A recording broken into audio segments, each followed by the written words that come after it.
Cloud9? D? Yeah, Cloud. Yeah, good choice. Question number 2. In what year was Agile TV founded? Ooh, It's a hard question. that one is hard. I think Let's it's just- B because yeah. it was 20 years of Agile TV. I think in this year. Okay, I believe to fame. Let's go. Okay, so we choose B. So final answer B. Yes. You're right. You're right. There was 20th anniversary. Cloud9? E. It's C. Yeah. You're right. It's C. Oh. Vertigo has, I think, or no? Yeah, Vertigo has. Nuke for sure has. Do you think so? Overpass. Overpass has Wingman for sure. With Mirage also, but Not B, not D for sure. A or C. I don't know, I don't play Wingman. I actually didn't see never Mirage and Wingman also, but I actually don't remember Nuke also. Nuke Oh for my sure, God. for sure. On B. Okay, it's so A or C, right? Let's be honest, Mirage is the oldest map, so I think it's Should for be sure Vertigo. have a big man. Yeah. Okay. I believe to you. Yeah. Yes, no, let's go Vertigo. Yeah. Which is A. So final answer A. Yeah. You're wrong. Mirage doesn't have. No. You think so? Yeah, I think so. Beat 9th and Alec and Axel Okay. top 4 or top 5. Something like Okay, let's choose the gem. Yeah, it's D. Final answer D. And you're right. I don't know. Yeah, I usually don't know. first time see the P90. Yeah. Um, Is it real skin in CSGO? Yeah. It was added in CS20 anniversary. I never seen this before. I don't think that is nostalgia, and I don't think that 1.6 flow, but probably 1.6 flow also. But this screen is from main menu from 1.6. I'm sure about it, but what's the name of it? That's the question. In my opinion, they can't name the skin 1.6 flow. I don't know why. I just have some feeling. My heart feels that the main menu. Okay, I believe too. Let's go. Okay, let's choose the A. So A final answer is wrong. It's nostalgia. Nostalgia? Oh my gosh. I think not A and not B. No, I think it's A or B. Why? I think this one is the cheap one. I would choose D. Let's hope for the best, which was D. So final answer D is right. It's from Mirage Collection, the highest skin. What is this? I would never buy it. It's Morocco or Egypt, I think. Should be Morocco. I don't know, really. For sure it's not Mongolia and not Turkey. Should be Morocco. Okay, let's choose the Morocco. Yeah, let's go. So final answer A is right. It's the same as Dust 2. Reading. So first one is the color of the truck.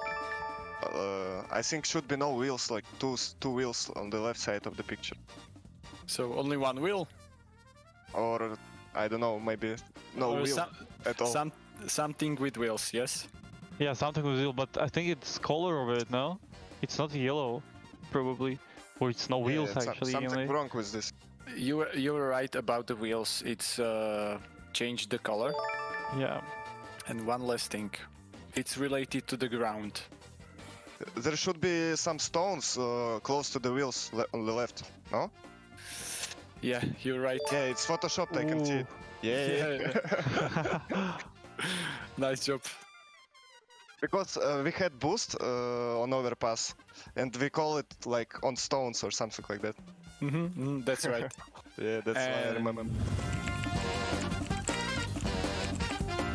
Minus Vertigo, or what? Yeah. I would like to bring back Cobblestone or Cash. It was a fun, actually. But I would definitely remove the Vertigo from competitive maps. I hate it. I don't know, I never played Cobble like competitive. And Cash also. But Cash know. is also good in competitive, but this new Cash, I actually don't know, because like, it's taking too much FPS. So probably, I would say minus Vertigo and bring back the Cash.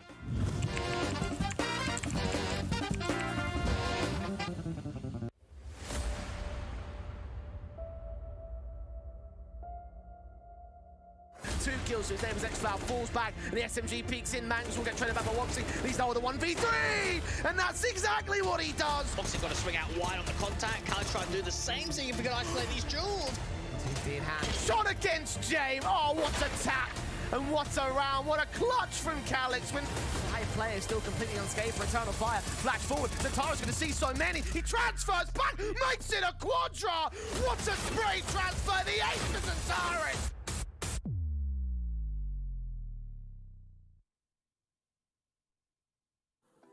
Well, if that does not make you hyped to watch some more REPUBLEAGUE, I don't know what will. I'm Retro, joined by B-Dog, as we make the run through the lower bracket. 4 teams play 2 best-of-3s to get the 3rd slot here in Group A, of course. A hefty day of Counter-Strike to talk about, some amazing matchups that we can discuss. First things first, though, let's talk about yesterday. Brandon, you weren't here for it, so I'll run us through real quick what happened. As you can see on screen now, we had 2 best-of-3s.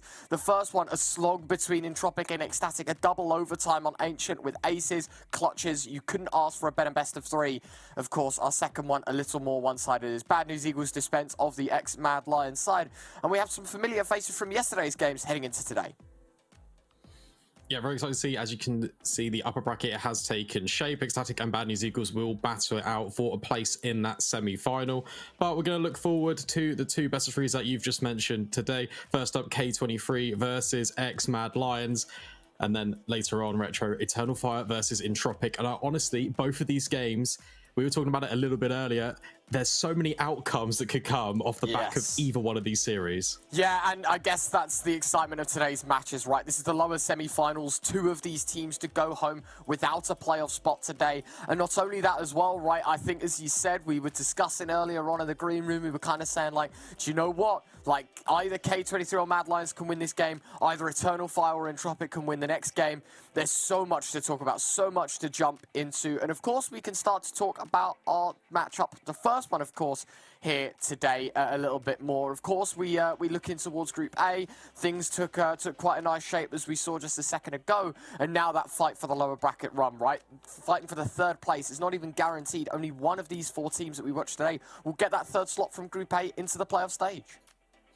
Yeah, and I think you said that very nicely. K23, they're going through these roster changes right now. Klax and Raijin, we don't really too sure whether they stand on a permanent basis, but they are currently here for the foreseeable future. And what I'm really impressed with is how the core of K23 have really rallied around. They're becoming a lot more consistent. It sets a very stable foundation for Raijin and Klax to kind of slot in quite naturally. And they're starting to find their form again. And then on the other side of things, you look at this ex-Mad Lions situation, and it's a scary prospect. They've been almost giant killers in some sort of sense. You can really never predict quite where that one's going to end up. You could say the similar thing if you look at the last 6 matches for K23, but I think they're finally finding a little bit more of a stable footing. Yeah, it was unfortunate they take a loss to Entropiq yesterday, and obviously through this entire series and this tournament, K23 have ended up with some pretty successful stat lines. As you can see, their map pool, although only 6 maps, not as deep as some others in the Tier 2 space, they have a pretty strong pool when it comes to your Mirages. Dust 2 also one that we look towards. Overpass is their killer with 12 maps played and 83% win rate on. But don't forget the side, as you said, we'll call them the Davids of the REPUBLEAGUE Season 3, ex-Mad Lions, who were yet to even find themselves in the main stage or even in this tournament as of yet. They played the Open Qualifiers in Season 2, didn't make it through. Finally now undergoing a couple of changes. We've now got Red Star coming in. This roster has only added to its firepower, and I think, you know, it's a nice story to tell, because these guys, they're looking for separate offers. They were kind of like, this is it. This is a done scenario for our team. They had one tournament left. They did super well in it, and they were like, do you know what? The band should stick together. And although the last 6 matches, there's a fair bit of red, you look at the teams and the level that these guys are playing at, you can start to understand maybe why they are taking some of these losses. The upper end of Tier 2, the lower end of Tier 1, they're fighting against some of the best we have, and their map pool looks to be pretty strong with it as well. These guys definitely are a team to watch. I think for sure. And another thing, just to build off the back of that, is what a platform that these players who are looking for opportunities, who are looking potentially to rise and be within an organization, they're coming up in REPUBLEAGUE. This is the furthest run that they've made, and they've got a real good opportunity. If they take down K23, which as we can see on our screens, they have done so very recently in our latest matchup. That was on Vertigo and Overpass, and it was quite decisive, all things considered, a little bit of a close one. But ex-Mad Lions, if they have a really deep run in this tournament, there's a possibility, firstly, that we could have 2 teams that aren't sponsored by organizations having a very deep run in this competition. And secondly, it really just highlights and just brings it all to the table. A lot of exciting storylines that we can touch upon, and I just can't wait to get into this. Yeah, we've been excited for these matchups for a while, especially this one. And I guess the second one as well is one that we'll have a chat about later on down the line. And of course, a good best of 3. You have to talk about the veto a little bit and discuss sort of, you know, what sort of maps we head towards. Vertigo and Nuke are the perma bans for K23 and ex-Mad Lions. The ex-Mad Lions boys banned first, as they are the lower seed, and they'll happily, I hope that's not over, they get rid of Overpass instead of the Nuke. So notice now, Nuke, although a permaban, they start to float the idea. K23, the history hasn't been too good. They keep Nuke involved. Mirage picked by the ex-Mad Lions to start things off. These guys are pretty good on the map as well. Ancient coming in for K23, no punishing pick of the Nuke. And Inferno getting banned out by ex-Mad Lions here. They want to play Nuke, man, and they will get it as the last map of this best of 3. Nuke is our 3rd, Mirage and Ancient our first 2. And that's interesting, because I'm not really too sure why we're even going to see Nuke, but obviously we've got something prepped and planned. Maybe it's just a punish pick, in fact, that it's just a curveball that neither of us and maybe K23 were expecting. If it does actually make it that far, K23 have got a very strong Mirage. Their CT side looks to be quite punishing in recent times, and that could be a scary prospect. But with Mad Lions picking into it, obviously these map pools are very similar. I expected it to see Mirage. I also thought that maybe Dust 2 could have been a consideration, but fine margins of the upper echelon of Counter-Strike. This is why we're having a revolving veto constantly. As we saw on the graphic a moment ago, these guys only played a few days ago, and that was Vertigo and Overpass, and now they're the perma-bans. It's all out the window here. Yeah, it's very weird, as you said, right? Like, the two maps that we saw 2 weeks ago in ESL Challenger League are the first 2 maps to go from this map pool. It's pretty interesting and exciting, actually. 2 new maps, well, 3 new maps, realistically, for these sides. Some perma-bans, some others. It's all changed, right? And so that last matchup graphic that we saw a moment ago, I feel like actually kind of voided a little bit in the sense that neither map we see, both of the maps were close as anyway, so of course it does get a little bit interesting. But without further ado, ladies and gentlemen, enough time blabbling on. Brandon, we move into the action right here, right now. It's K23 taking on the lads over at X-Mad Lions. Can they get things done here, the K23 boys? Time to strike first. Of course, it is the map pick of the X-Mad Lions side first. They do get the CT side of Mirage, and as the funky tunes blare in our ears, Brandon, I have one question for you. How does this best of 3 end up? Do K23 take it, or X-Mad Lions going to pull off an upset? I think... Oh, you are putting me on the spot. I know how good X-Mad Lions are in Ancient, though. However, my gut is telling me that K23 will take the series. There is a very strong potential, though, that we're going to end up on Nuke, though. Okay, I can respect that. I think I'm going to lean in the K23 side as well. I think they're going to go 2-0. I think it makes the most logical sense to me personally. I think the K23 lads should have the bases covered. And as you said, with the strengths that they have on Mirage, specifically in recent times, these guys are really good at their game, you know, really good at their craft. And sure, they did have a loss to Entropiq in overtime, and sure, they did lose 16-14 to Forza, but they've beaten Entropiq previously. They've beaten Indie Ire, they've beaten AGO, they've beaten Mad Lions on this map before as well in ESEA Advanced Season 40. That was a few months ago. They've even beaten Copenhagen Flames on this map. Like, they have some serious force when it comes to Mirage. The question is, do they apply themselves in the correct demeanor today? Do we see that K23 that has taken down Tier 2 Giants, or are they going to be slow out of the gates? X-Mad Lions, we saw yesterday, being able to punish a very, very formidable side. Obviously, the Bad News Eagles lot, they were down 11-4 at the half. They still made it to 12 rounds in general. They made a massive comeback. Sure, it didn't go in their favor, but they know how good their CT side can be. Red Star was a big fear on that map, and you know, when we look to the eyes of Waro, who was picked by the #1 man in the world of Simple to be the next up-and-comer, JL has always had decent stats. You can never underestimate this X-Mad Lions side. And if we take a look over towards K23, I think we're going to have to look at Raijin. He's fearless. Whenever I see him play, he is more than willing and able to confidently take these gunfights. He's a key instrument in K23 carving open opportunities, especially more on that T side. But we are going to get straight into this pistol. Potentially could be a quick one. X-Mad Lions grouping towards the ramp. A couple of smokes in hand for TMBs. He looks to line them up already. Yeah, this is fast, but look at K23, super aggressive towards middle. Waro 2K taken down. X5 will draw first blood. Klax in the meantime finds a second, and that's a cracking shot from JL. The P250 extended range gives him the one-shot headshot. Red Star and Buzz both with kills, and all of a sudden, from a 2-man advantage to a 1-man deficit, K23 fighting from the lower hand.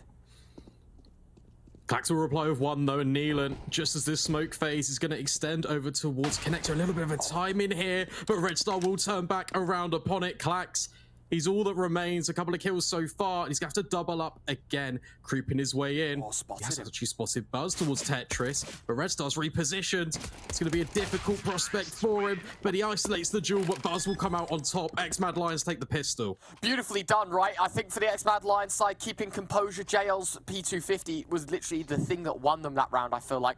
Eliminating the jungle threat, range becomes a little bit of a problem when you take the Glocks, and so if JL was able to close that gap by taking the upgraded pistol, it becomes so much more manageable here for X-Mad Lions to close that gap. And you saw they moved in towards jungle, moved in towards CT, and forced K23 into an uncomfortable position. And they are the righteous winners of the pistol, and they are rewarded with so as well. 3 AKs, a Galil, a MAC-10. It is grilled to the teeth with weaponry in round number 2, but Exapower, he's going to try and be a little thorn in their side as the scout through the smoke, headshotting Waro 2K. And here comes the other one on the opposite side of the map. Raging gets a little peek and even a tag on towards Buzz. But meanwhile, this hit's going to come all the way in. TMB, he's cutting off the rotations at the heels. And now it's all on to Neelan. He's just got this hand cannon, trying to hold down this bomb site for his team. It's a 3 versus 3. He's been a little bit of a nuisance as he will take down Red Star. Supporting flashes will come in, but Buzz, he's already been ticked down so low. And by buying enough time here, Neelan, the rotations have already come in. X-Power can now just set up on this line towards the van. How scary is that Mac 10 though? It's a couple of bullets for both players to go down, and he's even got a deagle in his back pocket as well. Literally, the one shot's needed as Klax delivers the head of TMB on a silver platter. It's now all down to Buzz, and a smoke in front of the bomb does give Klax the opportunity to just safeguard it. Will peek in, Mac 10 discovering the position. Buzz still careful of his 6. Gotta be careful of behind as he's just down to X-Power. A scout holding down the angle, a narrow prospect, but he does decide to back away, draws out the deagle as well. With 25 seconds left, decisions to be made. Buzz on 7 points of health. It's about to come in, but Buzz, he'll hit the headshot. 1 bullet was all it would take for X-Power, but not to be. That's a scary situation, though, for Mad Lions. They had the advantage in terms of the weaponry, but it's all off the back of Neelan just staying alive. He's been such a nuisance in towards this short position. The rotations are here, and K23, they're mechanically quite gifted. Scary prospect, but Mad Lions, they will survive just about. That is brilliant. That is absolutely brilliant. That shot from Klax is disgusting, but Buzz in a 1 versus 2. Brilliant headshot to find X-Power and another reward to come in. But look at this, K23, no. Integral damage has been done to that T economy. What do? They rebuy. We've got Famas's, there's a Deagle, there's a Scout in the mixer as well. And it's Warrow 2K to go down, only doing 30 damage to Klax.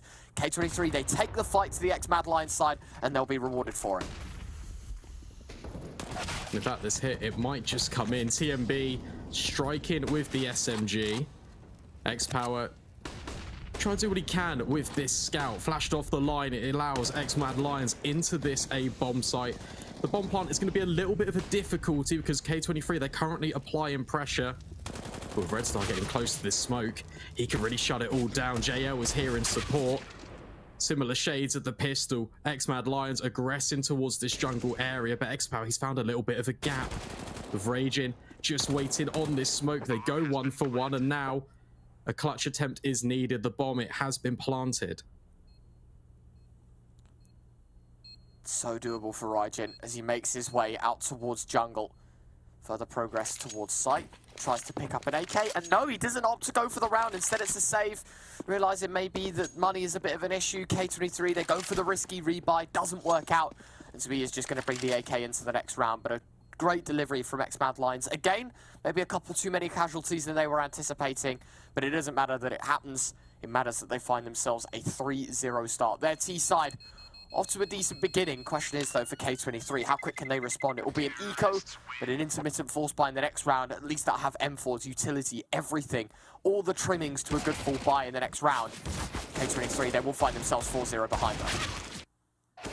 Yeah, key word that you mentioned is risky. It was a risky investment for K23 to go for this. Typically, in these force buy wars, consecutive rounds in a row will often dictate that an eco is on the cards. Nevertheless, it will be round number 4, which K23 will adopt that fashion. A couple of Deagles, we can already see how potent they potentially could be. But as you just said, X-Mad Lions, they've got all the utility and they can definitely piece this one together. But Klax, if he keeps hitting these Deagle shots, X-Mad Lions, they're in for a world of pain. It's unbelievable. It's his 5th kill in the 4 rounds that we've seen so far. How many of those have been with pistols? It feels like all of them at this point.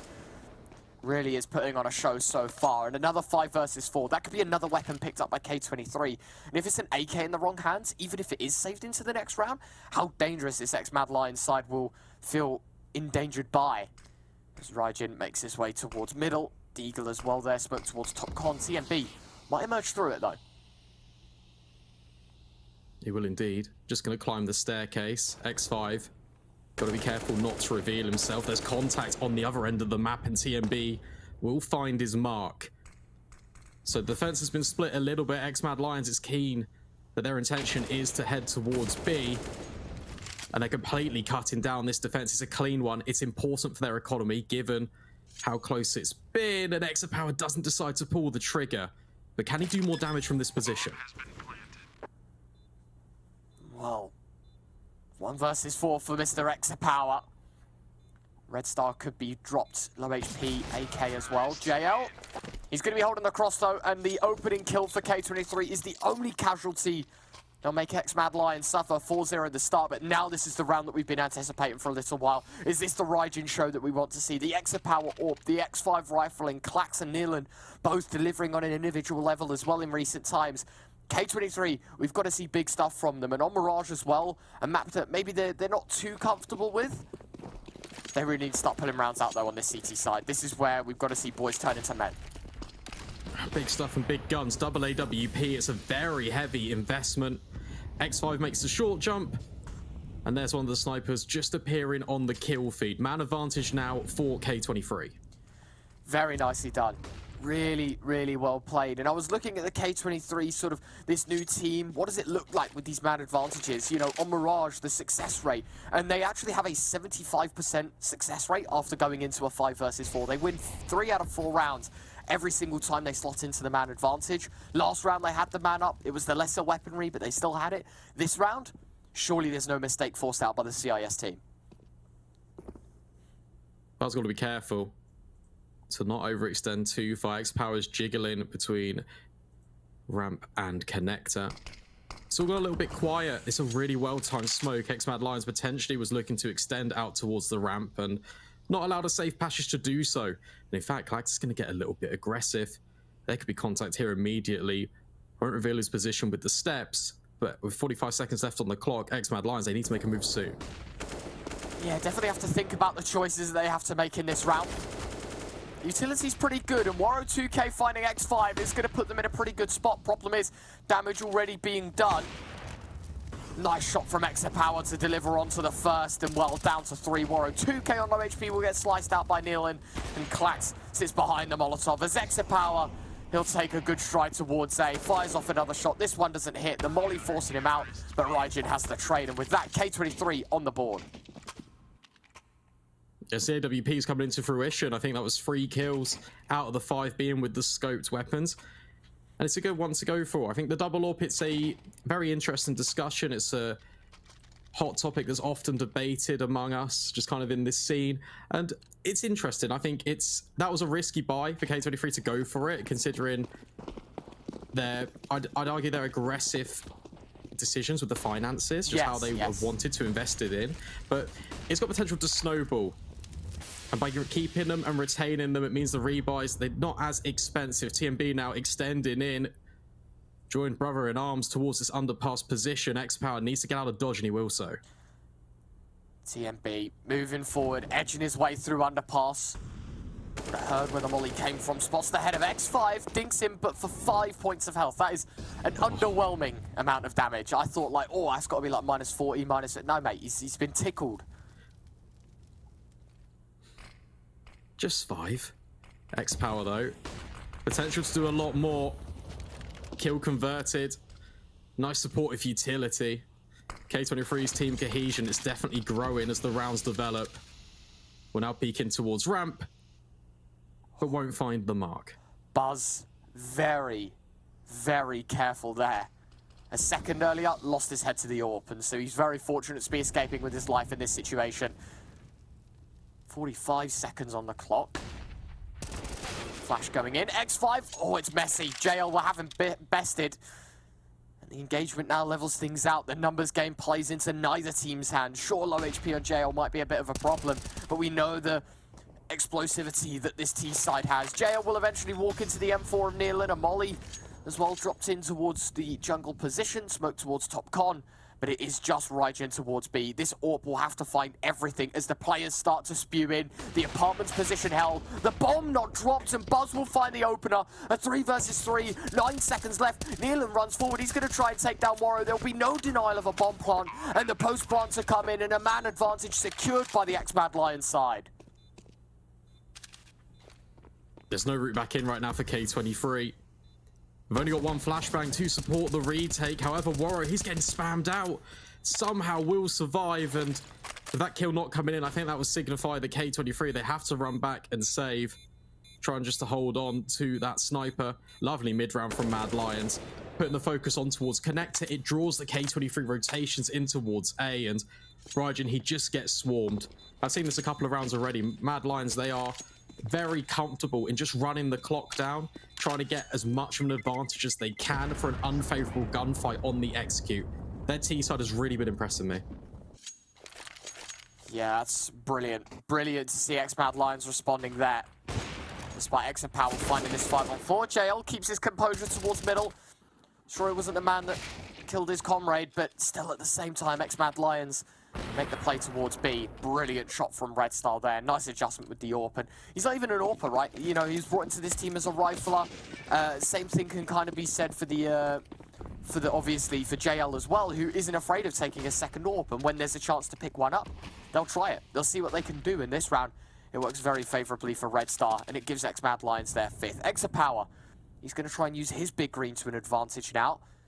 Pushing deep towards B. Would he have expected Red Star to slip the net already and be close right in towards the kitchen area of apartments? Yes, he will. Looks like he just about gets that done. Meanwhile, it looked like Raijin and Neelan were thinking about taking short, but Warrior's holding the angle. X-Mad Lions, they do a very good job at taking this middle control. It's often uncontested apart from this connector position, but a couple of pieces of utility, and that's just gifted over. K23 playing a lot more respectfully and allowing Mad Lions the room. Great shot from JL. Exapower just walked right into the guillotine. 50 seconds left, X-Mad Lions. Another 4 versus 5. This time met with a little more resistance. X5 will go 1 for 1. In the meantime, Buzz making racket towards the A site, but look at where the bomb is currently placed. It's actually over towards B, and the site itself left vacant by the K23 boys. Oh, with JL finding that kill, it's cracked wide open. Raijin was potentially the player that could have rotated, but now Neelan is all that remains. So 1 versus 1, 20 seconds left. TMB, he will be allowed a safe passage to plant this bomb, but it's going to get a little bit dicey. Neelan not going to reveal himself just yet, and actually He said it was A for wasn't too sure. Yeah, he wasn't too sure whether it would be that A bomb site, but he's actually ahead of the smoke, trying to piece this one together. We'll just be sticking with the gun, and he will win out the duel. And Neelan, he gets K23 their 2nd.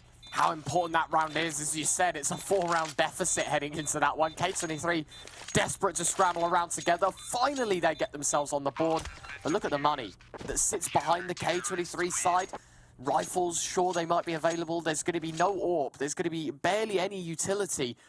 This is not the position that the K23 side want to find themselves in, especially after a round win like that. A cracking shot, as you said, with the AWP. The X-Mad Lions, they know how to make it expensive. They do. It's interesting. Keep your eyes on top connector, because it's, I think, 3 rounds now out of the 6 where we've seen an X-Mad Lions player just be very willing and able just to creep through this smoke on the left-hand, right-hand side, and they're trying to just completely blindside K23 over towards this stairs position. This time it was the AWP, quite notably, that went for the pick. A bit of a brave decision. That was unfortunately not pay out for them, but I'm excited to see how they want to develop that going forward for the remaining stages of the first half. Yes, absolutely. Bit of a tactical timeout coming in. Extended freeze time. Look at the team economy graphs. K23. Wow. They're ahead of that of X-Mad Lions, but it definitely doesn't feel like it when it comes to the weapons that have been invested. Sure, we have an AK saved, but I mean, the position that they're in financially, we've got an MP9 utility. I mean, better than I thought originally, but not in the best of spots. K23, should they lose this round, it's another eco, and X-Mad Lions will only develop their lead further. Important for K23 to hold on to their utility. But it could be a change of pace. You can see that X-Mad Lions, they are grouping towards the B apartments already. And TMB, he can be that factor to split on towards short, but the MP9 will prevail.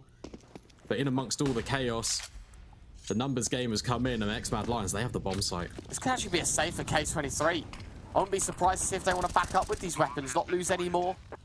Spam coming out, Red Star thinking about getting aggressive. But yeah, there you go, K23. They're done. They don't want anything to try and push forward for a 3rd round. No kits, post-plant is a little bit unfortunate, man disadvantage. With all of those factors considered, X-Mad Lions, they'll get themselves a 6th, gifted another round, and only opening more doors to try and find map 1 here. K23 really has been a slow start to their CT side, just can't find traction, can't get rounds. Even when we find them in a 5-on-4 scenario, they've just been bested every single time by this X-Mad Lions roster. Perfect decision just to change up the pace. Could potentially be off the back of that tactical timeout.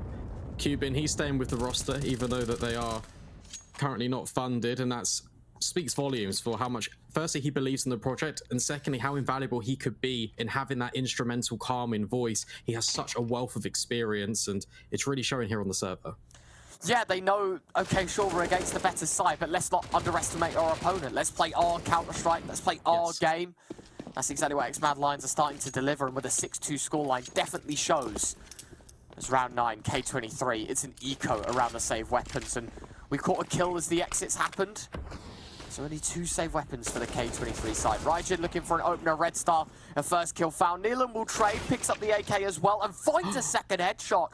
That's a cracking entry from Nealon from Underpass, and look at what he's been resulted with. So much B control. X-Mad Lions, a man disadvantage, and they're funneled in towards A. They're forced to go that way. Yeah, they have to, and Raijin just playing on the cusp of this utility. Perfect flashbang, but tucked in behind Ticket means that Waro won't find anything just yet. It is that funnel. Raijin got to be so careful because Klax only has a USP. As they make their way in, X-Mad Lions, this could get a bit messy. Tap it away, JL will find the first. Raijin seconds that though for the K23 side, but left in a 2-on-2. Waro's AK delivers, finds the mark as JL finds another. And K23, sure, 2 safe weapons, but it was an eco. This round should have been won, and now it's all up to X5 to see if he can deliver. Damage done to Waro 2K, both players slightly low. So this AK can definitely pack a punch and pull some weight here for the CT side, with the bomb plant coming in, JL peeking out as well. It's looking pretty confident here for the T side, and with that kill coming in, X-Mad Lions 7-2 ahead. Interesting decision by K23 because they had all the information based off Nealon's push in Underpass that it would be this A hit. Me and you both commented on it, but the positions that they took up, there was no real availability for a crossfire, potentially because of the result that they're only working with pistols on some of these defenders, so it'd still be a loose attempt anyway. I still think that would have been preferred though, rather than just taking the jewels individually. And round 10, a chance for K23 to find their 3rd round. A 5-round deficit this CT side stands at. We were complimenting the X-Mad Lions CT side heading into this game, right? And we were saying Mirage is definitely a CT-sided map for the X-Mad Lions side, for the European squad. If they're 7-2 up on the T side, what does that speak to about the rest of this series? A fast play towards A though here, Brandon, to kick things off. Nade from Klax looking to do some damage. It will land in little bits, but they all add up as JL down to 60. 90 points of health for Waro 2K as well, but 0 HP for Buzz as Exapower gets the boost over the top. And the man advantage picked up by the K23 side. Red Star, wild spam. Raijin reads into it, a 5 versus 3. Waro 2K responds with the AK though. So only that man deficit, something that the X-Mad Lions side traditionally have worked back from. Difficult though. 2 snipers just holding. And Nealon's all the way back. Waro 2K has to carve open towards Connector. Shots will come in, and actually, he's going to fall away from the boost, and that's just going to allow Exapower a little bit of room, but Waro will punish it. 3 versus 3, K23, they're locked in towards Connector. Raijin, that's a cracking shot, and now he's going to get backed up by X5. Waro, he's just going to leap in from the heavens, and oh, he's doing it all. It's only Nealon that remains, but he will eventually end Waro's successes, and K23, by the skin of their teeth, will get a 3rd. That is as close as you would like it though. And the CT side, sure, they're rewarded with a 3rd round, but similar story to what I said at the end when they got their 2nd round, right? Is the money that they have, even though they win the round, sure, there's 2 FAMASes and an MP9 for this CT side. For X-Mad Lions, recent successes, they've built up a little bit of economy. They can afford to rebuy a few AKs, but they've got troubles as well. Deagles in the pockets of Buzz and Red Star, but the AWP alongside the AK, it's good damage to start here for the XML side. Yeah, walking wounded. K23 making their way down towards the underpass. The economy tells the story rather than the scoreline, although X-Mad Lions have been proven to be very pivotal. Aggression in towards mid. It's all taking shape. A barrage of utility forming for K23. Raijin trying to find a little bit of a gap in between the smoke as TMB, he gets silent boosted. Raijin just on the edge. He will spot, but it's not a kill conversion. The HP deficit feels very leveled out now as this K23 side have fought back with utility and gunfire at least. A minute on the clock. X-Mad Lions yet to make progress anywhere. A smoke deep B would give them a little bit of suggestion, you know, someone's lurking in and around the deep parts of apartments. X5, he was a man to throw the smoke, and he'll walk into the darkness. X-Mad Lions, had they been 15 seconds quicker, 10 seconds quicker, maybe even 5 seconds quicker, I feel like X5 would have been dead to right. This time it's Raijin to open things up. The remaining 4 players out towards B, and X5 could be in for a hell of a round as it's 1, 2, 3 on Waro 2K, the last man standing, spamming through the smoke. Nice shot through the wall for Waro, but with 20 seconds left, you can't count this man into a round. Dinks up as well, low HP, and the AWP will just be left to save. K23 finally double up upon their success. That's all on X5. Firstly, taking that space over and getting back with, just for free, pretty much. He hits a wonderful access route. And then that flashbang could not have been more perfectly timed. He hears the steps. Clax, he signaled just to launch it in. And it's just a firing squad for X5. Look at this. They're all so blind. It's absolutely perfect. In K23, they're starting to pick up the pieces. Brilliantly done. Brilliantly done by the K23 boys, and the amount of survivors they have in that round as well only adds to their CT economy, right? Something they've struggled with so much. Now they can start to show what's up. Raijin, he'll fire off with the AWP. First kill connects. Tried to get a second as well as the weapon was picked up. Will eventually take down TMB. Waro left without a pistol as he tries to pick something up. Baited in, Buzz will fall. Waro eventually gets his Glock back. But it's a 2 versus 5, and K23 dismissed the pistols as anticipated. I think this round's as equally as important to keep it as clean and healthy for K23 as they can. So there's only a few rounds left. They'd love to be able to buy for the remainder of the half. As you said, dealt with extremely comfortably. Only 2 players remain for X-Mad Lions. They're just making their way in towards middle, and it looks like Neelan will potentially shut them both down. 7-5, this is looking a lot more closer than it first seemed. Brilliant, brilliant for K23. As you said, starting to close that gap and maybe scare the X-Mad Lions side a little bit more than usual. Guys, we do exist. Sure, it was a slow CT start, but we're here to take fights now, and we're here to win the map. Of course, it's not even half time yet, and so X-Mad Lions will also share the wealth when it comes to CT side rounds and be able to gain some momentum once more. So far, so good, though, for K23. Looking past the slow start, these guys have got a real good chance of closing this gap entirely, and Raijin, he's the man to do so, opening up yet again. Round 12 previously, he found the opener. Round 13, he does the same again. A simple day in the office for him. It's more pressure on middle for K23. That's what's finding them better successes, not allowing free real estate for X-Mad Lions to push in. Makes the whole executes a little bit more uncomfortable. Raijin, he loves just playing around this smoking window, man. He's just trying to get any opportunity he can. He can feel he has the freedom to do so because X5, he's lurking towards top connector. On a little bit of a timer though, because when that smoke fades, there's nasty X-Mad Lion surprise for him. Does have to be careful, doesn't he? X5 a little more passive towards connector, playing the slower game. As you commented on earlier, how many times did X-Mad Lions try and pinch the A site from this con play entirely? X5 will know about it. Raijin, he'll do one better though, finishes the job that his teammate started. Still low HP for JL as well. Clax, he'll take down Buzz, and a great adjustment from Raijin will only put Waro 2K on the chopping block, and while he's good to take down Neelan, it'll only be the 1. K23, it's a 6th round, and they close the gap down to just the 1, and X-Mad Lions themselves, pistols will be the only weapons that they can afford heading into the penultimate round of this first half.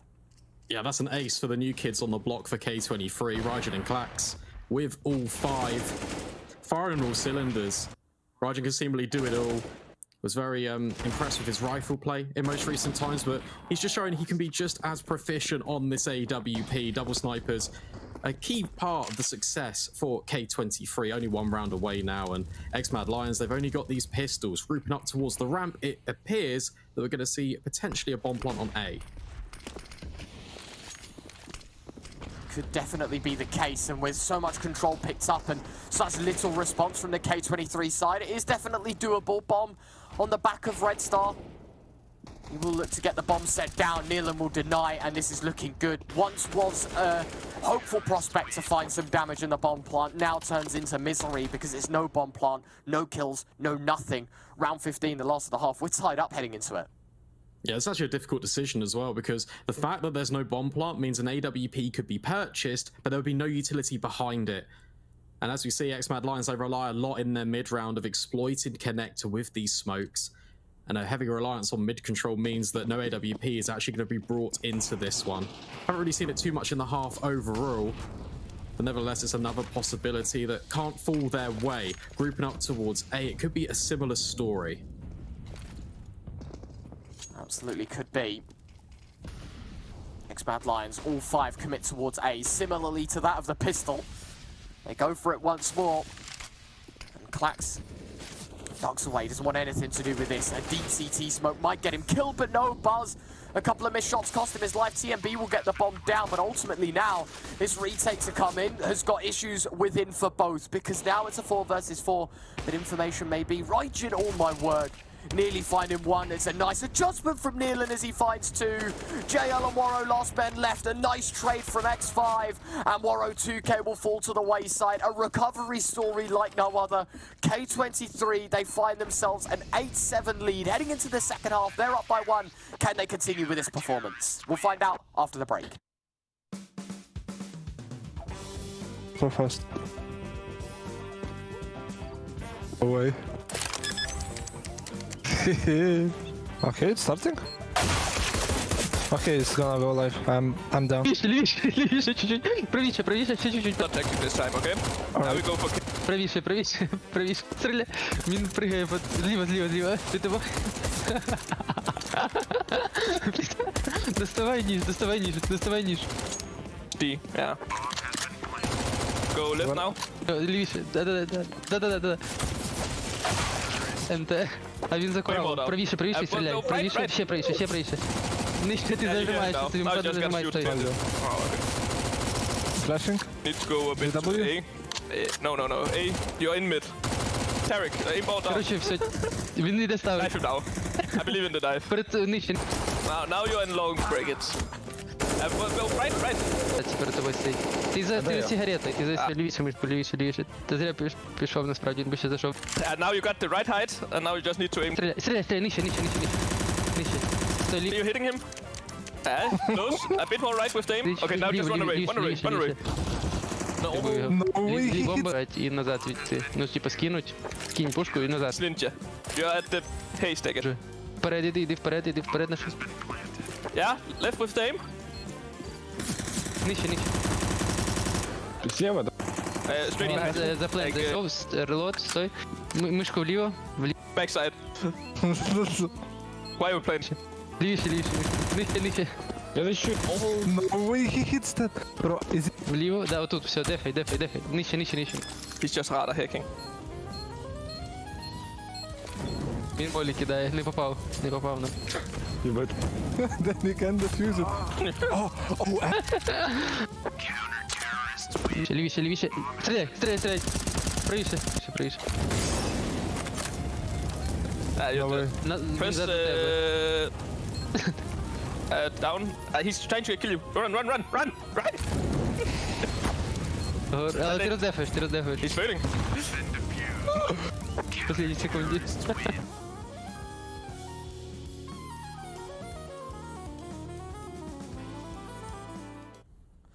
K23 suffered majorly at the beginning of the first half, but they turned things around and come up with a round lead against the ex-Mad Lions side heading into the second half. Of course, there's still time for things to change. And now ex-Mad Lions on that favoured CT side.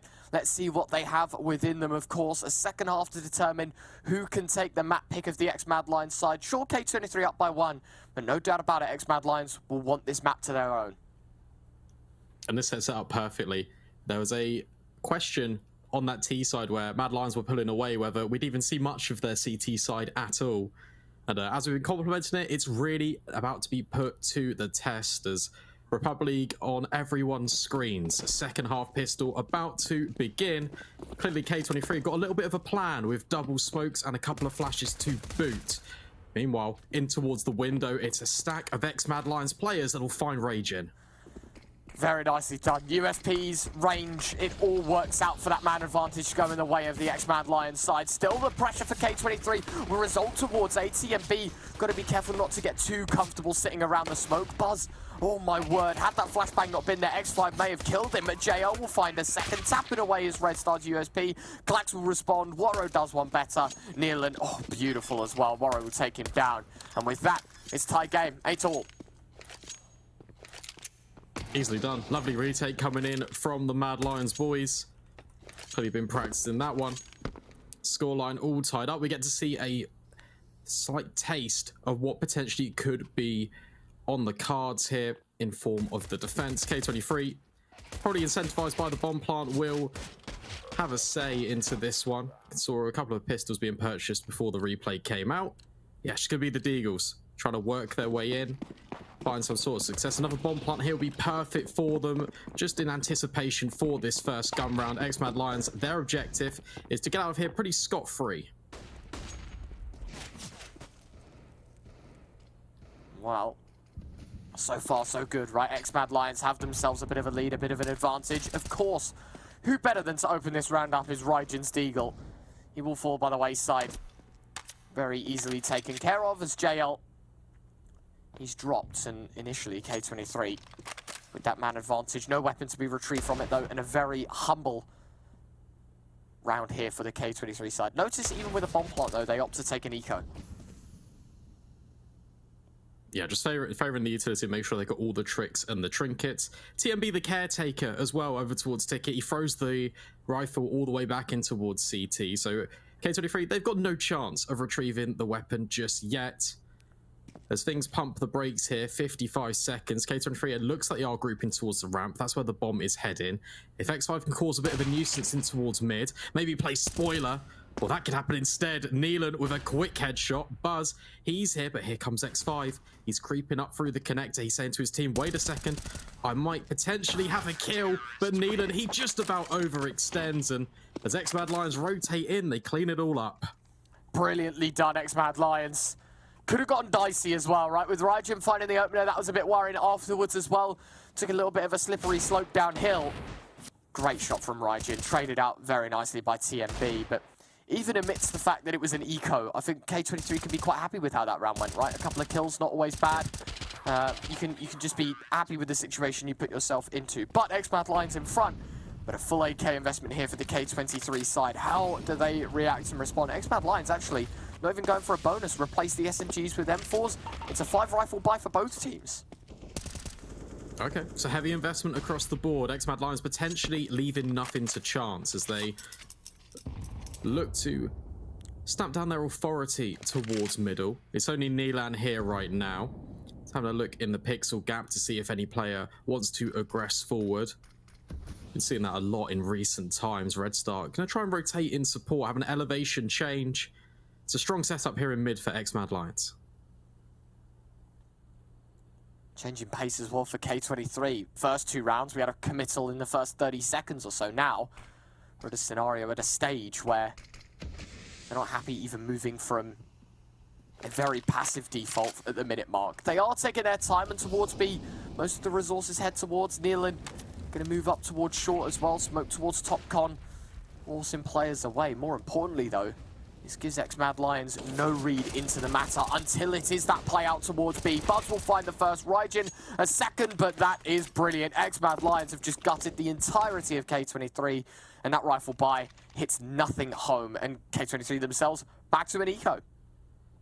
Nice reaction as well by TMB. As soon as the hit came in, he just pushed that connector smoke and held and actually cut off a rotation in towards short. So one arm of that execute was immediately cut down to size.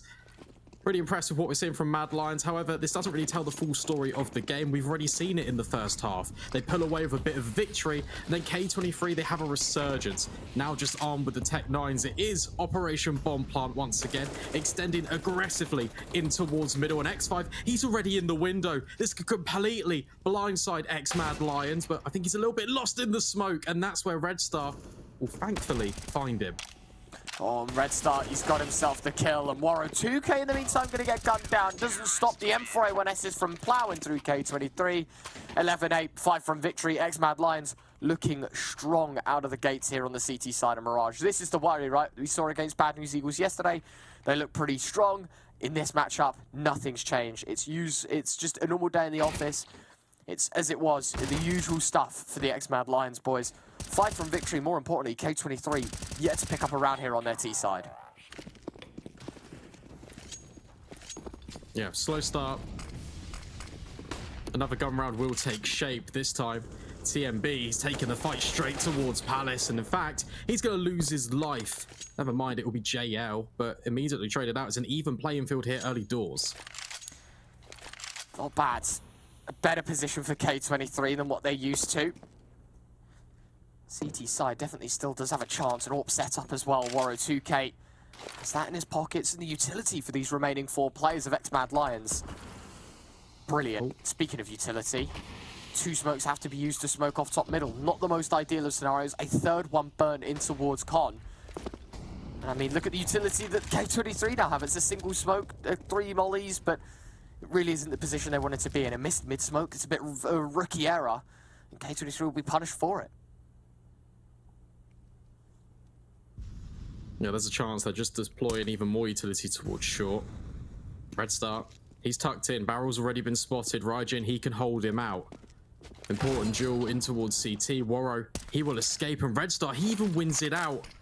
Despite K23 knowing where he is, he's an absolute turret, just anchored to his spot. But in amongst the chaos, K23, they plant the bomb. It's quite open as well, so they can potentially defend this from middle, but look at this flank. Brilliant. And it could definitely cause problems. TMB in a position to capitalize on not 1, but maybe even 2 unexpected K23 players. He'll have to back turn of Nealon, and as he moves further out, it's a first missed shot, corrects himself. But the time is so minimal, so low, but extra power, trying to dive into the smoke, he can't get away. Red Star will find the second one through a smoke as well. And that'll be that, X-Mad Lions to 12, K23, that was their chance. And it was quickly brushed away by a TMB flank, and Exa Power just unavailable to find the lineup with the AWP. Just imagine if he had a rifle there. Unbelievable scenes. He just manages to tuck himself into the corner. I like that X-Mad Lions, they are changing up their approaches. They're being very dynamic on their CT side as well. A double Palace push whilst they go 1 for 1. It's technically a little bit unfavorable. It's just another layer to the defense, and it's more things that K23 have to consider.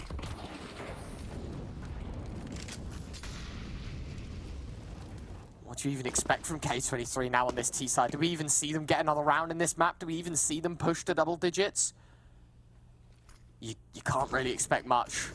The bar has been set so low from previous results. A great job from TMB and Red Star, both finding kills, and the A push coming in will result in nothing. 3 kills, 4 in fact. Finally, K23 get a single kill in this round, Brandon. But it's done. X-Mad Lions to 13. They make it look like they were playing against pistols. And they're just already there. They're in such good positions to completely stop any form of that. K23 have rarely shown their hand towards B. So maybe Mad Lions got a little bit of a read that it's ultimately always going to end up towards A. That's what it feels like at times. Already 3-4 players in quick rotations. K23 can't find a way in. The door is firmly bolted shut. And things are going to be made even more difficult with just the Deegs. Does get a bit difficult, doesn't it? JL having a little look in towards connector. Messy starts, draws out the side up. He'll have Nealon gone. Couldn't get it with the M4A1S through the smoke. It looks a bit messy from our POV, but I can tell you, I think we've both been in a scenario where through the smoke, it's just so hard to track where the bullets are coming from and whatever. Matters that he wins the fight. JL doubles down. CMB, of course, earlier on getting the kill.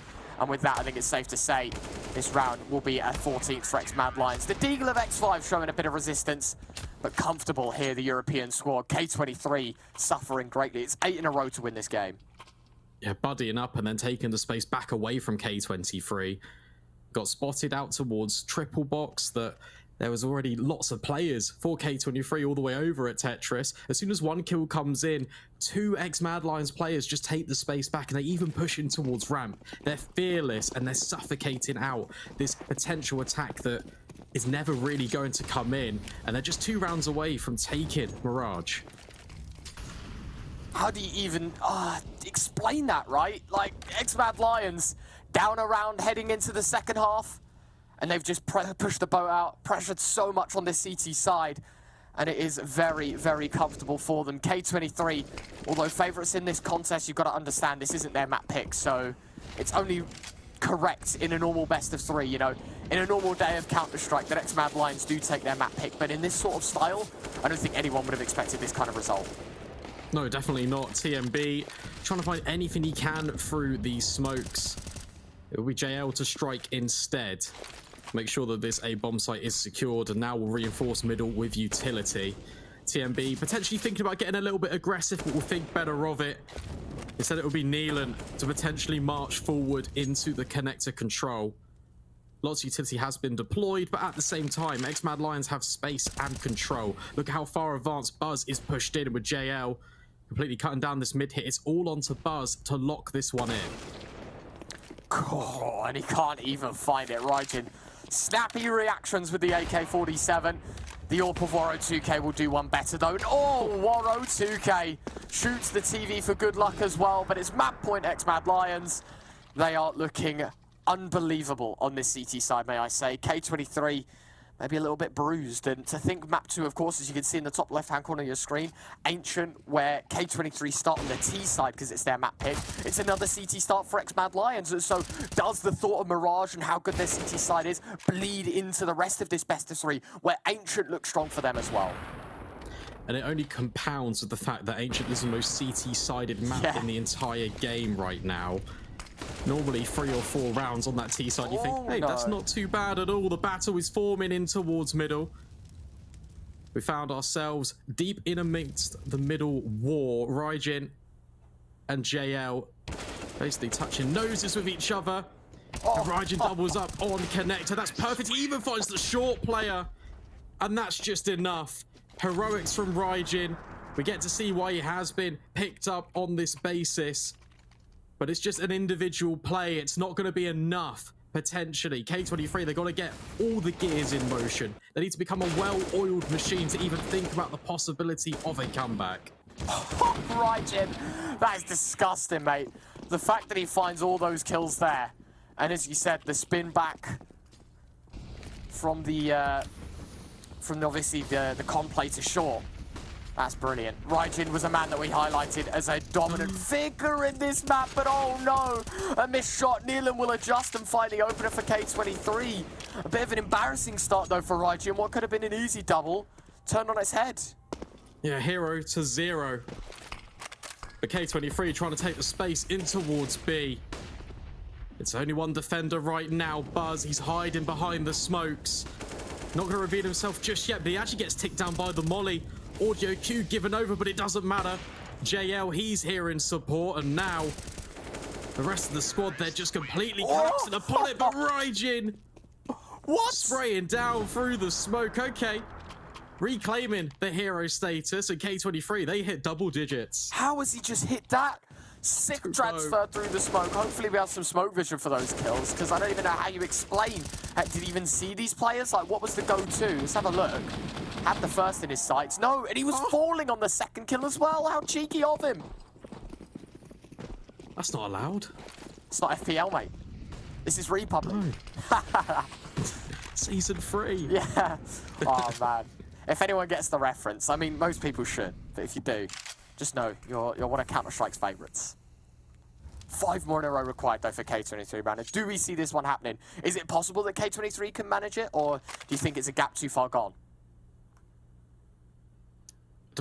It depends how they respond in this one, I think, because what you got to consider, the economy for Mad Lions is not actually in the best spot. If K23 win this one out, it might be forcing them onto a partial investment. They get a much better opportunity at closing the gap, and then we can start to talk about it.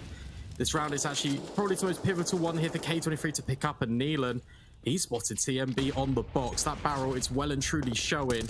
Flashbang is going to allow TMB to escape, but he just wants to take the fight straight to them, and that potentially could be a costly mistake. K23 heading towards B. Oh, this could get scary, couldn't it? It really could get scary. Peeking towards site. X5 will hit the first. M4 will only get 1 buzz. Oh, how the tables turn. This is looking so good now for K23. This newfound success when everything's on the line. Somehow they squeeze out another success story. It's going to be 11 on the board. If they can remove the AWP and the M4 as well, how much more damage this does to a CT side economy. A great flashbang from Neelan. And more fitting, well, what is more fitting than Raijin finding that kill? 21 and 15, Neelan 21 and 16. 2 super performances from these two guys. And K23 only 4 away from it.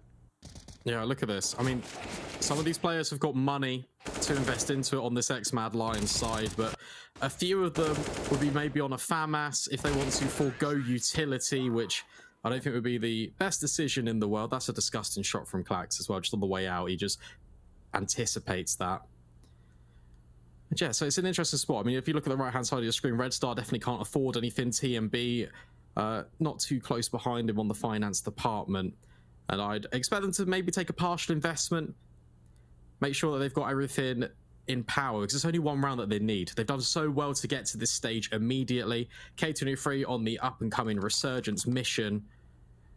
But I think there's no point really throwing away your investment right now.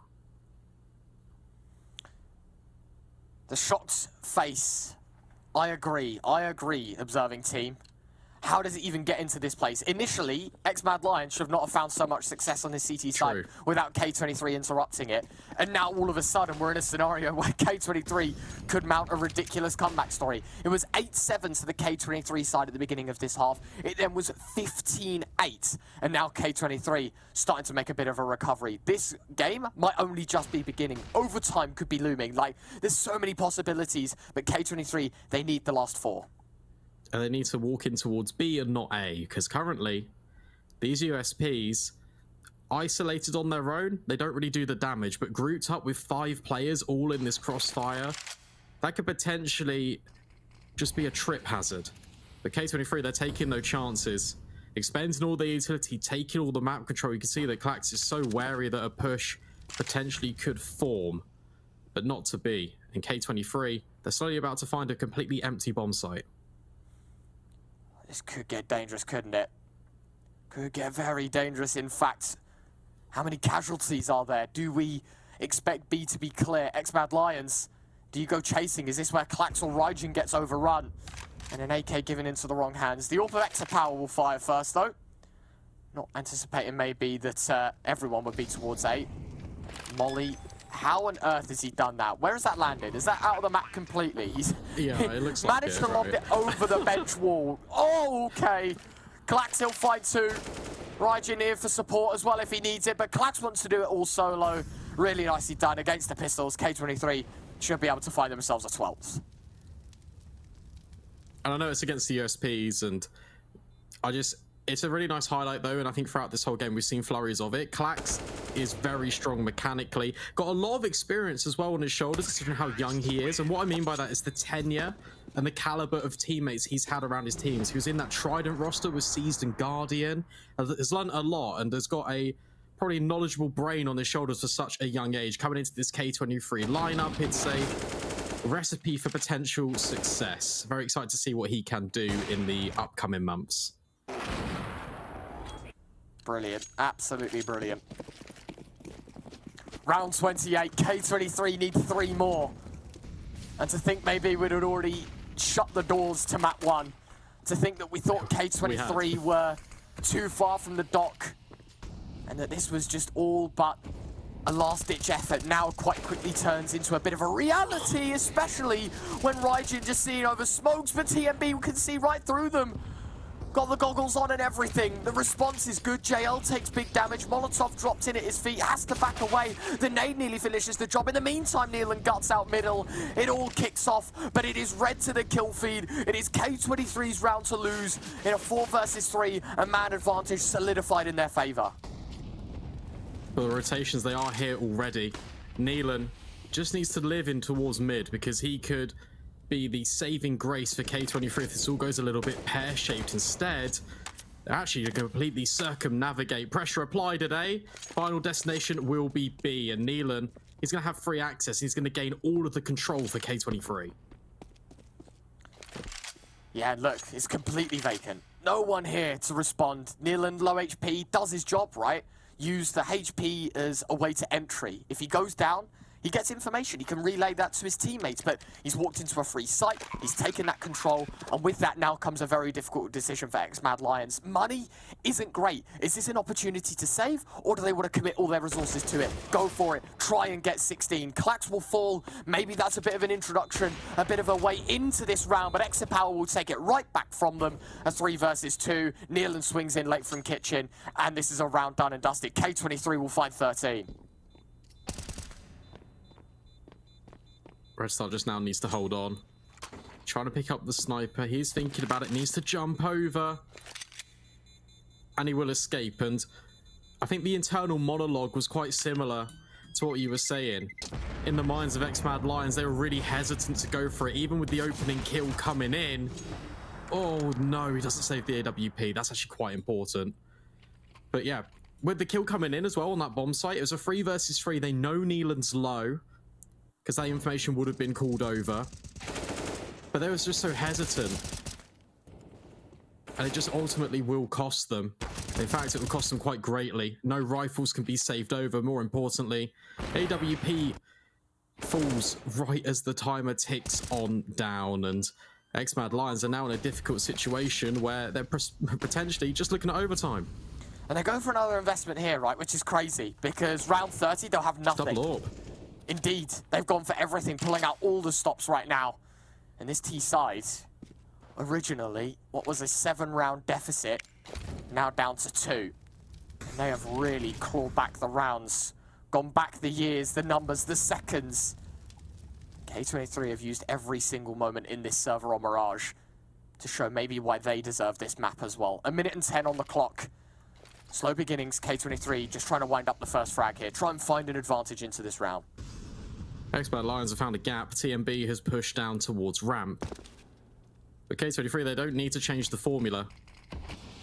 Found success in towards mid. This time it's uncontested. X-Mad Lions, they want to rely on their retakes, and they want to rely on the potential site denial.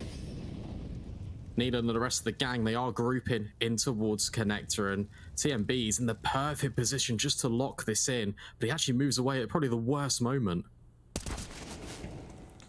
M4 will find the first. TMB taking down X5. Raijin will respond, and this rifler, the youth, the new man, so the squad will need to find more, but JL to take him out, and all of a sudden down to 3, an unconventional man disadvantage that they have to work back from. Red Star will play a patient game on short, doesn't want to swing in as the bomb goes down, doesn't want to risk his life when the players are holding, instead wants to catch him with their pants down. And with this, Red Star, he might just have a timing of a lifetime. JL will find one. Clax responds, though, with one of his own. Exapower fires off the orb. He will not be spotted, and Red Star will take him down. It's a Clax 1 versus 3, and while K23 try their damn best, X-Mad Lions, it took them a while, but they're able to make it 16. Just about gets it done, and it will be that retake that will come into fruition. Lovely stuff, as you just mentioned. Red Star just biding his time. Really close engagement. K23 showed signs of life. It sets us up for a potentially very exciting series, and I don't know about you, but I wasn't expecting that.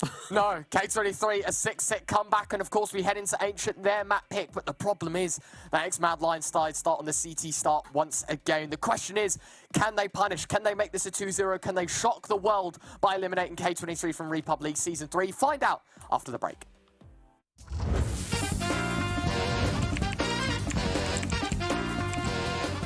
Cloud9. Yeah. Final answer. So final answer Cloud9. D is right. Lovely. Yes! I think 2004. I don't know about you, Jill. I am not sure, but I know they haven't been running for 20 years yet. So 2004. Yeah. Final answer. Yeah. Are you sure? No. But I'm gonna go with that one. Okay, 2004. Final answer C is wrong. They had. Oh, they had 20-year anniversary, right? Yeah. Yeah, I knew it. Oh my lord.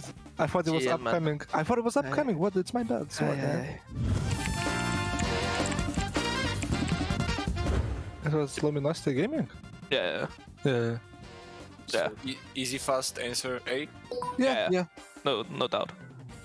Good job. Good job. We're back. No, I way. have no idea. I actually haven't seen Overpass in the first 2 majors ever. But Train is also was. I think I've. Did they play Train? I'm pretty sure Train was like always a competitive map. No. I don't have any idea. I wasn't born back then, Jill. It's all B. on you. Final answer. Okay, B. So B, final answer is right. Yeah. Good job. I don't remember, Jill. Fuck. He didn't play that many games. He didn't, but he did make top 20 for sure. For sure. Yeah, and I think he didn't get a high place as well, because he didn't play much, but he made it. 11, maybe? I have no idea. C, final answer. So final answer C, 11th place is right. Good job. Yeah, you have to do it with confidence. Yeah, you got this. I believe in you, Jill. Thank you. I appreciate it. I get something with the eye. Rapid eye. I don't know. I don't know. Final answer. No, I got it. Okay, Yeah, okay. it's rapid You're eye the skid man. Yeah, I got it in my invent. So rapid eye movement is good choice. Thank you. You had that skin? Yeah, I do. That's pretty nice. I had... It's from the Dreams and Nightmares collection.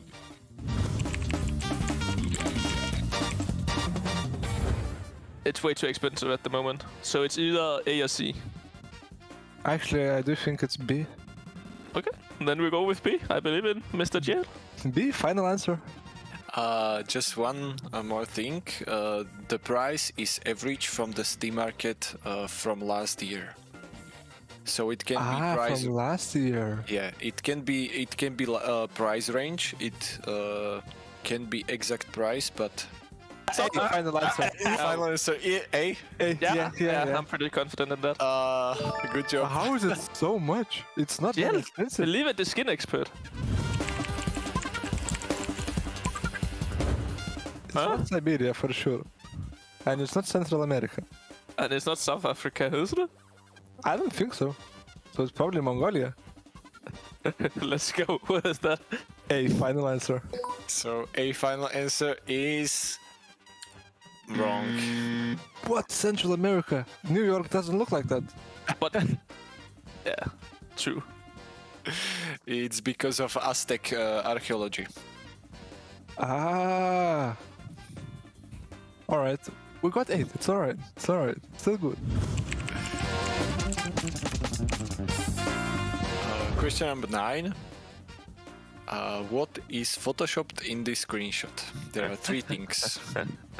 Okay, so first it's the letter C. Shouldn't be there. It should be away. Then the sick ass bike, the hell ride. I wish it looked like that, but it unfortunately doesn't. And the last picture? I'm not sure. I don't know. I feel like that number 3 to the right is wrong, but I'm not sure.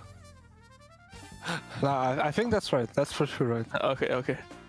Then also like the stairs thing. Normally there's bricks there, right? It's not flat. Oh, yeah. It's the stairs. Nice. You got it, Thomas. Yeah, good job. Good job. Okay. We got it. I would bring back Train. It's my favorite map. And I would replace Vertigo. I know Vertigo is a It's not too hard, but it's a bit boring for me. And there's too much fight on A ramp, and if the CTs don't play A ramp, it's re-TK, and then if you go for the plant, you get naded 5 times, you get mollied, and then the round basically lasts 3 minutes, every single one. Yeah, so I'll replace Train. I like flashes over main, and I like running sandwich all of anywhere. And wherever I get space, I run. So yeah, I'd bring back Train. I think I would bring back the old cobblestone. The cobblestone, that as it looks right now, is kind of meh, but I really like the old cobblestone, and I've liked it a lot because it was such a big map. So it was easily to spread out and do proper things, like when you're not needed to be in a stack, as some of the maps are now, where you just go in a big stack. On cobblestone, you needed to be good at spreading out and doing things from that and all that stuff. And I would probably replace... no, Mirage, man. I played it too much in Faceit lately. That map.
Well, ladies and gentlemen, welcome back, of course. Season 3 of Republic, spicing up a bit. Your favourites heading into this contest of K23 have lost the first map. It was the X-Mad Lions map pick, but we head on to Ancient, K23's pick. They start on the T side. Brandon, is this the beginning of the end? It potentially very much could be, and that was a sentence I wasn't really thinking about really uttering coming into this series. I thought that it was going to be a close affair all throughout, but X-Mad Lions really surprised me. You highlighted how important their CT side was on Mirage the other day against Bad News Eagles. Well, we saw very much of the same. We're now heading in towards Ancient. They are going to be starting on the CT side, and they look incredibly fearless, and it's a very scary prospect for K23. Yeah, through the close qualifier as well, right? I did want to have a look into Ancient and see sort of, you know, how K23 do about this map. They were the 5th highest rated team on this map, hadn't really played it much, 2 maps. X-Mad Lions had only played it once, but actually they're the 5th and 6th best teams on this map. They were very close when it comes to the rankings and the ratings. Something to note though as well though, no player really stood out through the close qualifier in the event. You know, no one really had the high impact. Maybe you look towards your Raijin, where was he? A little bit vacant maybe. For the X-Mad Lions side, this usually is an Orpus Haven, so maybe we look towards Warrow, maybe as well the JL Rifle Masterclass can come out. We'll have to wait and see. But for the X-Mad Lions side, to think that they are 16 rounds away from knocking out K23, a big statement to be made here. Yep, I think you're completely right. And also on that CT side, conversely for K23, the reliance of the double AWP was instrumental in their success. On Ancient, it's not really kind of a similar ballpark. Whilst it is an Orpus Haven, I'd elect that one sniper is definitely better than 2 in this scenario. If K23 can't make it work with the rifles, potentially there's no opportunity for them to even have the finances to accommodate the snipers. It's a very setting and telling storyline, and one that I'm very excited to get into. Hopefully we can get this one underway extremely extremely shortly for you. Yes, sir. Ancient for X-Mad Lions versus K23. It is do or die for the CIS side. And as we head into Ancient, we hear the crickets in the background. And X-Mad Lions, they have got some thinking to do, because if they play their cards right, they could walk away with a 2-0 series and give themselves a chance at that third place spot. It is all on the line, Brandon. Nothing can be left behind in the sub. It all has to be given out here and now. For K23, this needs to be start of a monster T side, and to come back onto the CT side swinging as well, they've really got to put on a decent show. And that's only to take us to map 3, not to take the series. No, and also we land on Nuke if it does even get there. And then even that way, I'm not really too sure where this lies. It's a series that's been thrown completely up in the air, and I'm all for it. X-Mad Lions now just going to begin. We're going to get straight into this pistol here. K23 going to take it aggressive in towards middle. No respect and no fear. 3 players. Red Star gets dinged through the smoke. And JL just tucked in the corner. That's the bomb drop. That's an important kill. Red Star, brilliantly done. 5 versus 3 in X-Mad Lions. This is the start that K23 would be worried about. A 2-man advantage, a decent position, a molly to force away. Nearly burning his teammate as well, but no, they're all right. Warrow 2K and Buzz both with kills. Is it a flawless way to end the pistol? It is indeed. TMB the only man without a kill, but X-Mad Lions, they win the pistol. In a very convincing fashion as well. 5 players just staying alive. What more could you ask for? K23 already down in the dumps. And it's going to be an eco in this one, because Rajan, he's bought a Zeus. I'm not really too sure where he's going to find success with this on the T side. Might take form in the afterplan if K23 can even make their way onto the site. 4 players headed straight towards the B ramp. It's a double up setup here for the Mad Lions. Yeah, this does get interesting, doesn't it, already? K23 down to the eco. They did it in the last, and they'll do it in this one as well. TMB scores highly with the MP9. Decent damage to begin with. All in all, X-Mad Lions, mad advantage. As you expect, they should be taking the follow-up as well here. The response is looking good. Lovely idea as well, just to take ramp control completely away from K23, even against the pistols or potentially a force investment. X-Mad Lions, they show no fear. They take the map control away, and it really limits them. You can see that doubled up in mid, and with B ramp control, K23 have got no other avenue apart from A main. And as we just fly on over, Buzz is here looking in towards Donut. It's a safe angle too, so even if he takes a kill, he can always fall back and just buy time for the rotates to come in. Absolutely. Always being made. Buzz looking for more. Won't quite find the mark. M4 laboured spray. It's huge damage. P250 drawn. A hat trick for him. Ultimately going down to the P250 of Extra Power, but Warrow will step in his place. And with that, X-Mad Lions, they have themselves a second. Didn't quite fall back as quickly as I anticipated, but nevertheless, the kills will come in for him. And it's a clean round overall. K23 just going to buy into the AKs. Not too much utility behind it. Importantly, they have smokes, which they can deploy immediately in towards middle. It's a staple and a fundamental feature of a T side to get the smokes in towards middle early and make sure that X-Mad Lions have an uncomfortable time within it. Expending utility as well just to flush out and extinguish the Molotovs being put down by the CTs as Neelan tries to work his way in. Has already been spotted out though, and that grenade is going to make him go straight into Warrow's crosshair. Early man advantage CTs. Nicely done for X-Mad Lions. And how quick do you think the K23 side will start to worry that they aren't finding success on this T side? They're a man down in this round. They lost a pistol. They lost a follow-up. There's so many problems. Can K23 handle the heat as of yet? I mean, they're on the T side, so it's something to look forward to. But they've got to be very, very careful here, don't they? The K23, they can't misstep. They can't afford to lose out on more. Red Star lining them up, though. And that's the end of this one, no doubt about it. X-Mad Lions 3-0 start. Should be coming in just a moment. Brandon, this is not looking good for K23 at all. No, it's really not. X-Power trying to get a kill, but immediately JL is there.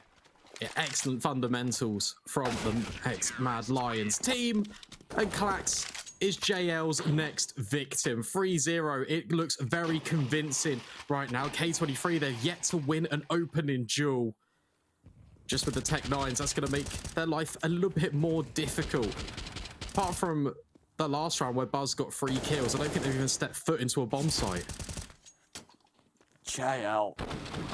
Superman of this round. Red Star as well, the fight towards middle looked pretty good. K23 feeling the wrath already, as they themselves are in a pretty difficult spot financially. Extra Power getting spammed down. Red Star through the smoke to find the opener. They made it look all too easy to begin with. This is comfortable for X-Mad Lions. As Buzz, he will find another, eventually falling by the wayside. As Extra Power picking up one with a Tech 9, but a 2 versus 4. And it should be a comfortable 4th now for the Unwalled side. K23, it's another rebuy, but already difficult times put in their place on Ancient Seaside. Buzz's story is quite interesting as well. He comes from a Los Reyes side who, they've actually just been signed to an organisation, but they were Orgless as well. But he was a standout player for them. Then he joined Mad Lions. He was a little bit of a substitute, used in and out for a month and a half. And now he's stuck with the plan. He believes in this project, and he's holding down Donut very proficiently so far. A somewhat of an unknown entity, but he's really coming into his form. K23 look to take middle with force, and kneeling through the smoke. Gets dinked down, but he delivers the killing blow towards Warrow. Super nice. X-Mad Lions. Positive spot, but not the opening. TMB wallbanging down X5. He's done the wallbang from cave to middle. That's cheeky, and the gun barrel spotted as well. Raijin tries to swing, but Red Star does one better. Oh, I hope we get to watch back that TMB kill. That's filthy. He's done the wallbang from cave to mid-entry. That's unreal. And the M4A1S of Buzz looking to do more as the damage is there. Klax, he's caught blind. Buzz will continue to output. But this is looking good for X-Mad Lions. Have diffused of that man down quite quickly and turned it into another success story. The bomb is dropped. Nearland to fall by the wayside as well. Thumbs up, but not from K23. It's X-Mad Lions 5-0. And that was the first opener for K23 that they've had all game, and they tried to abuse middle off the back of it, but with Red Star spotting out that barrel and TMB just being disgusting towards cave, it gets shut down immediately. Lovely rotations as well in towards A. I feel like I've been saying that all series long, but X-Mad Lions, they are well drilled, and K23, it looks like they need to go back and read the script. Scripts? Oh my god, dude. No way. No way. Just mentioned the S word in tier 2. Now all the Twitch chatters are going to hate you. We like spiking up conversation here. Yeah. You've caused like there's a rowdy part to the audience now, you know, like, whoa, dude, yeah, what are you, whoa, scripts? That's not part of the plan. No, I'm messing. You know us, we do enjoy the trolling. For K23, back to the pistols, back to square one. And an unfortunate start maybe for Buzz. No, he holds on to his life and fights to, and even gets away with 6 points of health. That's criminal. Red Star will find the third. K23, they just can't score anything, mate. They can't find a way in. They can't keep any advantages. They're dropping like flies over and over again. K23, it's the same old story, right? They are throwing bodies at a problem and coming up with zero solutions. Seen it in towards mid, just going to run the gauntlet, drop the smoke down. Let's try and get a kill in towards the player that's going to aggress towards the donut entrance, and no. It's a repeating storyline that we're going to keep pulling on because X-Mad Lions are closing and tightening the vice. They've got a very good stranglehold on this game, and Klax is all that remains. He's going to potentially get a kill or two. He'd love that. The first objective is actually find an isolated duel, which is a very difficult prospect because X-Mad Lions, they are playing up on the buddy positions. Maybe he could get JL. Oh, it's a good start, but he needs to find 4 more. And that's such a big ask. That's such a massive ask. And there you have it, done and dusted, chalked up very quickly by the AWP of Warrow 2K. There's no individual I think you can applaud. I mean, sure, Buzz and Red Star top in the score sheets, but for X-Mad Lions, this is such a one-sided game. They're all putting in such a great shift. This is just insane. Buzz, how is he getting away with so much there? How is he getting away with 2 kills and then surviving as well? That's unreal. Absolutely insane. Very impressed. Yeah, it feels like they can do no wrong right now. Wherever K23 heads, they get shut down. Here we see the utility. And JL, he's getting aggressive behind it. The boost will come in, but he gets tagged by the Molotov. X-Power will hit the shot. AWP rings out for the first time in favor of K23. And Buzz, as a reaction, he's going to take middle. How much ground can he really get? X-Power, he is holding right now, but joined in support by TMB. That totem pole gets stripped at the knees. Another one formed towards middle, and it's all going on right now. That's brilliant. 2-on-4, X-Mad Lions finally tested. And is this the chance that K23 can convert, put themselves on the board? Or Warrow. I thought for a second there, you know, when the stars align and he's like, is he just going to squeeze the trigger and hope? That would have been insane. X-Power tries to move through the smoke. Now he will squeeze the trigger, and it's a very easy pickup for him. Down to 3. They know where the AWP is. The bomb's just going to run towards A. Smart decisions. Raijin even extending on towards Red Star. It's going to lock Warrow in, anchor him towards this long side position. It's all a bit of a ruse, and the AK spray, it's not the cleanest, but he's done the job. Even if Raijin falls here, potentially, this AWP can be traded out. Warrow 2K. Maybe not. Oh, Warrow 2K, surely not. Now he's got a chance to make this clutch work. He switched out for the AK as well. He's gunning for it. He wants this round to be his. Problem is there's so many angles to check, so many nooks and crannies he's got to be cautious for. Nealon going to be flanking in from middle. He has the jump on Warrow. No way does Warrow expect this one. Molly in his hand. He'll try and drop it in on sight, but Nealon will have him from behind. The first on the board for the K23 side. Very important. And secondly, micro detail is that AWP can be placed straight back into, it looks like Raijin's. So maybe he's got a spawn for it over X-Power. But nice adjustment for K23. What they did is they slowed down the pace. They let Mad Lions make the mistake. They walked straight into their crosshairs. Although it was a little bit close at the end, thankfully they will find it. A round placed on the board. Is it too little, too late? Have to wait and find out. Yeah, it's looking brilliant so far, though, for the X-Mad Lions side. Sure, it's a big setback losing that round and having so much, I guess, money stripped away from you in general. They can bounce right back, and they're looking for blood, especially in round 8. At a time like this, Warrow 2K decides to pull out his sidearm. In fact, may have even been the knife, and that'll be the end of him.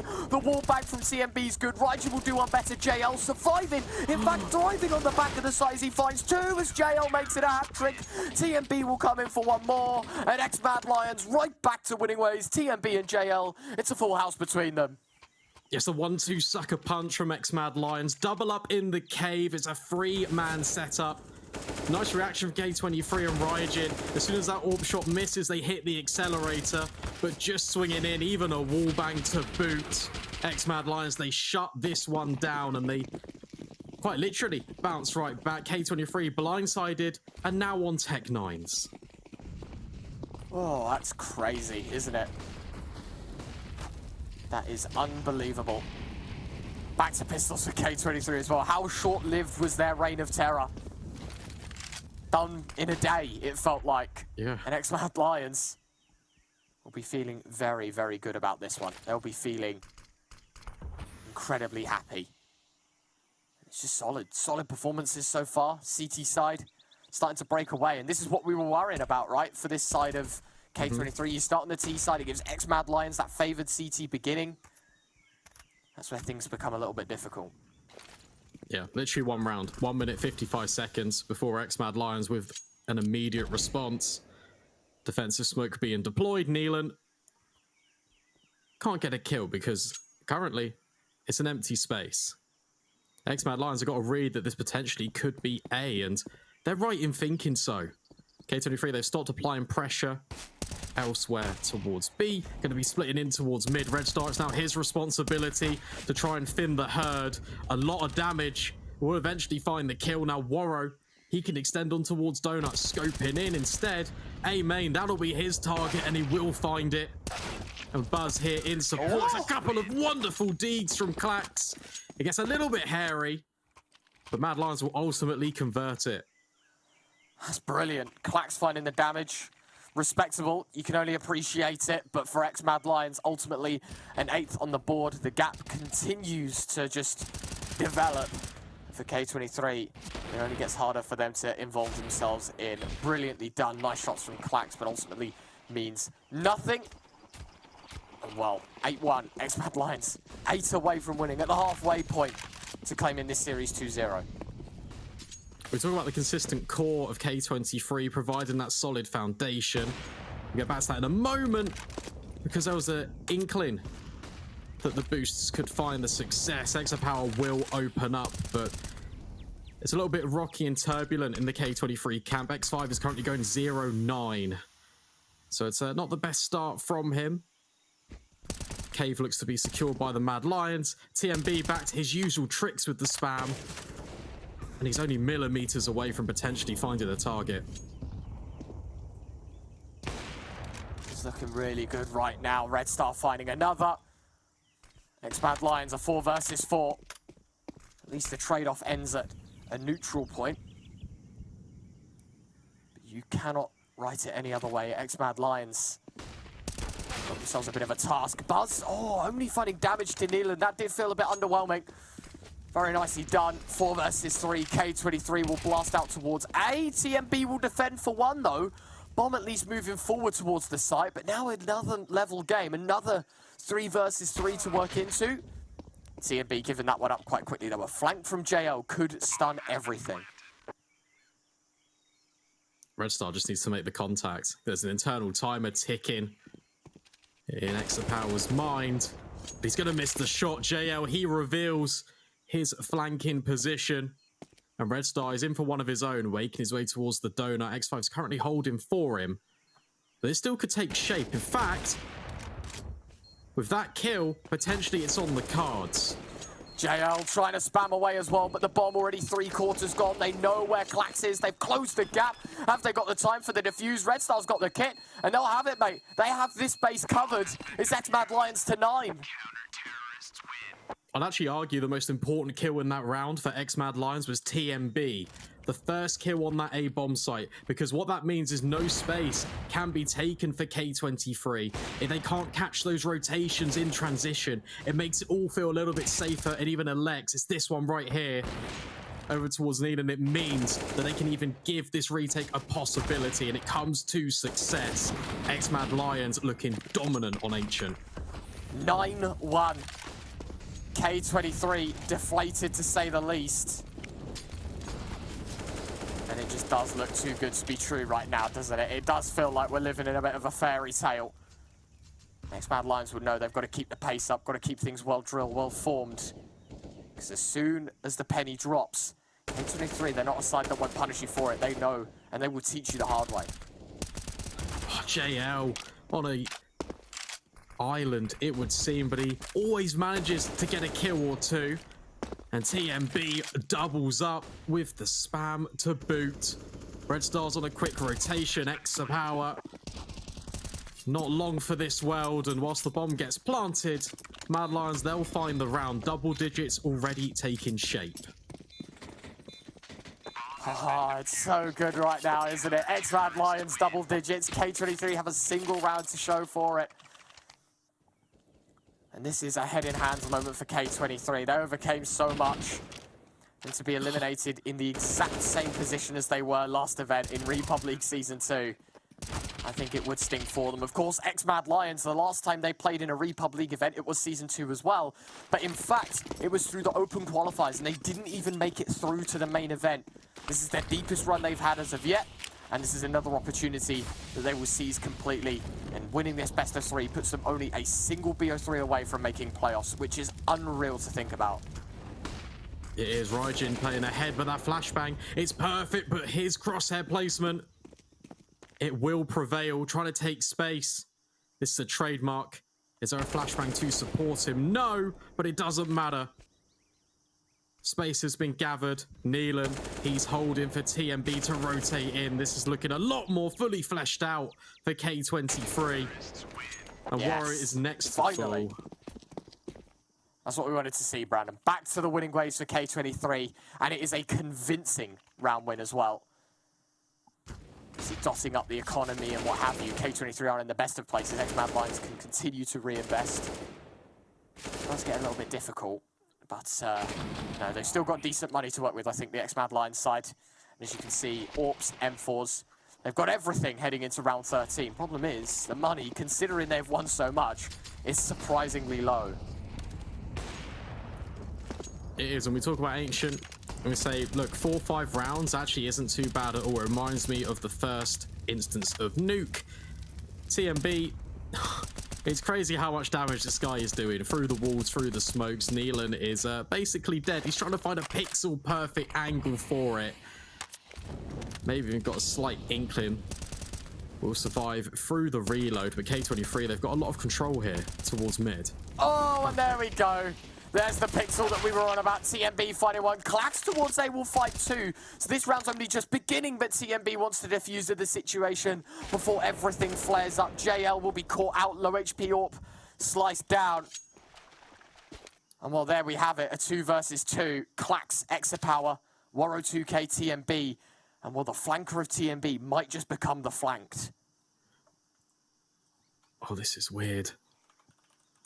Don't extend too far, TMB. Exapower, he's got your number. But the bomb, it is in T-spawn still.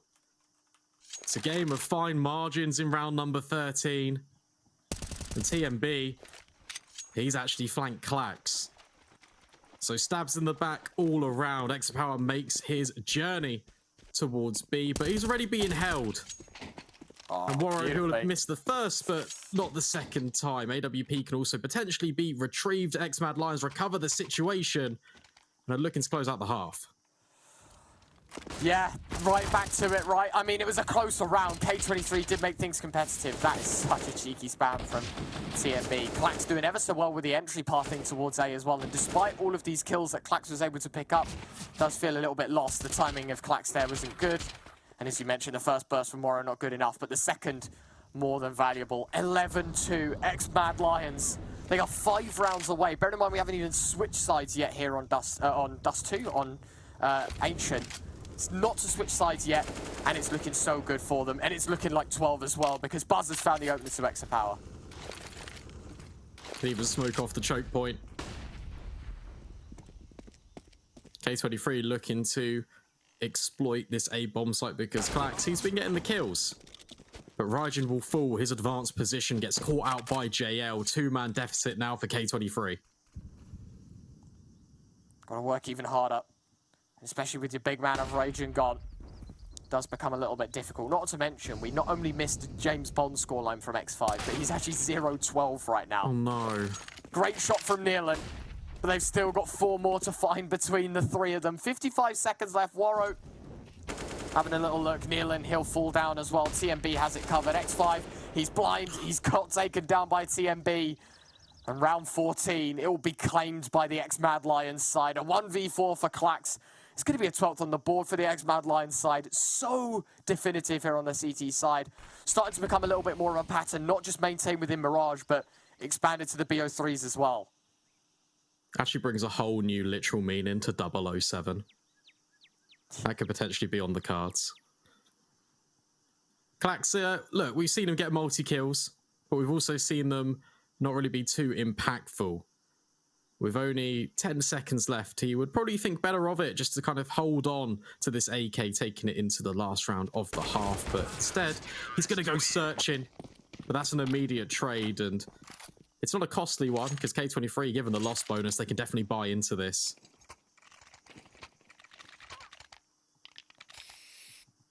Round 15, last of the half, ladies and gentlemen. And it is really a bitter tone to the end of this one, because even if K23 are to pick up a third, that's a brilliant shot from Nealon, but what are the chances that they can make the recovery work, right? What are the chances that they can actually deliver and make this comeback a reality? It is that sullen tone to end the half, because K23, they've put up one hell of a battle through the close qualifier. An impressive beginning to their Group A run in the main event. Playoffs, their only chance would to be win this best of 3, and from this position here, you'd bet your bottom dollar that they wouldn't make it. TMB. Nasty trick up his sleeve for Raijin, but instead, will fall back. Playing it a little bit safer to end out the half. K23 grouping in towards A, just trying to figure out a potential way in. Gonna be the smokes. It's a retake mid possibility. Red Star trying to find a gap. Oh, these grenades, they're just absolutely perfect, man. And you can't run it any other way, can you? They are literally just, I don't even, they're blasting through just everything. Nade after nade connecting. It's with the M4A1Ss as well, although Red Star won't demonstrate it. The one-shot headshot potential so evident, so apparent. As the spam through the smoke to come in, JL will be looking to drop the molly onto the bomb. Oh, the quick switch. And unfortunately, the molly can't be used anymore. A bit unfortunate. Nealon, a dink to Warrow 2K, but it's through the wall. The AK won't find the kill. And now a 4 versus 4. Now it's down to the wire. The retake to come in for X-Mad Lions. Can X5 find his first kill? Can K23 make it a third? A great flashbang, but JL and Warrow both have it. X5 will finally find himself on the board. But with a man advantage, X-Mad Lions going to be looking to make this retake doable as Buzz will claim the fourth. Klax, he'll take bullets through the smoke. He's got the lineup on the bomb, but JL has him covered. We've got kits across the board, and with that, 13-2, the halftime whistle, and X-Mad Lions 3 away from making the top 3 a possibility. Find out if they can do it after the break.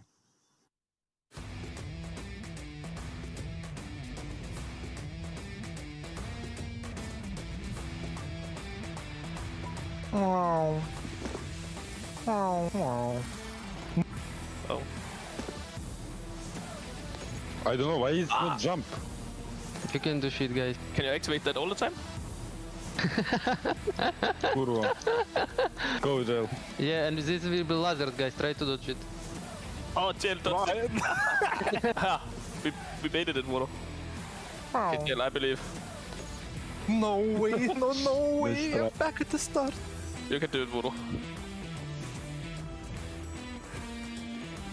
Yes! Easy, let's go. And then we time it. But maybe. What is this? Oh! 7 How are you staying alive? How are you staying alive? What? Easy. But we're gonna. Oh! Oh! No! What is this? Oh, bro. Two tourists. Easy, guys. I think he's dead. What the fuck? Sorry? Fuck? Who? Can you don't do it? Can you don't do it? No. But now what to do? Fuck. Okay, I'll take it for you guys. Okay. I just think this is just hard. But hey, guys. Oh, what a fake jump. I die for you, Jail, let's go. Thank you. I didn't see Victor was there. Yes! Oh, wait. Did you see Nice that fake? movement, Joe. Yeah, nice movement. Sorry, yeah. You can do it. You can do it. Pretty sure. Or not. Oh, what? Oh, Wait, what? Wow. Holy! Bro, it's Make finished. Victor.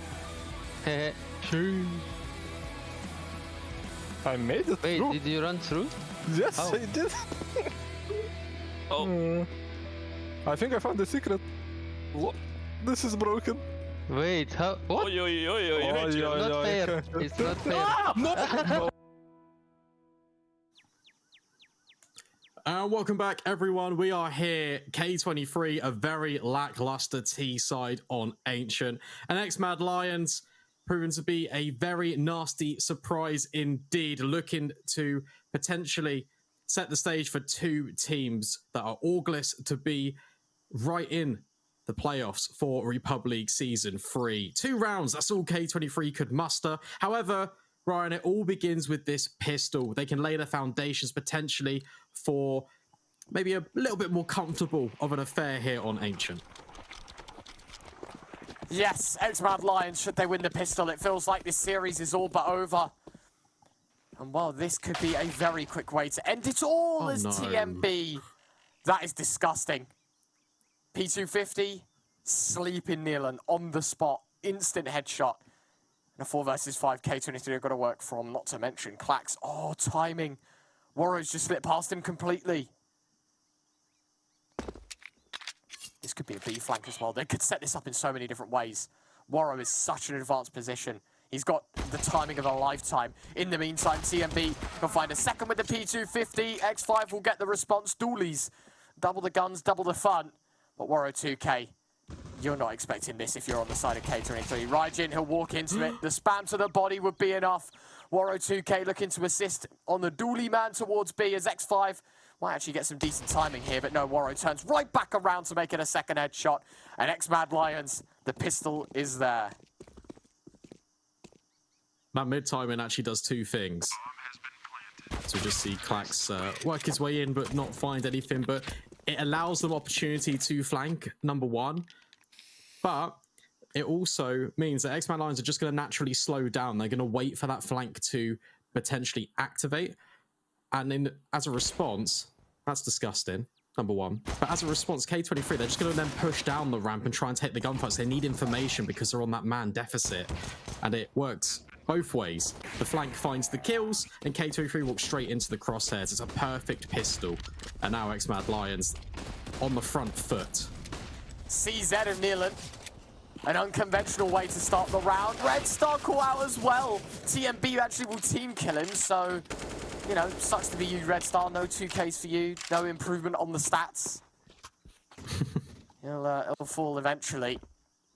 But hey-ho, TMB picks up the AK.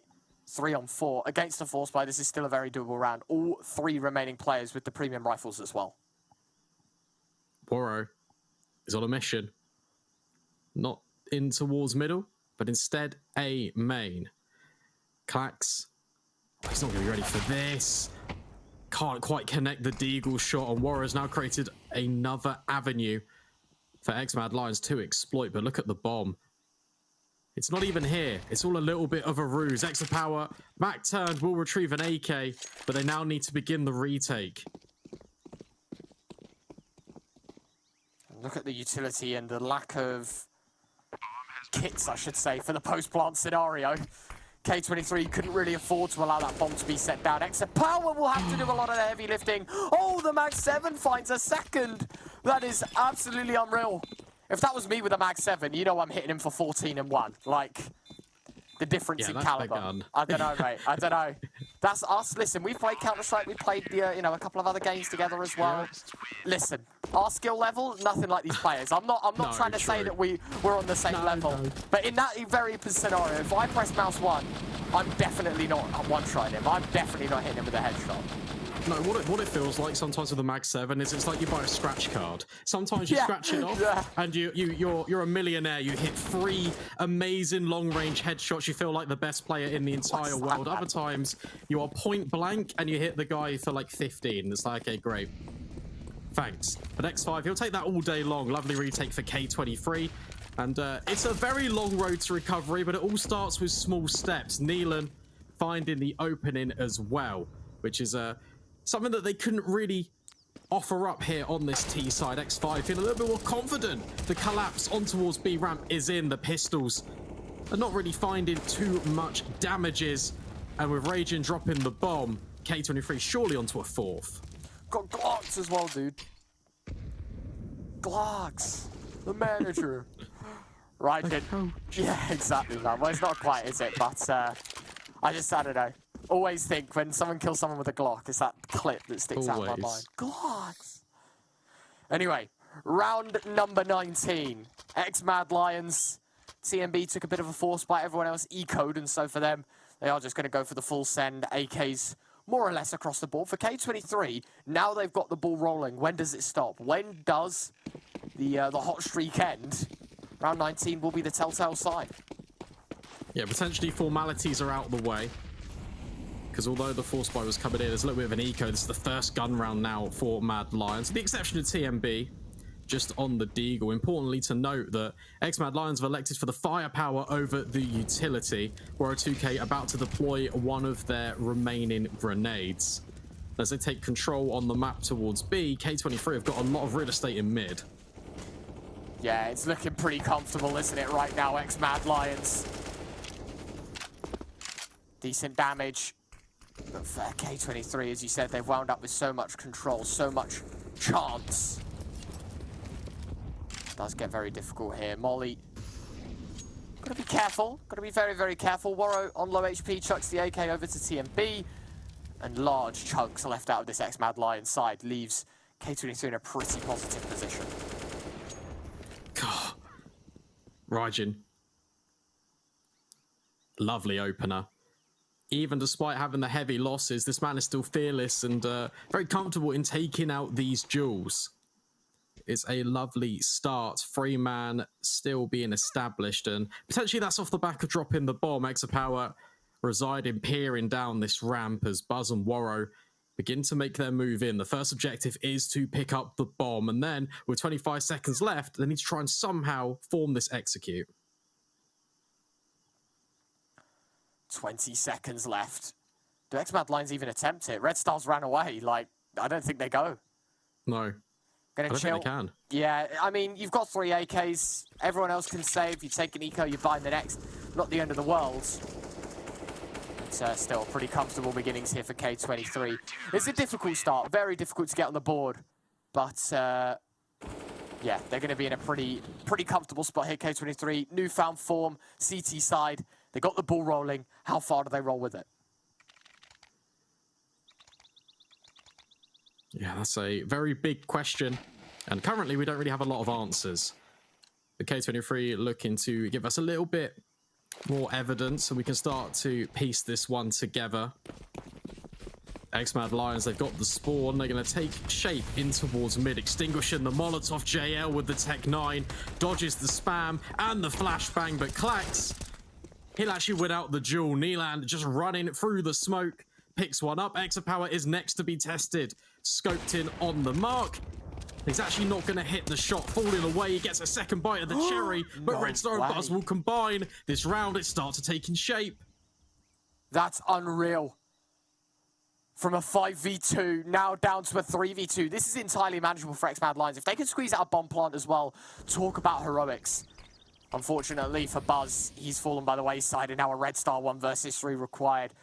The new kid to the X-Mad Lions side, a veteran in the Bulgarian sea, needs to bring out some of that flair, and unfortunately, X5 will take him down, and with that, it's a 6th on the board. K23 starting to close that gap ever so slowly. An eco for the X-Mad Lions taken here should mean 7 for the CIS side. Looking a little bit better. Still not out of the woods yet, though. But you're right. Recovery, well and truly, could be on the board, especially given the fact that these Deagles, not the best. Certainly not what you want to be operating with. However, in round number 21, X-Mad Lions, they set their sights over towards Cave. Running up, potentially exploding in. Playing anti-flash is Raging, but instead he's going to find fire at his feet. He's actually hanging around for a little bit more. Neelan worried about the potential of this mid-burst. Because Raging can't really see anything. So patient, though, will find the opener. Brilliantly done from JL, though, to respond. Oh, he tried to even get the gun, but I don't think it'll be possible. Spamming away, smoke will get dropped in as well. So now they have that cave control, and now that rifle's available to them. There you go, Red Star runs forward to scoop it up. For everyone else on this X-Mad Lions side, realizing these Deagles maybe can pack a bit more of a punch, and K23 still have something to be scared of. Fighting positions taken up for X-Mad Lions. JL tucking himself in. X-Power. Oh, gets tagged down by Buzz. Whilst it isn't a kill, it's information exchange on both sides of the server. X-Mad Lions, they begin their crawl in towards B. X-Power. Kill puts the man advantage in favor of K23. X5 will find a second kill, or rather the third in the round, I should say, for the K23 boys. Neelan, he'll catch off JL. Waro 2K, last man left. Who's going to be the person to swing in to try and find the rifleman? Smoke to give a little bit of space here. Nicely done. Waro will find one. Second kill. Close. X5's got to be very careful where he steps. 10 seconds left, though. Waro, if he could get a bomb plant, that would have been ideal, but making all the noise in the world right now. Just trying to die, trying to entice the kill to come in, but no time. No one's going to peek him. He's got to make sure he keeps the weapon. The AWP, it won't overface, and K23 respect that as well. It's the 7th, but 3 casualties. Not bad going for X-Mad Lions. Yeah, it's a little bit dangerous. It all starts with Raging just maybe hanging around a little bit too long. But Heroics on the B bomb site. A couple of kills will take shape for Warrow, and he keeps the economy honest, at least for K23. Now Bai can come in. This is where X-Mad Lions will do their best work. It's going to be another battle potentially for middle, with Neelan taking a lot of space. The spam, it's not going to find anything, but that grenade's going to land right at the feet of these players.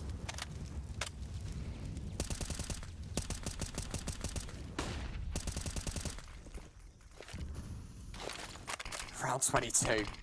A seriously good chance here for K23 to give themselves some positive reinforcement, give themselves a chance into this game even further, right? Close that gap, give X-Mad Lions something to worry about.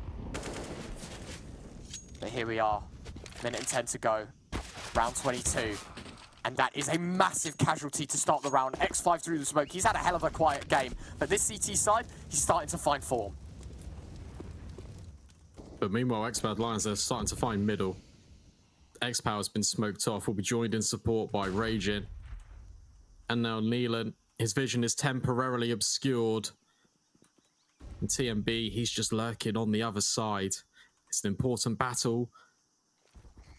They're so close. It's a potential, but Neelan will win the duel. 5 versus 2. And K23, they've sprung back into life. Red Star goes for the peak, we'll find one. Klax's trade, and the response from Klax is doubled down upon. 14-8, K23. Listen, the gap is too far to consider the comeback a reality just yet, but they are looking good on this CT side. There's no denying that, Brandon, and as we continue to divulge into this game, into this map of Ancient, the CT side of K23, very similar to how X-Mad Lions played their CT side, very similar to how Mirage looked as well. They really aren't allowing many doors to be opened here by the X-Mad Lions side. The T side are struggling. Haven't really seen X-Mad Lions extend over towards A. The primary focus has always been towards B ramp and mid-control, mid-round. And it feels like the K23, they don't actually need to aggress on in. Instead, they can just hold. They can wait for the opportunity, because X-Mad Lions will seemingly walk into their crosshairs. My point is proven. Power doubles up early. Potentially could flash in his teammate X5 through the smoke. Doesn't even need to. It's a plethora of kills, and Raging further extends the lead. JL is all that remains, and the Deagle spam, it doesn't find a head. A flawless victory for the CT side. Unreal. How do you know, consider the thought process, everything? X-Mad Lions made to be look like children out on the server right now by the K23 side. Admittedly, you know, it wasn't the full buy, it wasn't the full potential of this X-Mad Lions side. This round will be the telltale of it all. Can they deliver? Can X-Mad Lions break the continual curse? With that kind of heroic praised out by TMB, maybe they can, because I thought the Molly would be his ending, but it's only just the beginning here for the T side. A 5-on-4, they crack open the shell. They've struggled so much to do so. Got to be careful though. Neelan resided in towards pocket. Actually just going to creep his way underneath the scope. TMB, he's holding for this though. And the shadow's been spotted, but Neelan will find the headshot. And more importantly, potentially he escapes with his life. That's a very crucial kill for K23. And as you said, the unresponsive X-Mad Lions have let him run right away, find the chance. Extra Power will claim another. Neelan has the bomb in his sights. And with that, double digits for the CIS side. I don't believe it, mate. What sort of comeback loopy land have we entered? A roller coaster of emotions, and this ride, I don't want to get off it just yet. JL in towards Donut. That's an unbelievable headshot. This is still on the cards. This could still really occur. Lurk smoke out towards Donut. X-Mad Lions would like a little bit more of a safer road on towards the bomb site, but Klax hasn't revealed himself. He could potentially play spoiler, but JL's cleared him. Hang on a second. This could definitely still happen. JL has just given them a lifeline. Can Waro deliver the bomb? It will get set down. JL's got the third. 1 man to go, but his exit power's up. He draws the USP, but it is not enough for JL as he takes all 4 down. Map point and series point X-Mad Lions to eliminate K23. He's just pulled 4 kills out of the hat. The bottomless pit of K23's success has just been voided by 1 man. That clear on towards Klax as well. That sets up a storyline. He's really just done it all. Unbelievable heroics from JL, and now it's series point for X-Mad Lions. K23, it looked like we're getting back into the swing of things. It looked a bit more familiar, but not to be the case. And now a lot on the line, and backs are certainly up against the wall. And to think that if K23 lose 1 more round, they will be eliminated from this entire tournament, the entire event. It all comes crashing and burning. And X-Mad Lions. Talk about a team. Talk about the struggles that they've been through. They have 6 chances. They just need to win 1. Nealon, he'll try and put a stop to it in round 25 for now, though. Waro 2K enables himself with another, though. Very, very carefully taken care of. X-Mad Lions, a level game. X5 is... Oh! There was a chance that Red Star could have turned on a dime and eliminated X5, but instead he follows in the footsteps of Raging. But TMB with the Mac 10, he's actually found a couple of kills. 2 versus 2. And JL... Oh, he's actually going to completely circumnavigate the scope, and TMB is holding X-Mad Lions. They take the series 2-0, and K23 are eliminated. That is horrible to see. K23 out of this tournament, 2-0 fashion. Doesn't quite represent how well they played on Ancient there towards the end, Brandon, but the gap was too far gone. X-Mad Lions, they only needed the 1 round to reintroduce themselves to the chance, and that they have delivered. Very nicely done. And of course, as you can see at the bottom of your screen on the ticker, of course, X-Mad Lions through to the lower final. K23 eliminated, meaning 1 best of 3 away the X-Mad Lions side are from being in the playoff stage to get that 3rd slot. It's commiserations for K23, but you can only, dream of this story for X-Mad Lions. For a team that couldn't even make it into the closed qualifier of the last event in Season 2, have now made the run from the closed qualifier all the way through to the main event, and now they're 1 best of 3 of pushing that playoff stage. You can't write it any other way. Yeah, it's a real Cinderella story, and they will go on to that lower final to face either Eternal Fire or Entropiq, and that is our 2nd matchup later today, and we can get into that one a little bit later. Yes. I just want to recap what we just saw in that game, because Ryan, that was crazy. X-Mad Lions, I'm very impressed with how they performed. Yeah, Map 1 and Mirage got a little bit interesting, right? K23 beating them by a round heading into the end of the first half, right? It was an 8-7 scoreline, and then K23 get hit by a ton of bricks in that second half. Their CT side unstoppable. They just push through. They find themselves the success, and then that was it, right? Map 1 closed out. They head onto Ancient. The start, you couldn't write any other way. What was it? 13-2 at the halftime whistle. Yeah, we told their CT sides were something to watch out for, and they prove on both maps exactly why. I'll tell you what, though, despite all of that, K23, they did put up a little bit of a fight. They even lost that pistol on their CT side to kick things off. So it was a nice little recovery, but in the end, it just takes it's JL's 4K to really just get the gears back in towards motion. That really was the straw that broke K23's back, and unfortunately, we will say goodbye to them. Yeah, it's unfortunate, right? It's K23 that, despite having these changes, the introductions of some amazing players, by the way, Klax and Raijin have really surprised me. And we always talked about the addition of the firepower on the K23 side. Yeah. It's not enough today. 16-9, round 25 is the last round that we see on Ancient, and ultimately the last round we see of them in REPUBLEAGUE Season 3. It hurts. It's a bit bitter that they go down like that, especially how close their matchup was in their previous best of 3. Of course, they played the lads over in Entropiq. It was a 2-1. And then Ancient went 29 rounds, Nuke went 30 rounds, Mirage went 36 rounds, right, or 35 rounds, excuse me. Like, we had an insanely close best of 3 with the Entropiq K23 boys. Just not enough to push them to the finish line. They dropped down to the lower bracket, dispense of 1 win quite quickly, And here, you would expect a little bit of a better performance, but X-Mad Lions proving to be the better team.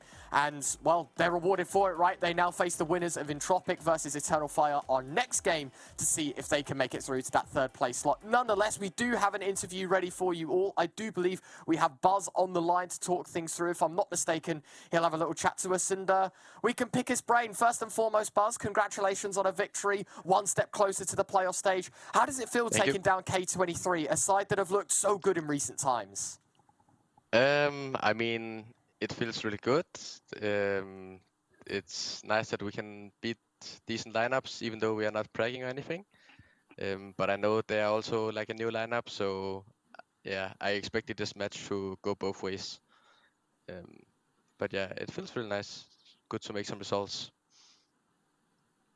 Yeah, that's really good to see. And you do advance to that lower final. You will face either Eternal Fire or Entropiq. Is there either one of those that you kind of favour? Is there one that you'd actually particularly like to face off against? Or does it not matter what opponent is given to you? I mean, we beat Eternal Fire the other day, so I guess that would be nice. But also, I think it's fun to beat a good team. And yeah, that's more fun, I would say. Gives more confidence to beat some good teams. I mean, Eternal Fire is good also, that's not what I'm trying to say, but yeah, it's funny to beat the favorites.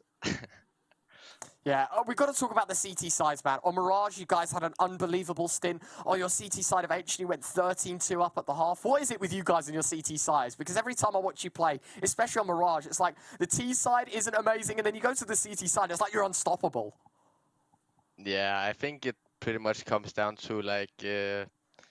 we on T side, we don't really have like any set strats or anything to fall back on, so either it works or it doesn't. And on CT side, I mean, it's a bit easier to play as a mix because we're just like playing off our experience and trying to play with each other. So I would say that's why we're better on CT side. Okay, so yeah, so it's a little bit more just reliant on your individual skills and your cohesion that you've gained as just playing as a mix. So in a more tactical element then, what about the veto? Because we saw when you guys played a couple of weeks ago against K23, it was a completely different set of maps. Was there any real fundamental in your decision making to pick these maps, or what was the game plan behind it? I think it's just what's been feeling good lately, and yeah, I mean, we are trying to pick some simple maps that doesn't need like a lot of strats or like a routine in a team.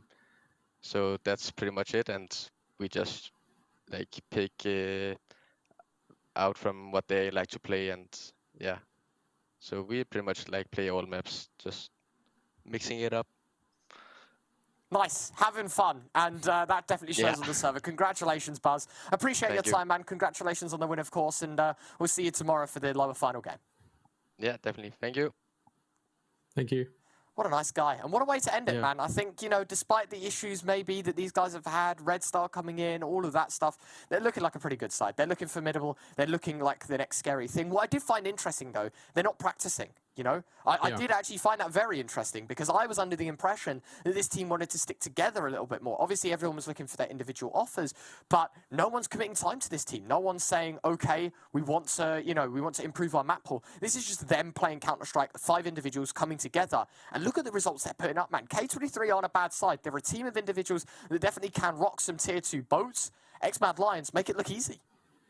Yeah, it's actually just very interesting. It kind of really highlights and just shows how good these individuals actually are, and they fully deserve to be performing at this higher level. But look, when it's all said and done, that is it. X-Mad Lions, they will advance to that lower final, and once again we say commiserations and goodbye to K23. We've got one more elimination match for you a little bit later on. That will be Eternal Fire versus Entropiq. Don't go too far, grab yourself a snack and a couple of drinks, and we'll see you a little bit later for that best of 3.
We break up and you slam the door. I messed up on the bedroom floor. What the hell do we do this for? I push you out, but you come back. That attraction, we can't fight that.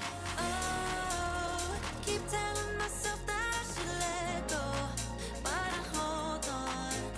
And oh, keep telling myself that I should move on, but I don't. 'Cause we got that mad love, we got that sad love, we got that fun love, we got that young love, yeah, that dumb love.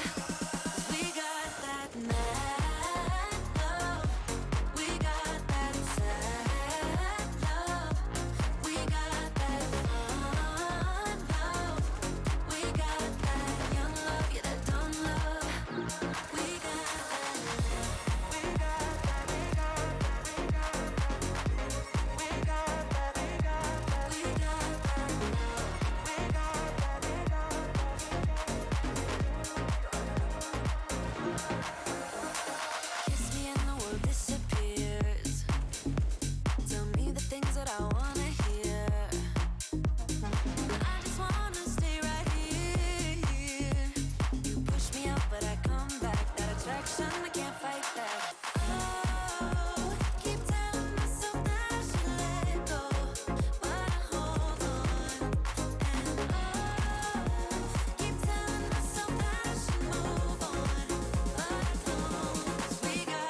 Very easy question. Is Astralis? So final answer D. No, I'm pretty sure. I'm pretty sure it's Astralis. Pretty sure it's Astralis. Yeah. Let's go for it. Okay, so final answer D is right. Good job. Thank you, thank you. Thanks. Gambit. Yeah, Gambit. Yes. Gambit. This The is B. easy. Answer is B. Yeah. B. Good job. Ooh, that's hard. In 2014 era, it might be Get Right Forest or Pasha Snacks, but I don't think so. I think it was either Get Right First or Kenny's and Shooks. Yeah. But I am not sure. Let's go for the first answer, maybe. Like the first. Get Right and First? Yeah. Let's Okay. Go Get right and Forest. Final answer. Yeah, Get Right and Forest. Let's go for it. Let's go. Maybe Kenny's and Shocks, but I think Kenny's and Shooks, but let's go for Get Right First. let's go. Okay. You need to give anyway final answer. Yeah. Okay, Get right Forest. Wrong. It was Pasha. Pasha and Pasha and Snacks. Yeah. Get right first. Okay. Get Right was first. Sorry, Get Right, bro.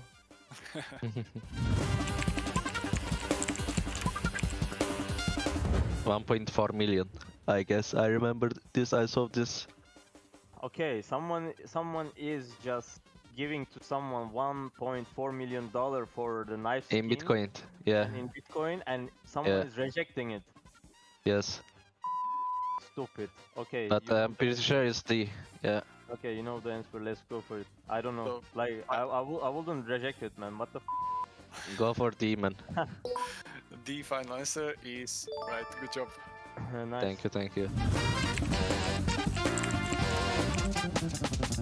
That factor new. I think it's around 300 and 500. It might be, but I'm not for sure. What do you think, Calix? I think between 100 and 350. Yeah, I think it's B Yeah, because it's not might be so.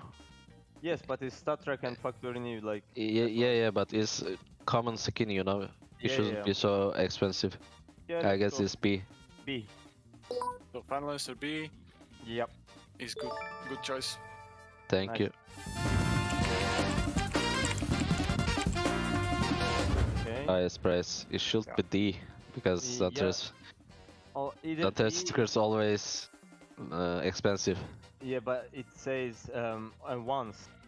Like And one at time, once? one time happened. So maybe one guy put in 108 and someone just bought it in the first. one.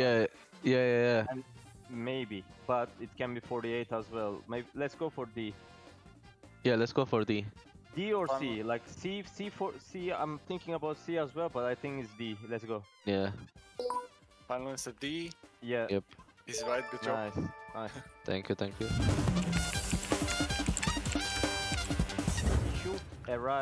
Should have arrived with her razors, but I don't remember. Did he arrive with Astana Dragons? You remember that roster, Calix?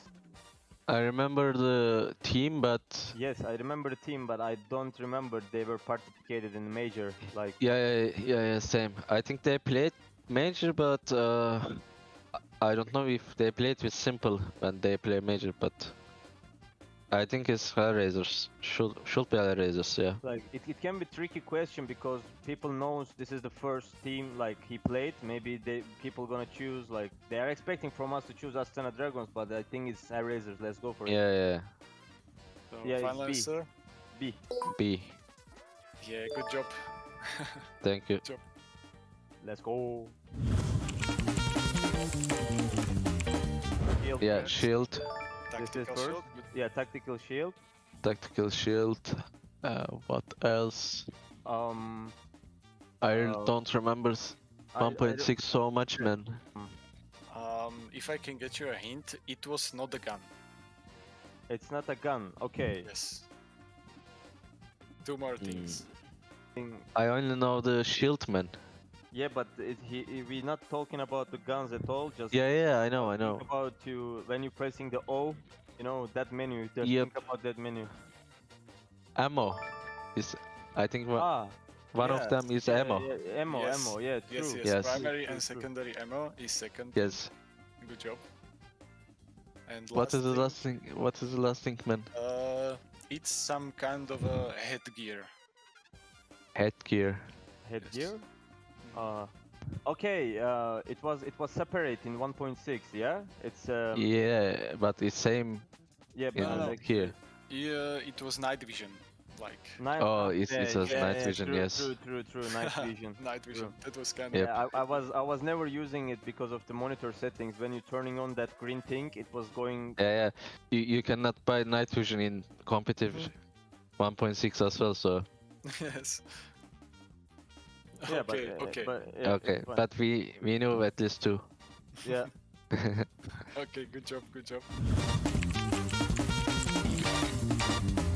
I think it's from official, but Let's go for the fan art because I don't think so. You see that thing, Calix, on the door, like there is Yeah. some like.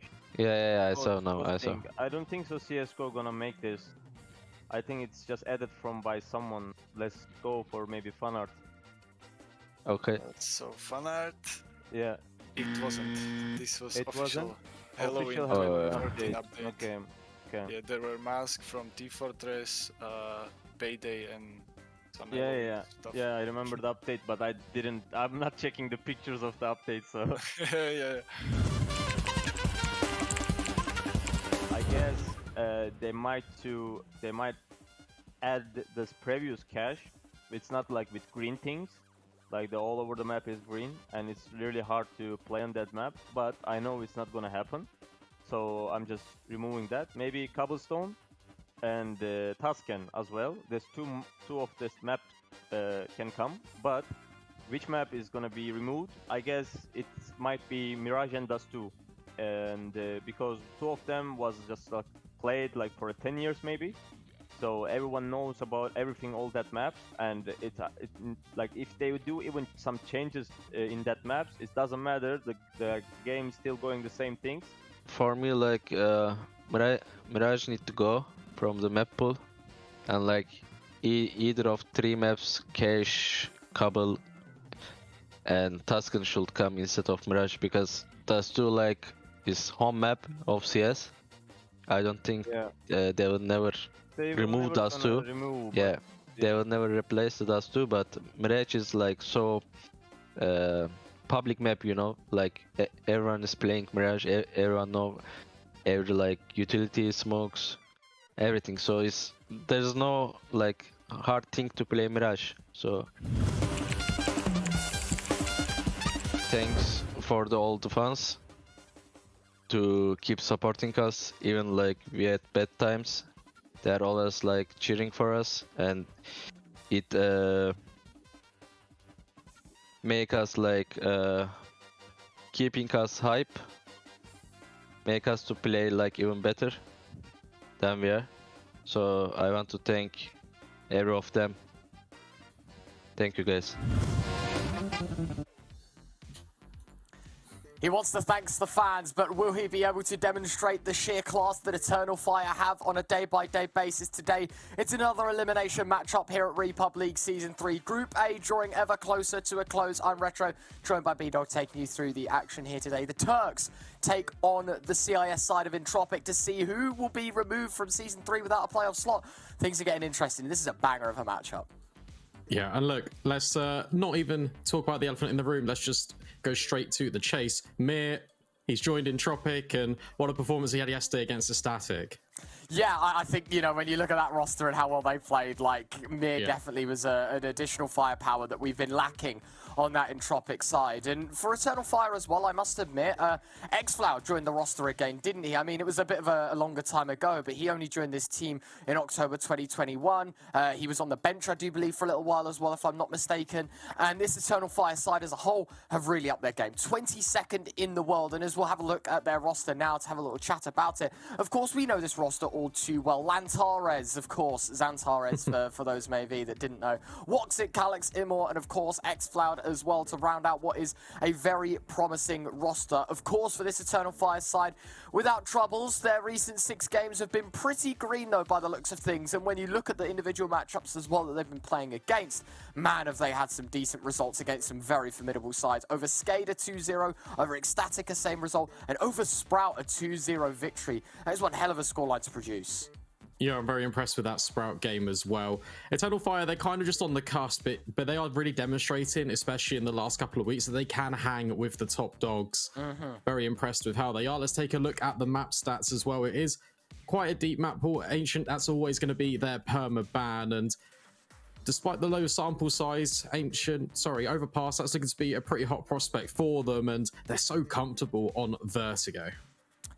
Yeah, they are pretty good on a lot of these maps, actually. You don't really want to test them on a bad day. But speaking of a team you don't want to test on a bad day, look at this Entropiq lineup. Of course, we lost Lackey, a bit of an unfortunate event for him to be removed, and maybe the firepower issue was something that they knew about, and in the back of their minds was a little bit more of a problem. However, with this introduction of Mir, firepower is something that this side definitely holds. And their recent 6 games, although maybe not producing the right results just yet for this Entropiq side, they definitely do have a chance against some of the world's best very, very soon. And I would class Eternal Fire as some of the world's best as well. They've really put on a performance. This matchup here is going to get a bit interesting. The 3-mapper in the back of our minds, a 2-0 over Sinners, a 2-1 over K23, but losses to some fairly formidable tier 2 sides as well. Entropiq still need to find their form to make it into the top 16 and really solidify their place as a tier 1 side. Map pool as well, pretty deep. And as we talk about the veto a little bit more, Inferno and Ancient, both maps that either team want to be playing. Entropiq, of course, their permaban Inferno, Ancient the permaban of Eternal Fire. Where do we think this veto is going to go? Well, the last time we saw these two teams play, REPUBLEAGUE Season 2. What a throwback that is, first and foremost. Dust 2 Map 1, Mirage Map 2, Vertigo Map 3. Brandon, do we see anything of the same today? Honestly, I think that actually could be a very similar prospect. We know that Eternal Fire, they're a little bit... They actually do favour Dust 2, but Entropiq, they are definitely incredible on it, and I think Eternal Fire will definitely leave that one open, and that could be a potential punish pick. You talk about the firepower of an upgrade, and Mir, he's more of a star player here. Going to be interesting to see how he can slot in and how Nickelback can juggle that around. But look, let's get straight into the veto, and there we are. Inferno, Ancient, they have now disappeared. It's going to be Eternal Fire's pick, and let's see what they elect to do with it. Oh, no, it's Entropiq's pick first. They go for Mirage, which is an interesting one. They've only played it 3 times, and they've won 1 of them. Nuke coming in for the boys over at Eternal Fire. I only have respect for the Eternal Fire side on Nuke. I'll explain my story behind that a little bit more as this veto continues to develop. Vertigo and Dust 2 leave the pool. Overpass, our decider, should we need it. Entropiq, as I said, have played Mirage only 3 times. They lost to Big 16-14, they lost to K23, and then they beat K23 in overtime just recently on this map. So, yeah, we've got to respect this side a lot, and yeah, very, very formidable. And the reason why I say I like the Eternal Fire side, especially on Nuke, is when I was coaching Royals, an advanced team back in the day, we played Eternal Fire on Nuke. Admittedly, it was an Xfloud in the roster, but they stomped us. They had an incredible Nuke, and you'll realize quite quickly how versatile they are on this map. It's one of their home turf maps. They love playing it, and they're pretty good at it as well. And so for Eternal Fire, with Mirage Map 1 and Nuke Map 2, there is a realm in which they could take this series 2-0. But Entropiq, I think picking Mirage, they know that they've got something up their sleeve. Yeah, I think it's actually a very good point. Eternal Fire, if they actually win out Mirage, there's a possibility that we could really see a quick 2-0, despite how impressive Entropiq looked. It could really go either way, and without any further ado, we're going to get straight into the action. Mirage is our first battleground here in this potential free mapper. The stage has all been but set, and as we have these lovely cinematic shots just panning on in through the connector. Where do you see this one ending up? Oh, he's putting me on the spot this time, There we go. I think, it's difficult. Mirage is such a foreign ground for me. I didn't expect to see Mirage in the veto as much. It was a little bit of a difficult one. If I'm honest, with Eternal Fire, they had a quad OT against Sinners and lost. They lost to X-Mad Lions on this map as well, the Eternal Fire boys. I think Entropiq will have them beat on map 1, and I think this will go 3 maps. I think Entropiq have this 2-1. Yep, I'm kind of coming down on the side of Eternal Fire, actually. I think that, look, they are really close to really solidifying themselves so that they can hang with the top, and I think this is a perfect opportunity if they take down Entropiq, who are also competing kind of in the same elements. You're gonna have the honeymoon period, of course, with Mir being on the roster. But Nickelback, this is the furthest he's ever come in terms of HLTV ratings. This team of Entropiq players, they've been together for over a year. You're now replacing Lackey, who has been a staple foundation of that team. You're bringing in a star player, so the roles and the culture shift of the team is going to have to completely change around. I doubt that will happen anytime soon, but Nickelback is now going to have to start calling on the fly, and it's going to be a real test for him. Yes, and of course, Mirage, a map that they haven't really practiced much with this new team, well, at least in an official environment, maybe in the practice itself.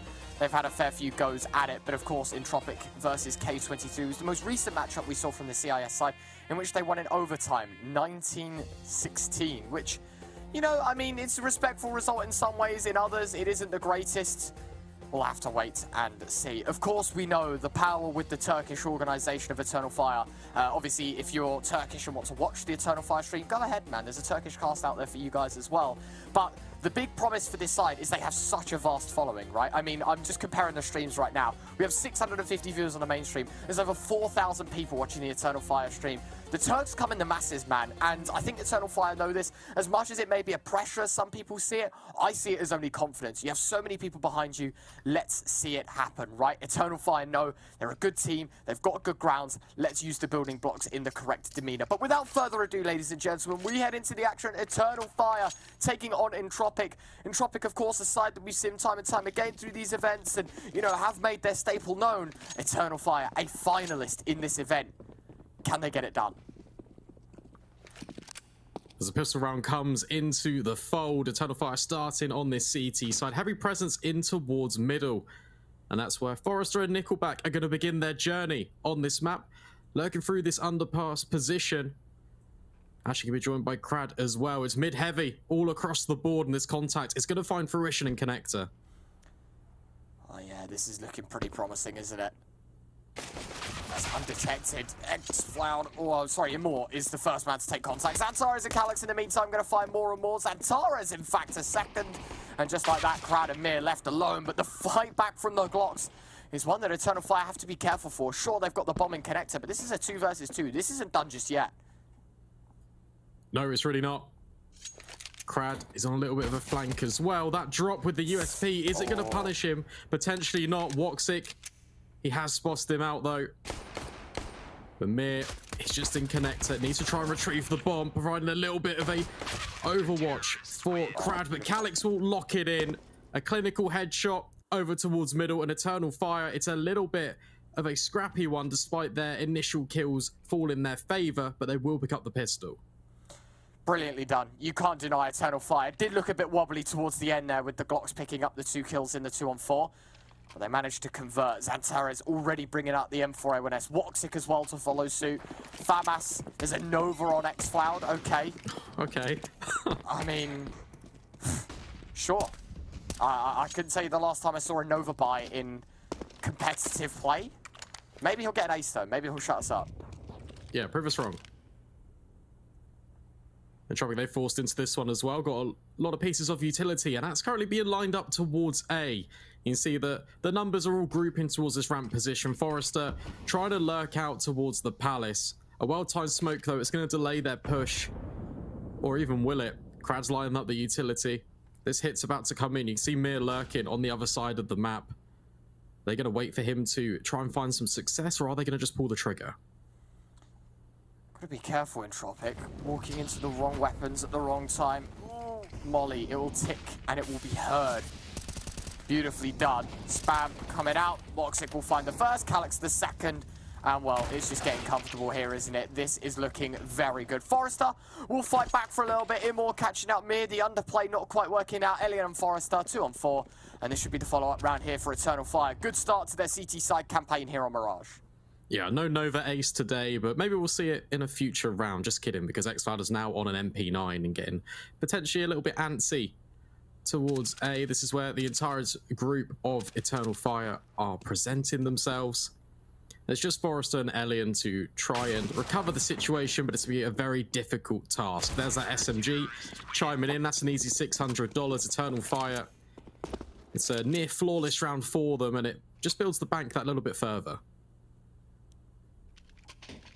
Yes, very nicely done for the Eternal Fire side. No real casualties either, right? Maybe the kill comes in here and there, but the M4's more importantly saved across. It was Calix that fell in this round, and I do believe he had the FAMAS or an MP9, right? So, yeah, it's all right. No need to worry. Round number 3, Eternal Fire, back to their ways. M4s, MP9s, FAMASs for Entropiq, Deagles, and a couple of Glocks. That's what they got to work with. Yeah, not the best buy in the world. But for Entropiq, it's a waiting game. I'm just going to try and burn this clock down, try and expend any pieces of utility that Eternal Fire have to offer, and then potentially try and get the bomb down.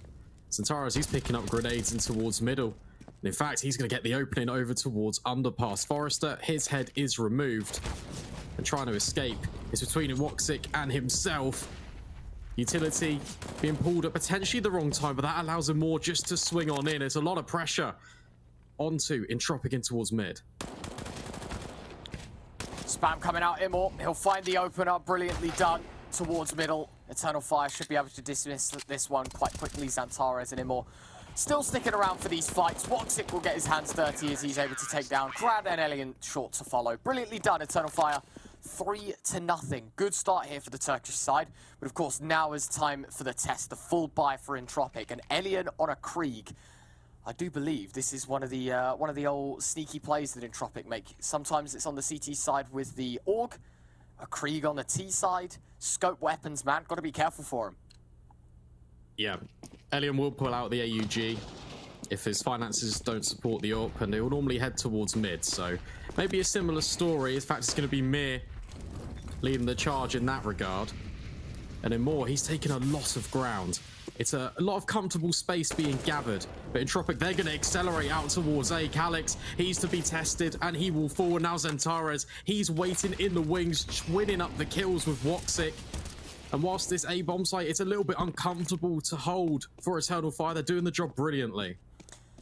Yeah, it did get a bit wobbly. Elian, oh my god, he's caught completely off guard, and Moore makes it slow and steady, but he does find the kill. Forrester will trade in the meantime. Mir's out towards B. You wouldn't expect this whatsoever, but look at Xantares. He's going underpass right now. Forrester, he could walk right into Xantares, and that's it. The round's over. Oh, he was waiting for it as well, but Xantares, he's just that little bit quicker. But Mir's position is still unknown. Might have an inkling now, Xantares, because it looked like it was a little bit of a lackadaisical approach with the bomb just running on in. Not really too worried about it, and Xantares is considering it. The grenade and the spam, it's not going to find the mark, and 40 seconds left. Mir, he's got to do it all. Yeah, 1 versus 3, 35 seconds left. Bomb in the back pocket of Xantares. There's no stopping the Turkish powerhouse here. Eternal Fire. They have themselves a fourth, and this is a great beginning to the T side, or to the CT side of Mirage, sorry. It's very similar to sort of the previous rounds, how they play it. There is maybe a little bit of aggression, but Xantares in that moment decides, I'm pushing underpass, I am going to get the information towards B. That's where I'm going to end this round. And he is able to cut off the Forrester push, no problems at all. And Eternal Fire, they'll be rewarded for it. It's a 4-0 scoreline. Counter-terrorists win. It's very proactive heads-up play from them as well. They've taken A. They've already got control in towards middle. You had that flank from him more earlier in the round. So, honestly, the only place Entropiq can really go towards is that bomb site. It's a lovely reaction off the back of it. In Eternal Fire, they continue to find the rounds flawlessly. Entropiq struggling a little bit in the early stages. This buy, it's a little bit mishmash as well. AK-47s and a couple of hand cannons to support. I'll tell you what, Entropiq, they'd love a bomb plant here. They just need to kind of stable out these financial investments. Obviously, a round is ideal, but it's a difficult task ahead. Yeah. Especially with Entropiq going to double down upon this. This is, yeah, unbelievable. I mean, you can't write this any other way, can you? Eternal Fire off to a cracking start on Mirage. We did wonder if this was going to be a bit of a problem. Crad is able to find a single kill, but the trade is going out. In the meantime, towards A, Nickelback has found so much control alongside Forrester. The AK of Mears picked up a kill. All of a sudden, this round is dangerous because Mears found a second. And the round that I slept on the most is the round that Entropiq come alive and reanimate themselves within.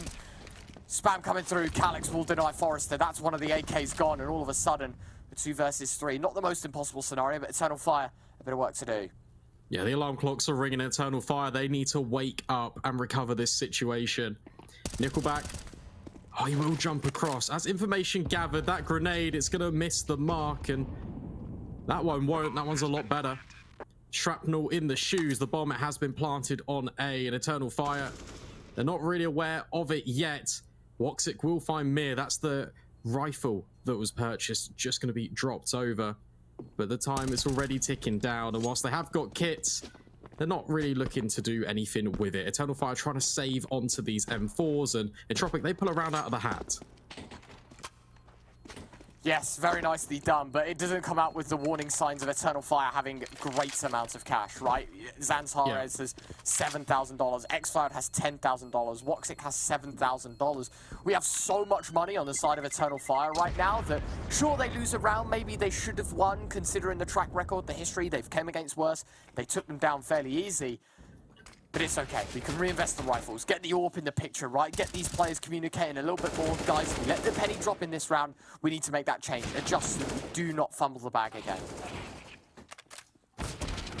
Yeah, very important not to let a single round throw off your whole psyche, yes. Especially the domination in which they've really achieved these rounds in the previous. But for Entropiq, it's going to have to be a consistent entity. They're going to have to bounce back very quickly. It's going to take a number of rounds before that bank is broken, and Elian, that's a great start. He will find Woxic. AWP battle goes down in mid, and Moore with a scope weapon of his own, extended in towards middle. But Entropiq, they're already away. They've taken the control, and they're lining up smokes for A. I do believe this is going to be a top mid smoke thrown by Nickelback. More of a mid fake coming in? I don't know. I don't know what's the game plan here. The mid-smoke misses anyway. He's actually messed the lineup up completely. And Xantares now can use this smoke to hold underpass without being shot from middle at all. His teammate Evan Moore's around. Elian, is he going to miss the lineup as well? It's a window, I think. Oh, this time it lands. The last one didn't. This time it does. Xantares towards Just underpass, though. He's able to take down Mir. Beautiful shot. Mr. Xantares, we always talk about him. He's a big prospect, a hot topic as well for the Turkish scene, and he's able to deliver. Only the one, though, Crad will respond. It's not as a heavily fortified bomb site as Eternal Fire would have liked, but Calyx and Amor, they're in a bit of a loose crossfire, but now Calyx will activate from Ticket, immediately traded out. Amor swings in from the connector, and that's a cracking shot on towards Crad. He's been thrown into this clutch Molotov, makes Forrester a little bit more uncomfortable. But his position's already given up, and in fact, it'll be the fire and the flames that burns down the IGL of Eternal Fire. Back-to-back rounds for Entropiq. And this is where it gets scary, because the money issue becomes so apparent for the Eternal Fire side. They've got to be careful of the next step. Beautiful shot from Elian to open things up. Xantares, again, you know, he's not just an aimer, he's got a massive brain behind him as well, and he predicted that the underpass play was going to be something that Entropiq were going to look after, and K23. Just unfortunately, he can't really get much done afterwards. In Eternal Fire, they will suffer the consequences. This is an MP9 on Calyx, but an opening kill for Amor. Eternal Fire win about 76% of the rounds when they take the man advantage on Mirage. So it's a step in the right direction. Elian gets Molotoved out over towards top mid. From a position of comfort, it's now looking a little bit scary for Entropiq, and Moore has rotated over, but can't quite find the pixel angle towards Crad. Rotating away. Is this going to be a call that makes them or breaks them? Xcloud, I have some knowledge at least of a few. The B play hasn't really been tested so far. Entropiq just letting Crad make some noise, try and keep these players at bay, and the AWP already sucked in towards B. This is actually a really good position right now for Entropiq. They head towards A, they head towards mid, whatever it is. They have a really good chance until Xcloud nails Crad through the smoke. Beautiful kill for him in Eternal Fire. A two-man advantage. This should be right back to winning ways. This should be a fifth. Yeah, lead further extended. Xcloud just had an inkling. Mir's made his way up towards ladder though. Gonna run around the corner on short. So let's not count him out just yet. But Amir is just scoped all the way in. He even gets flashed off. There's a no real entry path there.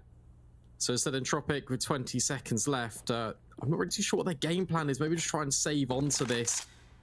And Calix, he's so far already up middle. It looks like Elian is holding for him though. So AWP will pass the test and potentially will be held onto. Very nicely done. And with that, the time will expire. Eternal Fire take a 5th. Won't really take much wind out of the Entropiq sails in terms of sort of how much money they have or whatever the scenario is. It just deducts from the players that already have the rifles. They don't get any value in the next other than the weapons saved. So, it's another full buy, or is it? Nickelback, okay, no, I thought he was saving then. I was like, whoa, what's the plan here? But no, they've gone double Mac 10 setups, double AK, single AWP. Maybe this is a fast B play, try and close the gap, make the entry happen. Imor has been left, or, yeah, sorry, no, Xfloud has been left a couple of times solo towards B. I was going to mention the only time he wasn't was when Imor joined him with the AWP. This time it's Woxic to go aggressive. This is different, this is new, an Eternal Fire. They might just be able to find themselves an opener as Woxic hits the mark. Another page in the book for Eternal Fire. Ooh. And Woxic just wants to keep on reading the situation. Scoped in fact, he doesn't even need it. But here are the Mac 10s. They begin to try and overwhelm the scene, but Xfloud, it's a road to recovery.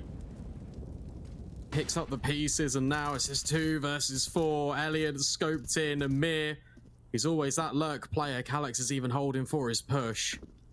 So Eternal Fire, a really great read into this one, and the push begins and it gets shut down before it can really get going. Mir trying to slip through the murder hole. Calix will know all too well about that angle. Elian, last man left, 1 versus 4.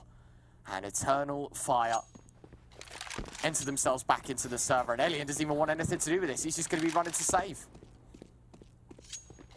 He kind of needs to as well, right? Look at the economy for Entropiq. We were talking about Eternal Fire's finances. And now we look at the bank balances of Entropiq, and it's not great at all. Calix. Oh, we'll win out the duel versus Elian. So Sniper cannot be saved over. Another upsetting circumstance for Entropiq to find themselves in. Yeah, I mean, look, it was kind of happened when you go for the B play. Woxic, that's a brilliant second shot, by the way. Unfortunately, he doesn't find any more. Would have been a simple-esque play on the back of the site from the Turkish AWPer. Brilliantly done, though, for Eternal Fire themselves. They've got themselves a nice 4-round lead. Starting to build up the economy again for Entropiq, set back to square one. They took an investment, a bit of a gamble in the last. Didn't pay off this round. I mean, if they do go for an investment, Forrester won't have an AK, Mir won't have an AK. So it's only right that they'd have to take an eco. Yeah, it makes sense. And there we go. That graphic just kind of further puts things into perspective. Very impressed with Eternal Fire's reactions. You can see that as well as Antares in towards mid. He's already conditioned Entropiq to be wary of this underpass pressure. So you can see that Entropiq, an extra layer to their T side. Another thing they have to consider is they have to clear out middle. It's never a safe area for them. Potentially though, here comes the faster play in towards B. It's all guns blazing. But that Molotov is going to slow things down. Absolutely. Minute 35. Very slow. Very humble beginnings for Entropiq, of course, who are on an eco. They want to play something quite volatile, something with pace.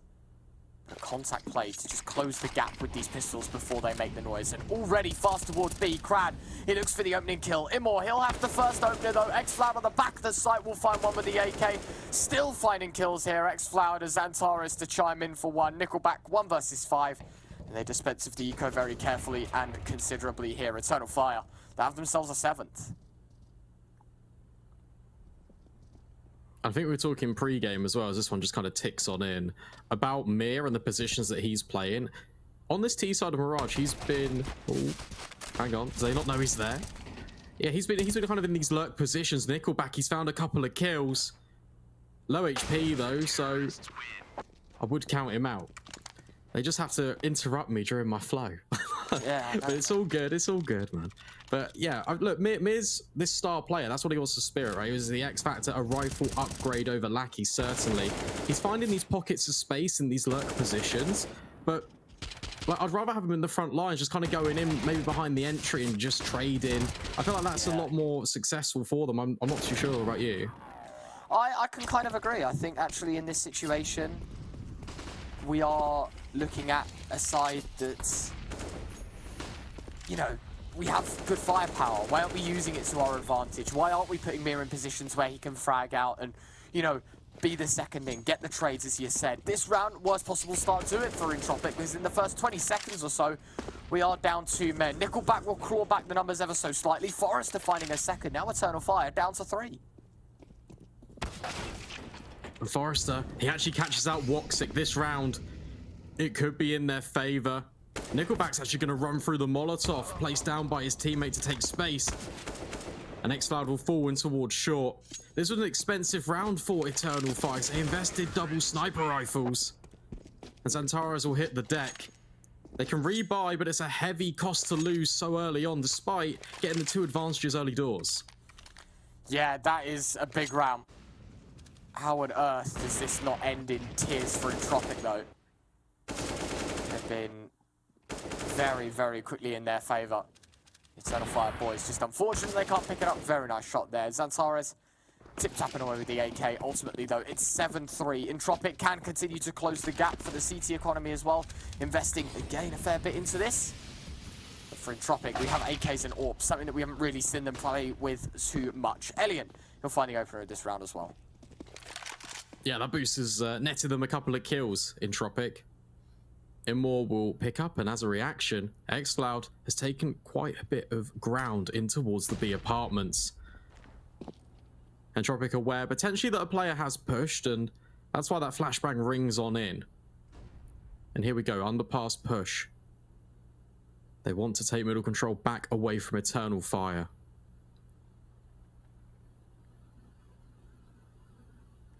Not really giving away much as of yet, are they here, the T side of Entropiq? Got the man advantage, play for trades. Use this man advantage as a benefit rather than a drawback.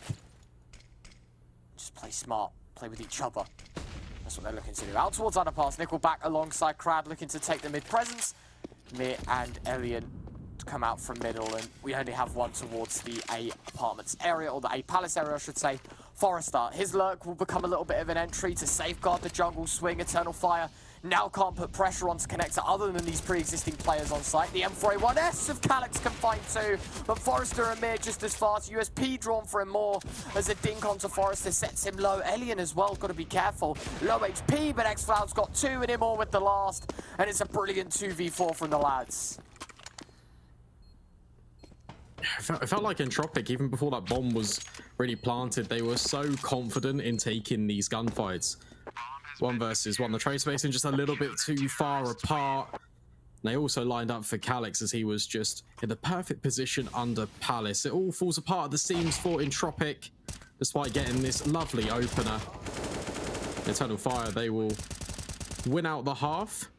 8 rounds on the board. How many more, though, can they realistically achieve? That is the question, isn't it? Is this going to be Eternal Fire double digits? Is this the one-sided start to Mirage that we were expecting? Entropiq really only have 1 chance to close this gap entirely, otherwise double digits, I feel like, would be the norm at this point. Round 12, 8-3. I can definitely see it. When Entropiq slow things down, they work their way towards mid, and it doesn't work out. We kind of see more of a aggressive pop style of play. We're about to see it again. Smoke's being lined up on A, probably supporting utility to enable this Palace push to come in, even boosting for more. And Emor, he's just posted up on ramp. He's going to be fully blinded. In fact, he's going to get Molotov off his position, but he still hits that shot onto Forrester.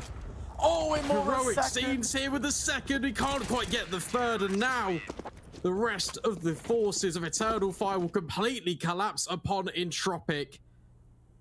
I didn't realize Immore was competing for Woxic for that primary AWP spot. Unreal. How does he even find more from that position? I mean, sure, Woxic, nice first shot. Immor, brilliant adjustment. Calyx, he finds the last. Eternal Fire 9-3. A full buy dropped once more. Entropiq will burn their second timeout. Having a little think, see what they can do. What has happened? As we can pass to the T side, as you can see, Dire Straits. Sure, there's AKs invested, but Galil's will be the primary weapon used. Krad might even have to opt for a MAC-10 if he wants full util with it.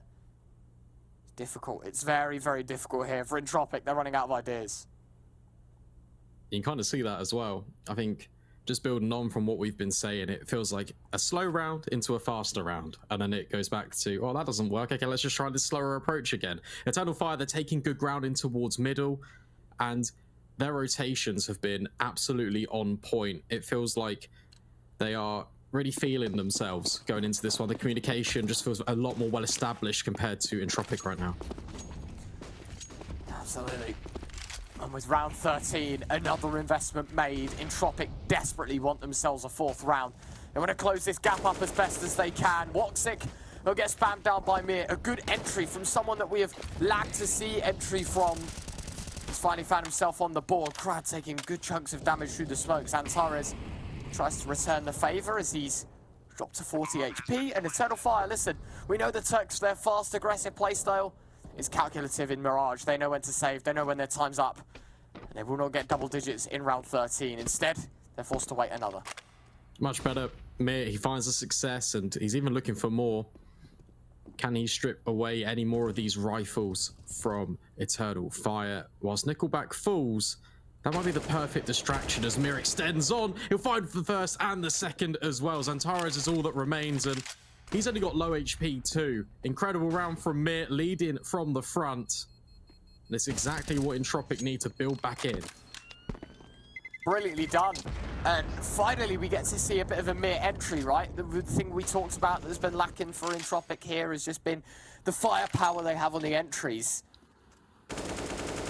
Here, though, completely different story. This round was Mir's to lose, and he ran right at them and just took everyone on. Wasn't scared of taking a fight, wasn't scared of disrupting that CT economy. Ultimately, does fall to the M4 of Xantares, but that was the only kill Xantares is getting in that round. Number 14, the penultimate of the first half. Entropiq down by 5. A better buy than the previous, though. Elian will have the sniper in his hands once more. Faster play out towards middle now for this T side. Xantares ready and waiting with a HE. Xloud dropping the smoke in towards short. Krad tries to respond with some spams through it. The structure here for Entropiq is play a slow round, pick up the pace, and maybe look towards A as Calyx. He'll find the opening kill. Unresponsive Entropiq Liars. They are forced to play 4v5. Forrester, Mira, Nickelback with kills though. And simultaneously, just as I thought that Entropiq had let their guard down, they come for a massive swing for Eternal Fire and it clips them on the chin. As it's just Immor left here in a 1 versus 4 and the AWP will try and be saved into the last. And they found the weak point. These con to A splits are Eternal Fire's downfall right now. Entropiq, they're grouping more as a unit, using their utility to craft out a path towards this position. By smoking off jungle, it really neglects Eternal Fire's opportunity to retake back into it. And Mir will once again find that kill on the exit. Lovely stuff from him. We head into the last round of the first half. It's looking a lot more recoverable for Entropiq. And once we see the replays fall away, take a look at the finances for Eternal Fire. It's not ideal, is it? It definitely isn't ideal for them. Well, ladies and gentlemen, it's safe to say at this point in time, a difficulty for the Eternal Fire boys. And nice to see that they call a timeout, even though it's the last of the half, even though, you know, at the end of the day, maybe you won't be able to make improvement. It's fortunate that they can take that 30-second breather and just go, what is our plan heading into round 15? Yeah, 10-5 feels a lot better than 9-6. Especially the way that they were really presenting themselves in the first couple of rounds. But what way will this pendulum swing? On paper, it looks like Entropiq are poised to take a 6 round heading over on that CT side. So it's an exciting prospect here. Eternal Fire, they start 3 players towards A. Round 15. 5-7 as Antares won't find anything. Deagle of Calyx was just looking for a trade or a way back in, it seems. One Deagle from Immor will connect at least. Mir goes down to the body spam. In the meantime, though, X-Cloud gone as well. Calyx tries to get inventive towards ramp. That's not going to happen. Elian denying it. Woxic. Really nice shot onto the AWP, but a 1 versus 3 now for Immor, and already tagged up, already half HP. This should be no problem for Entropiq to find their last. And so, although humble beginnings, Entropiq end the half with 6. Eternal Fire 3 in front. Can they continue this remorse on the T side? We'll find out after the break.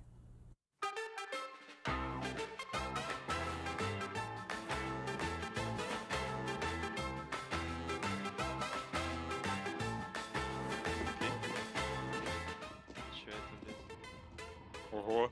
Пизда, блядь. Все, он не сможет нажать, по-моему, блядь. Ой.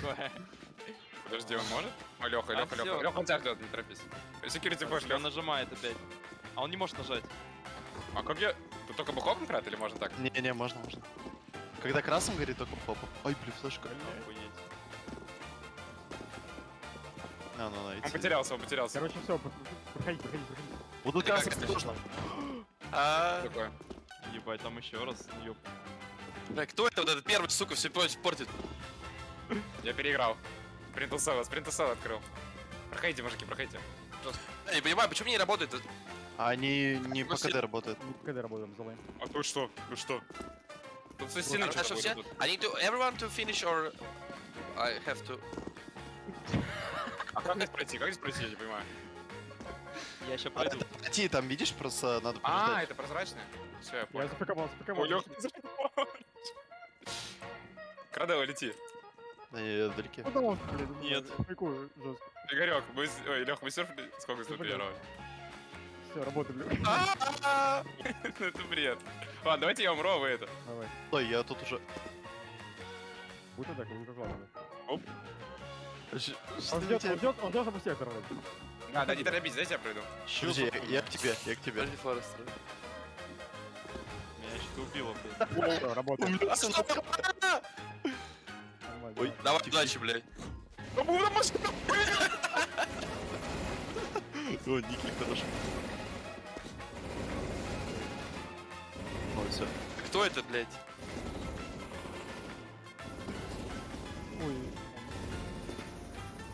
О, все отлично. Давай, друг. Нормально. Крутилки. Нет. Бля, самое сложное первое, вижу. Легко. Бля, что я сделал, ГФЛ? Ой, я правый. Долго. А, все, нормально. Никель, возьми Ой. флешку там. Секьюрити флешку? Да. Не, я хз, сейчас я подумаю.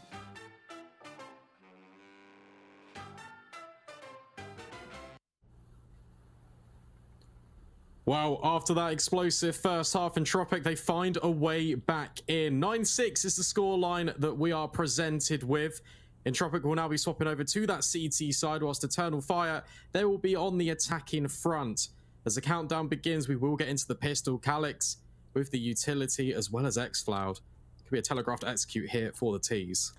Yeah, maybe they go for the calculative style. We're up by 3. The pistol, I mean, sure, it would be really nice if we didn't lose it, but, you know, it's not the end of the world. We've got a 3-round lead. Let's try something. Let's see how it goes.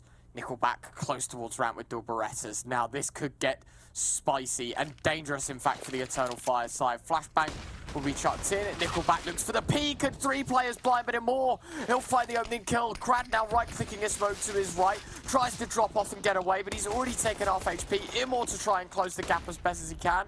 And amidst all of this, the bomb will try and be set down. Calyx, he'll punch in the digits. Immor will find a second. It's all kicked off, but it's all in favor of Eternal Fire. What an explosion, Crowd. Just trying to stay alive in that smoke, not to be. Forrester creeping his way in towards CT. Lovely kill for the first, but there's more challenges ahead of him. As the rest of his teammates just fall around him, it's only Forrester remaining.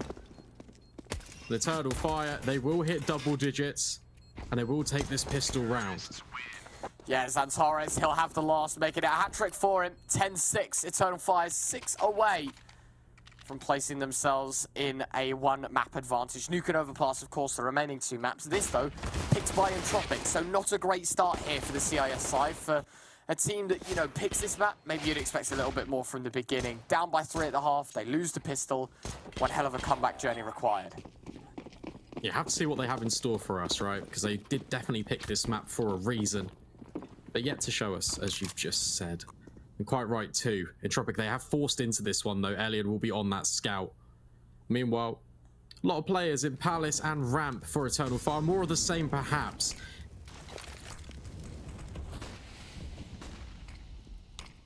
Smokes dropped in. Alien.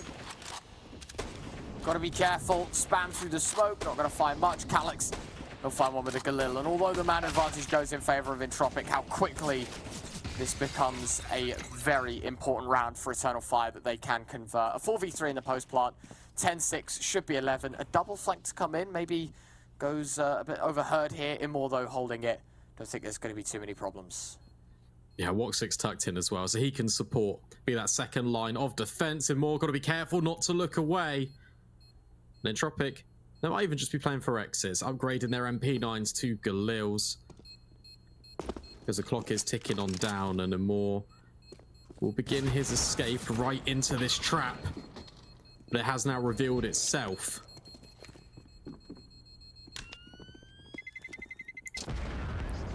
Bomb will go off, and Mir, he'll find one, looking for an upgrade of a weapon. There you go, mate, enjoy. Have a Galil.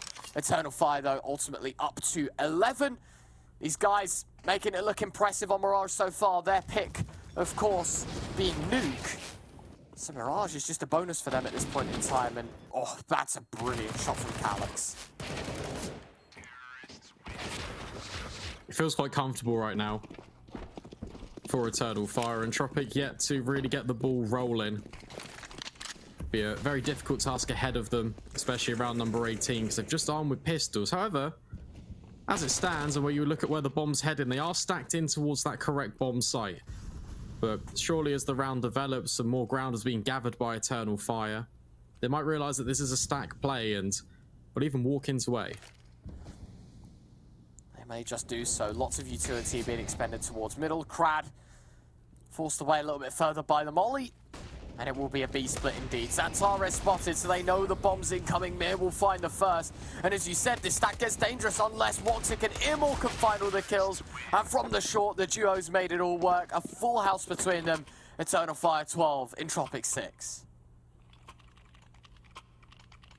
Yeah, I guess stack made redundant. Obviously, you're going up against the upper-classed weaponry of Eternal Fire, only armed with pistols, and Mir with a Galil. It's not the best tools for the job. But that's all said and done now. Entropiq, they will be able to buy in. AWP is going to be uncontested here for Elian, and that's where he could potentially do his best work. Would love to see some more openings from him, because it was actually finding some success in towards middle. Looking to achieve the same now. A battle of utility. It is forming in B apartments, but currently neither team's coming out on top. Forrester just going for the cheeky spam. Knows that his smoke sits behind the one that Eternal Fire threw moments ago. And a molly to go down as well. He's proper testing the B play here. Eternal Fire giving him no information to work with, though. Really smart. And notice how he's the only B player. Mir's heavily over-rotated towards mid, like super oppressive on short. It does get worrying. It does get very worrying here. Eternal Fire, one correct move, and it might win them the round entirely. Well, that's a great start as well. Xcloud, he'll just catch the jump in Forrester. Now Mir looks to shut down one element of this two-pronged attack towards B, but it's too late. Eternal Fire, they have the bomb site. And Entropiq, they're a world away from even attempting the retake right now. Man advantage still sits with this Turkish side. You can already see that Entropiq, they just want to save onto their rifles. Beautiful, beautiful stuff for Eternal Fire. Closing the gap even more. And with the 13th to their name, it does feel very distant. The goal of Entropiq making their map a success story. And although I said Entropiq should have Mirage under belts, and I did say that Entropiq a 2-1 could happen, I'd also like to remind you, I did mention the whole idea of a 2-0 for Eternal Fire definitely could be playing as a factor. Right now, it looks to be the case. 3 from the ultimate goal of 16 here in the opening map of this series. Yeah, I mean, when you say that all the outcomes of the result, I guess you cover all bases. Oh man, come on. I'm just messing with you. We did say that because it is really up in the air, right? And I don't want to get ahead of myself because this could all flip on its head at a moment's notice. I'm just feeling a little bit confident because I did say Eternal Fire, and I never get predictions right. I'm sorry, I'm just. No, you can live in the moment, mate. It's all right. Yeah, I just, you know. Let me have this one, just at least temporarily. This series is far from done, though. Let's not get it twisted. But enjoy the moment, mate. You know, drink it in. Just enjoy the environment, knowing that you're one of life's winners. Oh, I'm having a great time, mate. Glad to hear. I'm very glad to hear. Round 20. Timeout called. Entropiq, it's do or die. They fully invest with the intention of winning, of course. Eternal Fire. Should they win this round, reset that CT economy, we're looking at 15-6. And this game will very much be over. The purpose now for Entropiq. When do you start thinking about the recovery on Nuke? When do you stop thinking about Mirage being a possibility?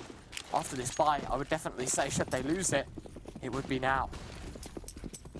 It's a good point, and it's a change of pace. Eternal Fire looking to inject some venom into their B bomb site hits. Mac-10 leading the charge, but Mir, he doubles up early. And that's going to send Eternal Fire scampering away. Immediately shut down. This round, it's not as clear-cut as they first thought. Absolutely. Eternal Fire met with a pretty big force. Calyx, he'll find one. Nickelback got to be careful not to lose his life there as well. 3v4, now a lot more manageable here for a T side that has looked so promising as of late. Entropiq just going to try and do as best as they can to hold on to this round. Zantares, though, brilliant shot onto Nickelback. You cannot stop the Turkish peak. You really can't. That's why it's named after him. They're now going to work their way through the connector. And Crad, whilst he has found a little bit of wiggle room in towards T-Spawn, that flank is a long way off, and now Elian, he's going to need to hold the line. In fact, Crad thinking about coming back. Elian in towards connector, hits two. And suddenly the round falls apart for the Turkish roster. Woxic is all that remains. He's extended up towards the stairs. Will Molotov out Elian as a consolation. But has he got any more in his locker? Saving grace that he has got the bomb on his back, but now needs to find a new plan of action. Unfortunately, not going to happen, my friend. It is very promising that Entropiq can take a 7th round. Got a little bit close, but that's okay. Eternal Fire still at 13, plenty of cash. They can rebuy, no problems at all. Good dispensement here from Mir to find a couple. Sure, he goes down from Calyx, but then sort of, you know, it does become a little bit too hard. That shot from Elian, though, so close. And another one as well. Brilliant deal. They're such cool replay angles, man. Like the little zoom in, yeah, pixel perfect. Love to see it. Production always. Right. Yeah, they really do. Got the tunes and everything as well. I know, mate. There's some bangers in the break. So no matter what stream you're watching, listen to the halftime break music. We jam out here. We jam out. Or not the halftime break, the between map break music. We do love a little cat jam. Get him going. Imora's 5 opening kills. That's pretty good, considering that he's not really the person I think you'd look to find those openings for Eternal Fire. So every member of the team is firing on all cylinders. Entropiq, though, they've got 1 round back. It needs to be consecutive, and they also need to do it in somewhat of a clean fashion. The economy is just not in the best spot, really, for either team. Looking at it, all things considered, Woxic is now being boosted on the other end of things, peering in towards connector. But no one's really aggressing from Entropiq. Oh, and apart from Nickelback, he just extends as I say it. But unfortunately, for Eternal Fire, they don't catch him out. Yeah, it's not a bad start here. The Eternal Fire go for the boost, try something different, catch out the mid-play. As you said, Nickelback, the man nearly to walk into it. Notice how we've still got 1 minute and 15 on the clock, right? But how little utility this Entropiq side has.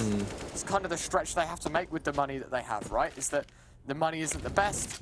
The financial situation definitely not amazing. Zantares, laboured spray, but he'll find the first. Yes, an element of Entropiq relying on their cohesion and crossfires rather than the utility to aid anything out. You see it as a clear example there. Mir, as they lose the man advantage in Entropiq, they go begging for more information, and ultimately that's going to be their downfall in more. That's a cracking headshot, opening up this B bomb site. Forrester is the latest victim. And whilst Crad finds Calix, it's not all that pivotal in the grand scheme of things. 14-7 is now the new scoreline. And Eternal Fire ultimately closing in the gap to win the Entropiq map pick of Mirage and the stint of success that the CIS side had on their CT side quickly draws to a close. 2-0, mate. It could be. Of course, up next, Nuke picked by the Eternal Fire side. It is one of their best maps, and I know from experience that it is one of their best maps. They've got to be careful. Yeah. Eternal Fire looking incredible right now. And how's Mir going to slot in on the CT side on Nuke? Arguably, that map is the most important thing, getting your rotations correct. One wrong move and it can be complete pandemonium for them. And everything can just fall apart in a blink of an eye. It's a very interesting storyline. But we're jumping ahead a little bit. But Eternal Fire, they look so good that it feels more of like an eventuality that they will close out the map.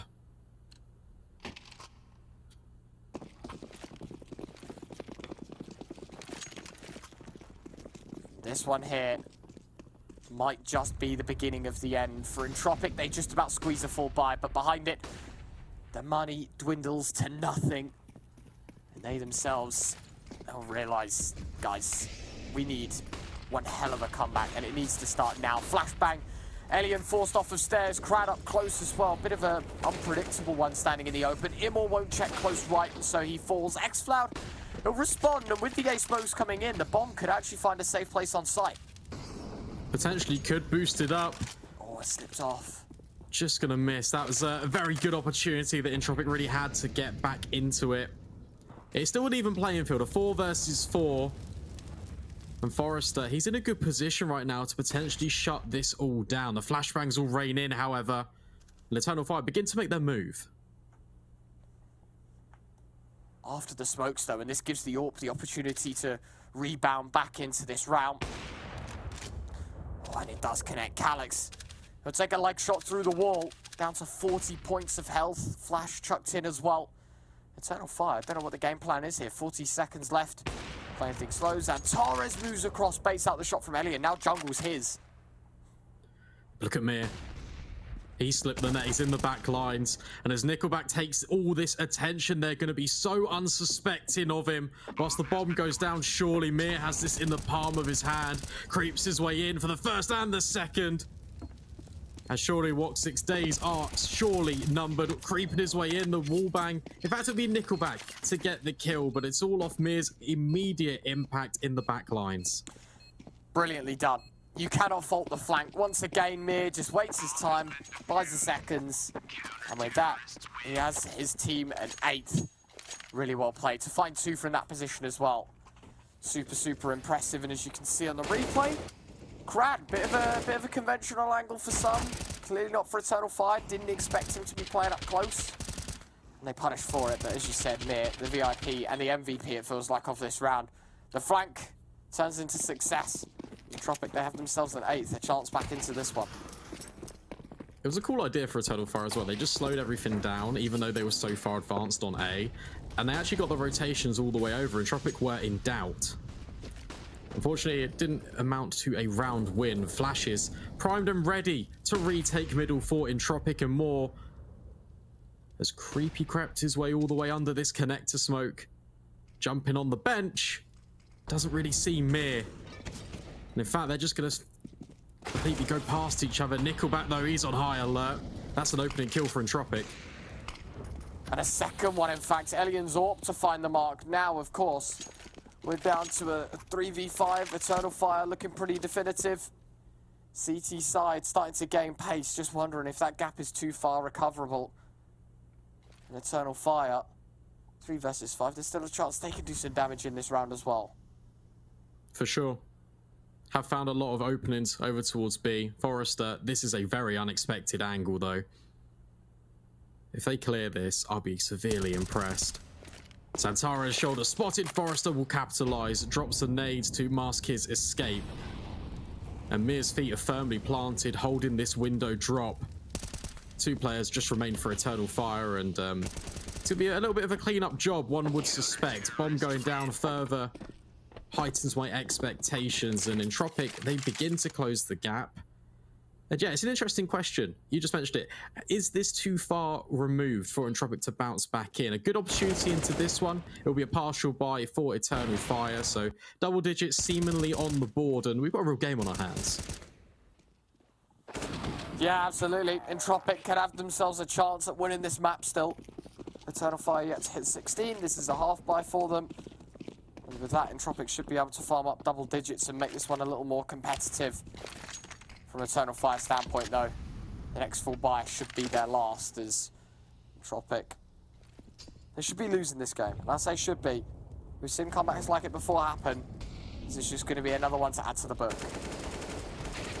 Forrester goes unchecked, and he doubles up as well. Lovely response. It's a multi-kill from that man. Eternal Fire, they can't get into B. Oh, clinical precision gunplay. Entropiq, they will find 10. I think I can confidently say that unless a miracle happens. Forrester's on for the ace, and he just will collect it. They all count.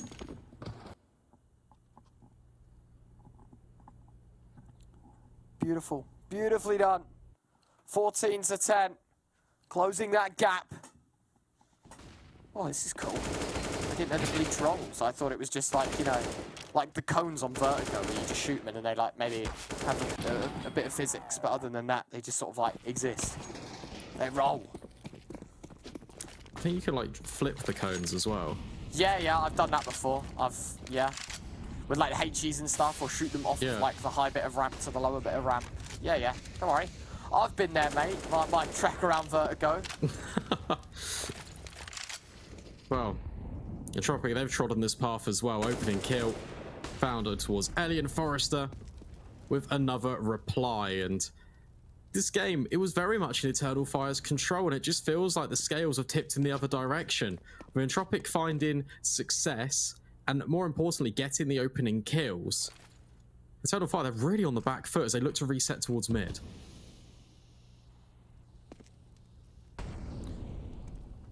Minute and 5. Eternal Fire down to 3. Another beginning that humbles them and makes them realise that this is no joke. This is an Entropiq side you've got to be careful for. A great shot from Woxic, though. He'll collect the first kill for the T side of Eternal Fire as the Turks try and bring things back together. But 14-10? Things do get a little bit stressful for that T side camp. I think we can sort of sympathise on every ground that, you know, they've got to be understandable that this game is far but done and maybe things only just beginning. He's just going to be lobbed in. Mir forced away, low HP as well. Could have gotten a little bit too dangerous for him there, but fortunate to escape with his life. Things got a little bit weird there in towards jungle. But Krad has actually run out of ammo. That's going to cost him his life. Calix, he can get flashing over towards Ticket. Woxic finds one on short. Okay, this is a little bit scary. Forrester in between the two of them. A potential recoverable situation. And the bomb, it doesn't even get planted. Entropiq will take away the AWP more notably. 3 rounds now on the gap between them and securing up the scoreline. Brilliant. Absolutely brilliant. Entropiq doing really well now, finding their form on the CT side, getting in the groove of how Mirage is meant to be played. And Woxic, while he was able to show some stability with the AWP, and Calix finding a kill as he just in there with a Galil. Ultimately, the CT side, Forrester stood his ground and he was able to collect the last 2 kills. 14-11, another timeout called here by Eternal Fire. They are thinking things through, and maybe the panic button starts to be pressed a little bit here. You can certainly say that. Entropiq just feel like they're now in the control. They are making Eternal Fire panic. When they lose these opening duels, Eternal Fire, it feels like that they haven't really got an answer. There's no backup plan to the original intent, and it's really costing them. Have a look at the economy as well. I mean, it's all Entropiq right now. I mean, confidence, right? They are looking really good on the CT side, starting to gain rounds, starting to improve their form. And with that, the reward of the economy starting to pump up a little bit. Forrester's got 5-digit cash. Alien, 8300s. Mir, Nickelback, both with at least a buy behind them in terms of the money that they share. As for Eternal Fire, intermittent ecos with the buy rounds that they've been supplying us, and even then the buys haven't been too amazing. Oh my word, Imor. Pre-fired Mir twice. Tags him down to 14 points of health. Just unfortunate not to get the kill. Nickelback within the flames. He'll burn. Alien, he'll find a second kill. X-Flat with 2 with the Tech 9. No, hold on a second as he draws it out to try and find a third. But Woxic in a 1 versus 2. Now this is doable. It definitely is, and there's a lot of time for him to play with, so he doesn't have to go to a bomb site straight away. Could isolate these gunfights here. Alien not towards B right now, instead staring in towards mid. So there's an opportunity for Woxic to at least get the bomb planted. And it's a good start for Eternal Fire, but how much can he really offer up? Goes aggressive. No, he doesn't. Does he? No. Okay. He will set the bomb down. About it. Yeah, I think it's the right decision to be thinking about, right? It's like, if I can catch someone off guard in the kitchen area, you know, isolate these 1v1s, and things get easier. Alien tagged up. Now Woxic, now in the 1 versus 2. This is where things are slightly more manageable. That AWP, half HP. Woxic spots the second, and another tag, and he draws out the Glock. He knows both players are tagged. Maybe Alien a little higher on the HP side than he would have expected, but dancing back and forth between the pillar. There's 10 seconds left. The Burster's found one. Forrester's got the kit, and there is just enough time. But damn, does Woxic make it expensive. It's 4 kills and a bomb plant, but a 12th on the board for Entropiq. Oh, he even swaps to the burst close range, and I thought for a second he was just, with those 3 bullets, gonna get 2 kills. Very close. What a wonderful attempt from him. Eternal Fire putting the pistols to good use. But Entropiq, they will secure the round that should have rightfully been theirs all along. Full buy will now come in, and this is a very important round for both teams.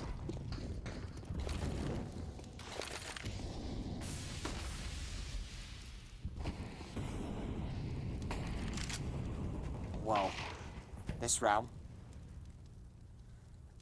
probably the most important round of this game for Eternal Fire. Surely they don't choke this one entirely. Surely they don't put themselves in the worst possible scenario and allow Entropiq to catch up. Xantares? What's this then? Alright, I thought this was going to be like a ROP smoke, you know, where he's like using sensitivity and yaw as like a way to light it up. But no, he's just lighting himself up in the wooden pole. I'm wondering where his smoke lands though. Excited. Oh, it's just a couple of flashes for middle. Imor will get the entry flashes out, and he has himself the bottom mid control. Smoke towards connector has faded, but he's going to be more than happy to take that place. Yeah, this is a very lovely gap opened up by Imor. And Entropiq, they are not aware that this is a possibility. We'll keep our eye on it as the action falls into play towards ramp. Imor just falls immediately, and Alien, he's anchoring down this bomb site so effectively. 1 versus 4 for X-Flow. That's a lovely start. How much more can he provide? Every kill wouldn't be too bad. Just forcing a rebuy from Entropiq, but Alien with the decisive blow. And this comeback, it's really starting to take shape. They've done the very long journey here, and now they're basically at the final sprint. Sometimes you do fall at the final sprint though, don't you? So it's true. If you're Entropiq, you can't get too complacent, and that's why they'll call a timeout to have a little chat about this one. Guys, we've made this comeback a reality. Let's make sure we keep this in check and keep our nerves under a little bit of a wrap here. Of course, not to mention, this is now 6 in a row for that Entropiq side to make it 13-14. At one point in this game, it was 14-7. Now, wow, the gap is merely down to 1.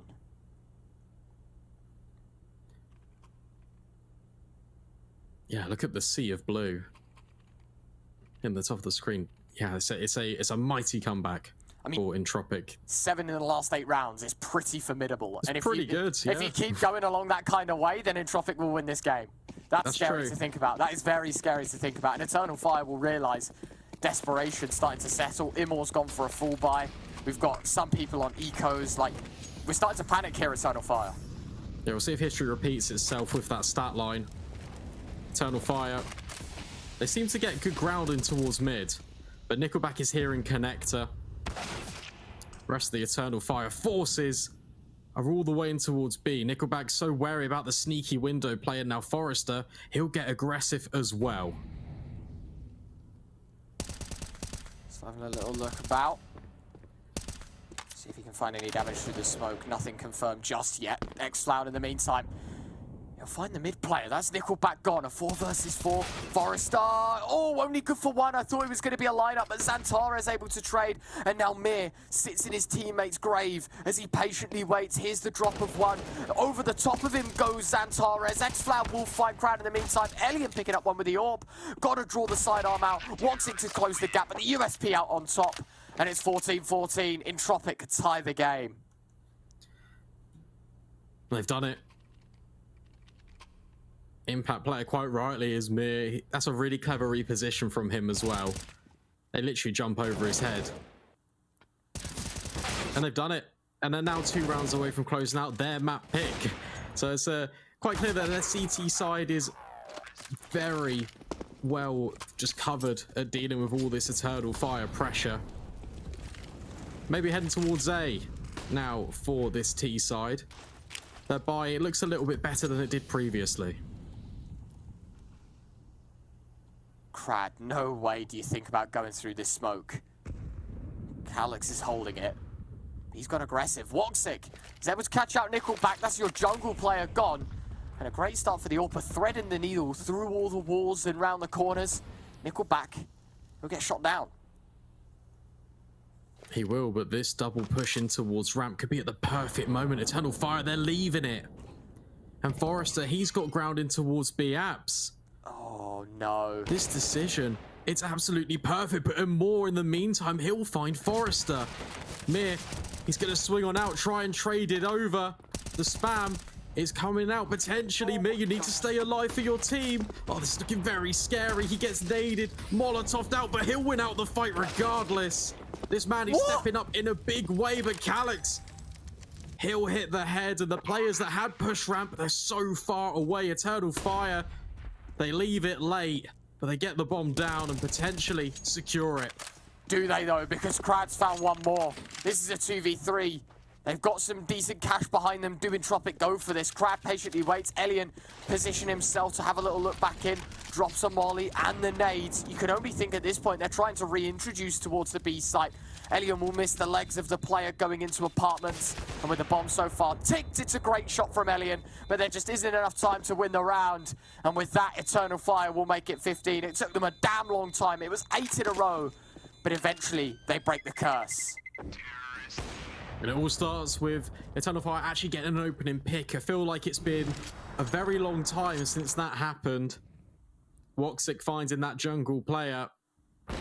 Just, oh my goodness me. That's brilliant. What a way to open things up. And then as a result of it, the aggression is held. And that's, well, they leave it late, as we say. It goes the full distance. 30 rounds on the cards, and it will be played out here. Entropiq, they need 5 kills right now to take it to overtime. This is brilliant. Absolutely brilliant here. Round 30, down to the wire. Eternal Fire, they did it the hard route. The question is, will they be able to get it done eventually? And here we are. Round 30. As you said, the distance taken. Eternal Fire push the boat out. The question is, can they play a game of chase? Immor extending in towards mid. Crad feeling the pressure under the balcony. Attention drawn, but Nickelback first blood. And here comes Crad on top of the palace. In fact, it's a Nickelback double. Xfloud, though, he'll trade out both of them. A multi-kill. It's chaos over on the A bomb site. Crad, he's just taking the fight straight to Eternal Fire. And Xfloud gets caught out in connector. Entropiq, they will secure overtime, and we're going to get straight into the action. How have Entropiq made that work? How have they prevented such a comeback from being denied? Eternal Fire, 14-7 up. And it's now 15 all. A massive choke on Mirage. Entropiq's map pick merely now just a reality.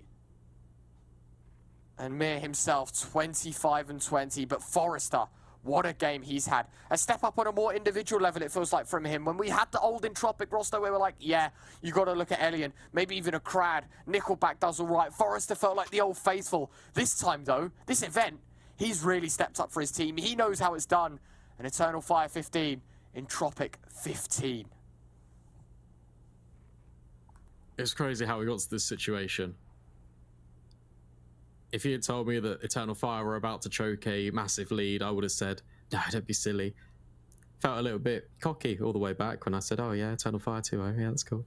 Yeah. There's still time left. There is. They can manage it. I lived in the moment for a bit, but I guess it's a harsh reality for Eternal Fire fans and the team itself, because overtime is well and truly here. Taking stock.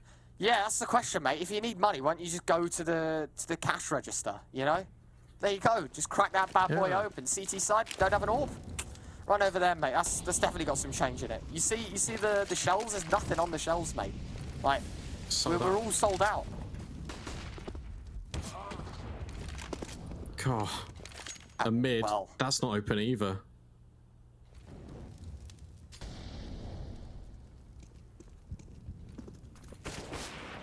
One way to start your overtime as Elian finds a second.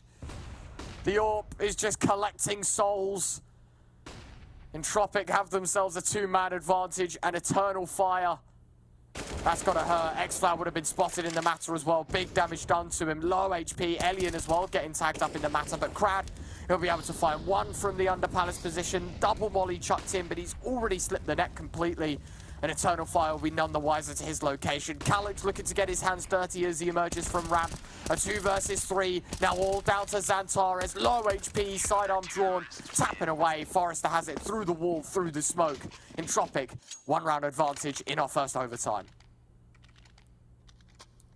Take the lead for potentially the first time in the game as well. Lovely stuff, Elian. No fear. Gets the opener on towards mid. Dynamic in his approach, rotating in, taking the fight straight to this Turkish side. Yeah, it feels like they've definitely come here to play now. Lovely stuff from them. Eternal Fire. They need to not let this rock them. Hard mental reset required, but Mir. That's the danger, man. Gotten rid of early.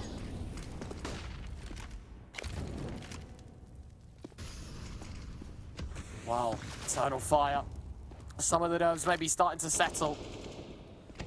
Krads, very nicely done though. We'll pick up that man advantage, and now Eternal Fire. They have to hit the accelerometer. They have to go forward with this round. Woxic, he'll find one with the AWP. Crad low HP on the back of the site as well as Woxic just glides down the ladder and finds the mark. Down to 2, Forrester and Elian. They've got it all to do, and from a man up now to a man down. An integral round required. A missed molly from Elian, I do believe, and a flashbang that could end his life. Forrester, he will find one. There's still 2 more to go as he finds a second kill, but Calyx has got the response, and Eternal Fire back on the board. God, what an attempt, though, from Forrester. They nearly made that look so doable. The Calyx was just waiting, lurking in between the ramp side, and despite the man disadvantage, Eternal Fire will claim it. Heroics from Woxic as well. The kill when he just jumps down. See it in just a second. That's disgusting. Do you know what that reminds me of? Like the Zeus clip, you know, where he like dances around the ladder. Yeah. But like, it wasn't exactly like he used the ladder as a way to move, to deny being killed. It was just the fact that he slipped down so quickly and just found the orb. That, what? Elian? Okay. Just through the smoke, mate. Right at the beginning of the round, bang, have that, and Mir towards underpass has pushed him for another kill. He's going to drop the molly to deny the trade from X-Floud as he charges down under. Surely Mir would have heard the noise, and the arm spotted. X-Floud will have him down, but it's a 3 versus 4. A man advantage and information game for Entropiq. Lovely stuff from them. This time they just push Eternal Fire, take the fight straight to him. They've got ground in towards middle, but will it be enough? Woxic peering in towards short. Entropiq, they don't need to fight this. The pressure, it's on Eternal Fire. Need to find a way into that bomb site in the first instance and then crack it open and just get rid of these crossfires. Wow. That is crazy. 3 versus 4. Flashes towards Connector. Eternal Fire will take their bomb alongside the reinforcements towards the A site, but Alien's Orb does one better, and a second man of xCloud nearly walks into it as well, and he'll just continue firing as Crad applies the pressure from Ninja. It's Woxic against 3, and it doesn't matter how good this man is with the Orb. It doesn't matter what he's eaten for breakfast, lunch, or dinner. Entropiq will eat the Eternal Fire Orb alive, as it will be a man, or rather a round advantage, excuse me, heading into that second half. The all-important lead picked up by Entropiq, and what was a 14-7 lead now quite quickly becomes 2 more rounds to the finish line for Entropiq. Woxic will move, he saves the KD, and well, Entropiq 17, Eternal Fire 16. But will that 1T round be enough, right? Because Eternal Fire looks so dangerous on that CT side. We saw Entropiq falling apart. I think they got a similar kind of feat to Entropiq. They got a number of rounds in a row without any reply. So there's a slim chance that just getting 1T round potentially could just be enough. It's crazy to even think that Eternal Fire are in this position, and now they're fighting from the lower hand, but the chance of survival, it's so good for Woxic. The Orb strikes twice as Eternal Fire are 5 versus 3. Alien will snap back with 1 through the smoke. So a man advantage still in favor of Eternal Fire, but low HP for the Orpa. He's going to be forced into a bit of a tricky situation, but xCloud has got aggressive towards B. Woxic would have been heard going aggressive. Nickelback will know that. But instead they head towards A.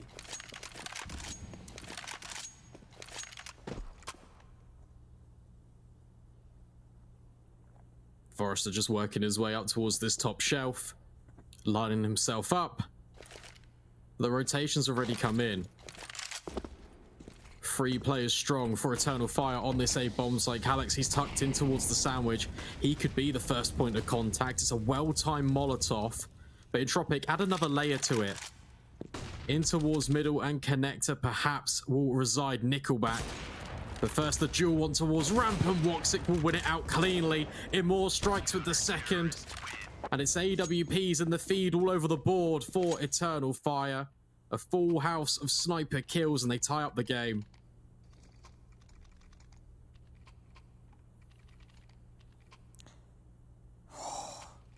That is a way to reintroduce yourself to the server. You're down, but you're not out. And now is their chance for the resurgence. Now's their chance to strike back. 17-17, Entropiq. A chance to respond, though, and a chance to put themselves in a place guaranteed for a second OT. At the very least. Immor flashing himself on towards middle. Joined in support by Xantares. Where are Entropiq currently?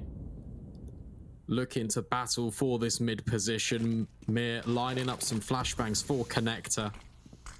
As the resmoke comes in. Could be another split on the board. Entropiq, they've got good ground here. And with Elian extending over towards B, if he had hit that shot, there might have been an opening. Wasn't that close? Incredible. But no, it's all right for now. Great shot from Xantares, a 5 versus 3. And it is looking confident once again for Eternal Fire. Overtime seems to be where they thrive. So if they can pick up this round, this map might just be theirs. Forrester detected, Molly dropped in by xCloud. 2 players towards middle, that's the bomb dropped. Forrester falls, at least a trade from Crad, but in a 2 versus 4. Entropiq outnumbered 2-1. This should be an Eternal Fire 18th. It's got it written all over it. You can even see that Calyx is deep in towards ramp as well, so... Sandwiched on all fronts, 20 seconds left the time. It's not even in Entropiq's favour. Crad extending towards CT. Velian peering on in as well. yeah, they're just getting chipped away on all factors. And there, Calix will reveal himself. And Woxic with the final blow. Eternal Fire there on match point. And Entropiq, have been here before. They've been up against match point and they took us to overtime. Can they do it a second time around? The gap's a lot smaller as well, isn't it? Yeah. So, hey, Entropiq, if you can do it once, you can definitely do it again. But it is the last round. It's do or die. The pressure's on them now and not on the Eternal Fire side. Let's see how they do. Entropiq. Double smokes towards middle. Is that 3 mid smokes already burnt out by the T side? They're faking a fast mid presence here. Molly towards window and on short. 3 players grouped in towards B. Immor playing a passive smart angle. He gets dinked, but it's enough to find the frag. He'll even escape as well. That's criminal. Immor's having fun here on the server. Woxic, he'll reply, and this potentially is the beginning of the end for Entropiq. Maybe 1 T round was definitely enough. 3 versus 5 as they reset towards mid.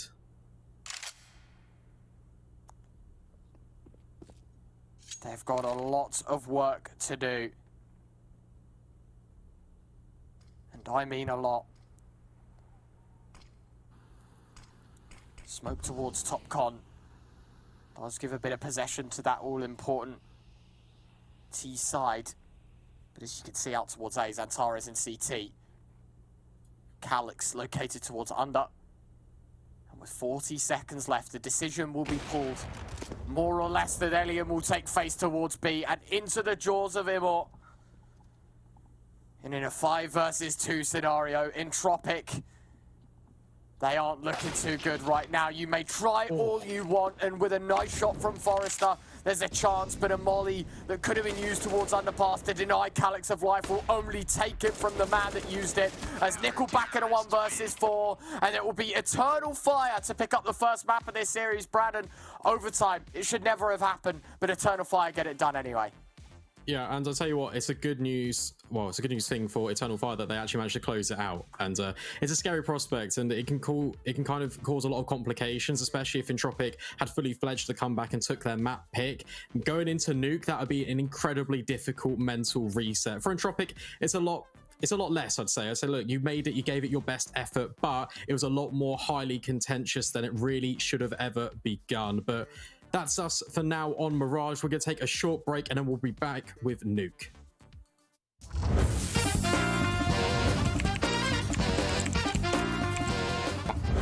It's Astralis. Sure? Да, это где Кирба. Okay, yeah. Yeah, that's right. Good job. Если по контре я убью. Nice. Easy.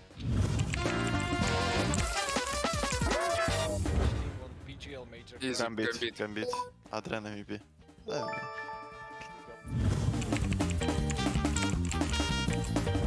I hope it was Pasha's or Snacks or K23 for us. Wait. 2014, yeah? It's... Okay, in 2013, Get was first, I think. 2014, Pasha Bitus was MVP of Katowice. They won Katowice Major. Yeah. Seems like Pasha Bitus plus Snacks, but... I really don't know. But I don't remember. Pasha Bitus was top 3 in the world or no? Snacks was top 4, 100%. Let's go. Pasha Snacks. Pasha Snacks, final decision. Yeah. Я думаю, Kenny Snacks.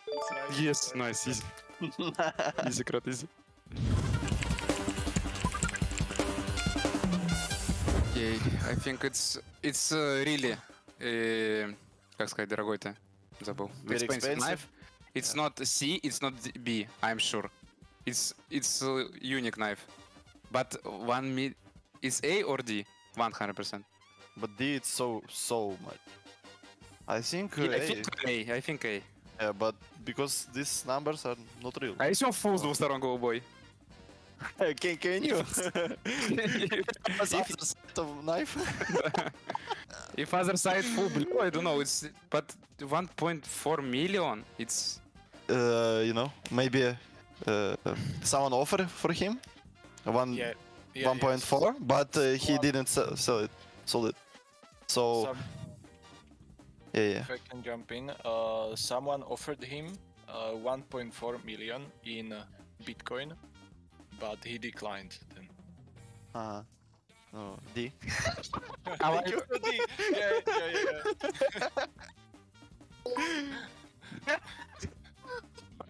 Okay. Okay. Okay, that was my bet. Yeah. Nice got a try. point. You got a point. It's a lot. Wait, we are changing in rubles. Окей, 350, допустим, 30 тысяч рублей. I think B. Yeah, I think B too. Хотя... You gifted me this info. Окей, B. Let's go, B. Ну, я думаю, так, Рад. Ну ладно, пускай будет B. B. Easy. Good job. Крот. Гений. Good job.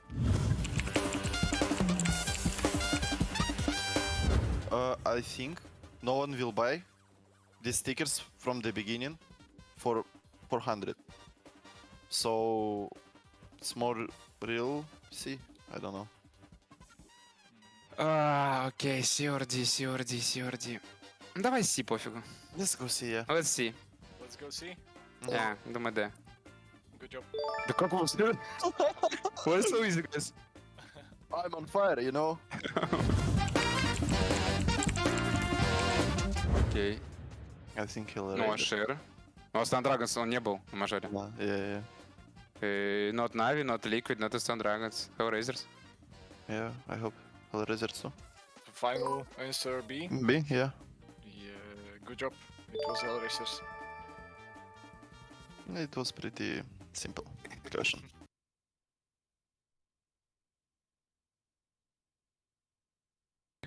Name 3 things you could buy in 1.6, but you can't in competitive. Okay, it's Shield, Night Vision.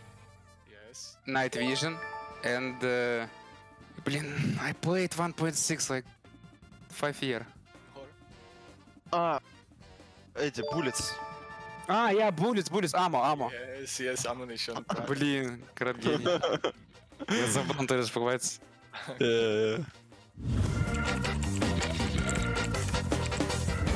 Under Heaven, you see this? It's like photoshopped, or no? Oh, yeah. Under Heaven. Ракета вот это? It's Rocket. Uh-huh. But from which map is it?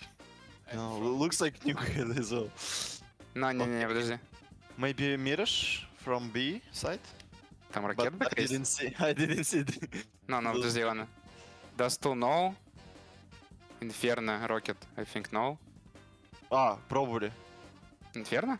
Ага. Где On это B может side near Temple. Yes, that's right. B-side coffins. Good job. Какое-то убийство. I think we CSGO must bring back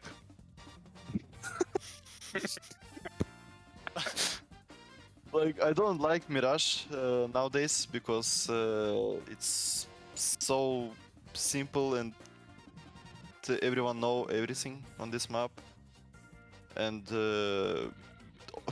on this map starting to find some bugs, and I don't know, it's like so old map, and Valve should update it or change it to maybe new Tuscant. I saw that someone released that map, and I don't know, Mirage is so simple and everyone really knows everything on this map. Okay, thank you very much. I think I don't like Vertigo because it's too simple to play on this map. You can't split anything or like just simple map in like strategy and this stuff. I think I like when I play like 7 years ago or 5. It was Cobble and Cash, but updates I think not good. After no, I mean this Cobble is don't good, and new Cash is not good too. They need update this map because I played in 1.6. For example, Tuscan was really good, but in CS:GO he's not looking like in 1.6. I think it's not good for official competitive. They updated it and released like a few weeks ago. It's like it probably good, better than they showed it some years ago. I want a Cobble and Cash. Yeah, I liked Cash. Instead of Vertigo. All guys who is cheering us, who support us, thank you very much. We appreciate it. When we if we lost or if we win our official games, our tournaments. Thank you very much. It's really important for us. Cheer for us, and we will do our best. Thank you.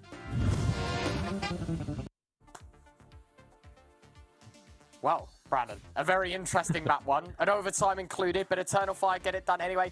A 14-7 lead kind of slips by the wayside a little bit, and yeah, they do make it the full distance plus some, but they do win map one, and Eternal Fire is now their pick of Nuke up next. Entropiq, if they want to win this series, if they want to stay in REPUBLEAGUE, they need to make sure this next map is theirs. The only thing going for them right now is they start on the CT side. Question is that enough? Potentially could be, to be honest with you, because if you think about it, what were the strengths of both of these teams on Mirage? It was that CT side. We saw Entropiq form a wonderful comeback attempt, at least. They did make it to overtime, but it was on that CT side. Eternal Fire, well, it is their map pick, but they're going to have to show us something special if they want to take this in a clean 2-0 manner. It's all on the line here, and Entropiq, they are currently facing elimination.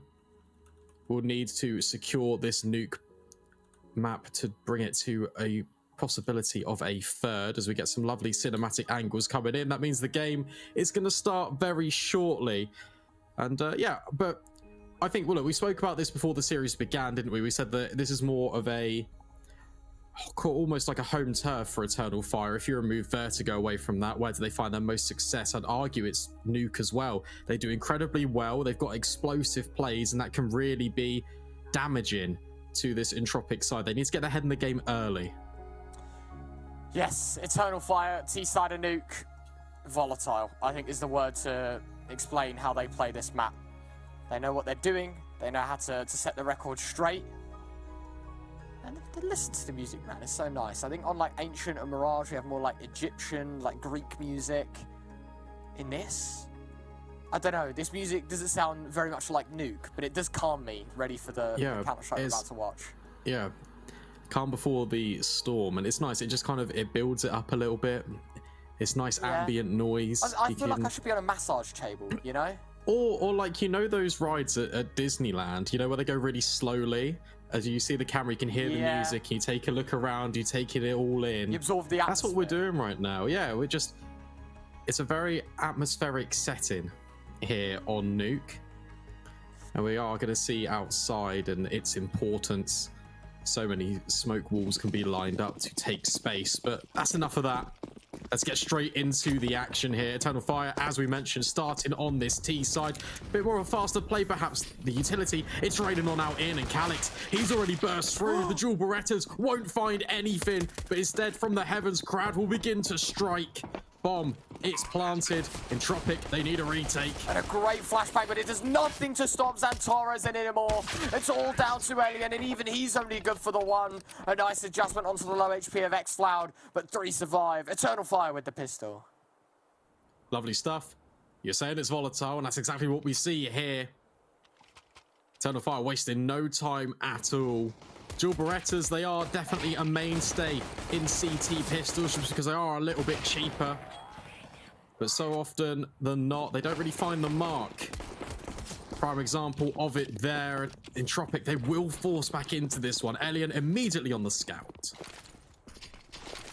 I can respect it. I can respect it. Very nicely done. The scout finds the opener. Clean.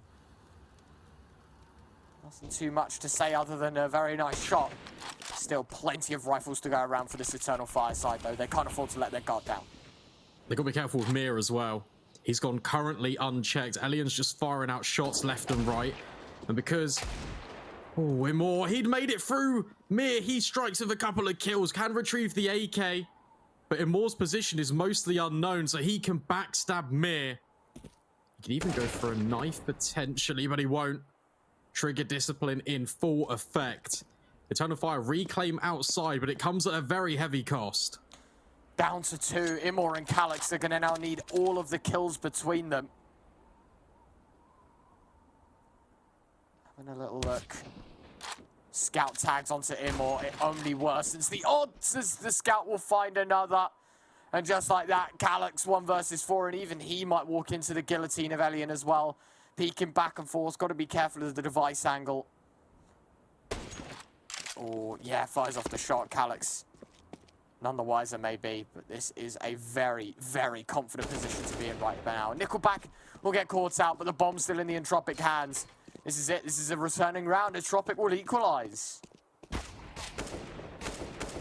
Yeah, very good response. Throwing aggression of their own.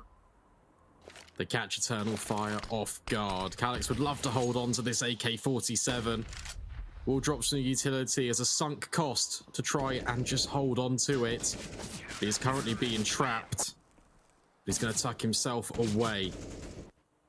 AK-47 retrieved. Entropiq, they claim the round. Great shot from Mir. Oh my big god, man. His deagle there. You can't write any other way, can you? Beautifully done. And with that, of course, you can see the equalizer to come in. Entropiq will reap the rewards from it as well. Double AK for the CT side. So promising. So promising. Here comes that saved AK, though. Potentially working its way over towards ramp. Smoke's being lined up, but a well-timed defensive one of Entropiq for their own. That smoke is going to be for main. Can open the door and shut it in an instant. Meanwhile, Eternal Fire, they group towards ramp. Forrester gets caught in transition. That's a great opener. Elian, he's going to swing on in with the scout. And meanwhile, Crad gets a kill towards lobby. Nickelback's already descended down the vents, and he can set up more of a defense on B. But Eternal Fire, by adding pace, they could get this bomb site. Low HP on Calyx. As you said, that C4 could slip its way down, but problem is, Xantares is so far behind the rest of his team. If Elian was to swing that angle, that very easily could have turned even further south here for Eternal Fire. 50 seconds left. Xantares makes his way across. He's like, yo, dude, Calyx, you go plant the bomb. I'll take the AK. I'll try and take the fight. This doesn't work out for him anyway. X-Floud's Tech 9 and 1.6 AK both finding kills, though. Are Eternal Fire about to do what Entropiq did to them in reverse? Potentially not, but X-Floud with a Tech 9 eliminates Mir, and now it's just Elian. That's all that remains between Eternal Fire posting a second round on the board. And look at this, the bomb, it's actually on A, but Elian will catch a flying Woxic. X-Floud has it all to do. He's got an M4, 60 points of health. And the gamble is he's going to move towards outside and play from heaven. Elian's got a 10-second stick, and so for X-Floud, he's going to actually work out really nicely, but he doesn't commit to the full rotate. He's going to hear the steps on site, taps the bomb, X-Floud to swing in, notices it's clear, and he's going to hear Elian stomping about, and now that he knows lobby's clear, Hut is going to be the main focus. X-Floud, he's already on good damage in this one, got to be careful, the one shot with the scout is good, but here in the scope, he knows he can't have it, and with that, Entropiq, they concede a second. Eternal Fire, they respond. The Force Wars look set to continue. Because Entropiq, they might look into this one. Typically, a back and forth manner of this nature means that the teams are going to buy until consecutive rounds are formed. Lovely play from Eternal Fire. That pick on towards ramp, it really just opened everything up. And X-Floud doing amazing work with that Tech 9. And yeah, we see it. Entropiq, they buy back in, they double down. Forrester had a great game on Mirage, and he's armed with the task of having the only M4 in the server for Entropiq. Eternal Fire now with a chance to correct their mistake from earlier on. They've got the better weaponry. It's now their chance to strike. 2-1 the scoreline. 5 versus 4. And Eternal Fire put themselves in a pretty positive position. Considering Entropiq only have, what, 2 smokes and a flashbang for the entirety of this round. No kits either for that CT side. It's a really good position to be in. Mir will find him all, though. Outside control will be relieved. In the meantime, Xantares has found his way towards lower, and this is part of the volatility of this Eternal Fire T side that I'm on about. Just when you think you can let your guard down on one part of the map, very much is a positive impact when it comes to them flanking in, finding the holes in the Entropiq defense in this case. And Eternal Fire, 4v4 sure, 50 seconds left, bit of a problem, but Xantares is going to be their man. Nice change of pace, because it's making Entropiq doubt where this will actually end up. Crad with a P250. It's a Famus, and Xantares, he's caught a little bit of a timing outside. He's going to climb, work his way up. Forrester, got to be so careful not to get caught out. He's checking for it, but maybe he doesn't realize how close Xantares truly is. As the rest of Eternal Fire collapse upon this A-bomb site. It's only Mir that remains. He's going to jump straight down in. But Eternal Fire will collect the kills. 3-1. They get consecutive. And Entropiq, they're reduced to an eco. Very lovingly taken care of. And it did get scary, right? Mir could have found maybe a couple of more. Low HP, I guess, was a little bit of a problem. Yeah, at the end of the day, it's all right. They do get the round eventually. There really was minimal time to react, but Eternal Fire, they do it justice. The third round is theirs. Entropiq on pistols. Eternal Fire, their chance to continue their run of form. More of the default spread of outside smokes being lined up currently. Woxic takes away Mir's head, and Xantares, just as they land, he's already there. Might not even be required. Woxic with 3 kills in this round, and all that remains is Crad and Elian, and they're tucked in to their positions. Eternal Fire is a very clean round so far. Can't fault them, can you? Really can't fault them. Making sure this round, minimal casualties, minimal opportunities for Entropiq to swing in. And well, there you have it. Xantares late flank spots the second as well, Xantares. That is part of the Turkish aim that we're on about when it comes to this man here. They are killer with their rifles, and Xantares showing exactly why. Tapping away at the heads of the remaining 2. Sure, it was an against rifles, you know, it's less impressive when it's like that. Woxic finding a 3k earlier on as well, and the Superstars picking up their round respectively. That's disgusting from Xantares, by the way. That angle, it looks a lot easier to hit than it really is. I think it's one way to put it. That's back-to-back rounds that Xantares has found that heaven route. And it's the early conditioning. We saw it on Mirage with him aggressing in towards Underpass, and that made Entropiq doubt quite a lot. And now we're going to see the same again, but this time over towards heaven. Crad getting a little bit aggressive in towards Hut, but X-File's already holding for him. Eternal Fire keen to wait and just try and flush out an Entropiq mistake.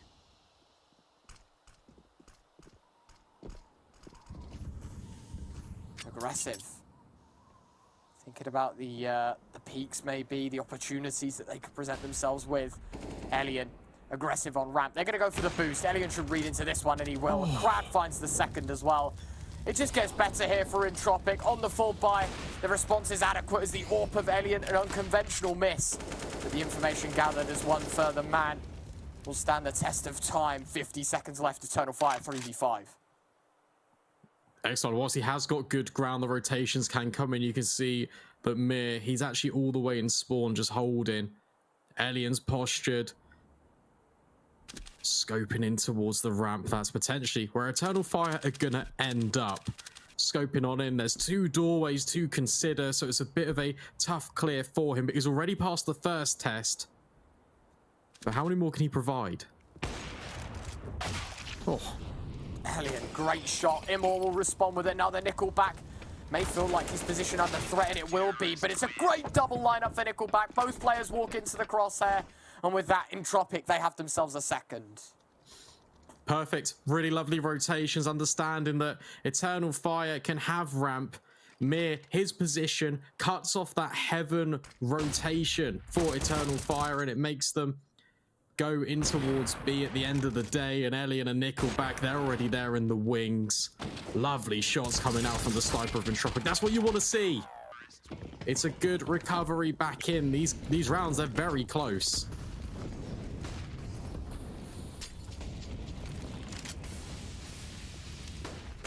Well, out towards A fast. Immor, he'll get taken down. The flashbang will blind Nickelback, but no one to act off it. A second one will catch them blind, but Calyx doesn't want to move any further forward. Xflout will find one. Elliot and Forrest are both with kills as Woxic and Xantares fight back.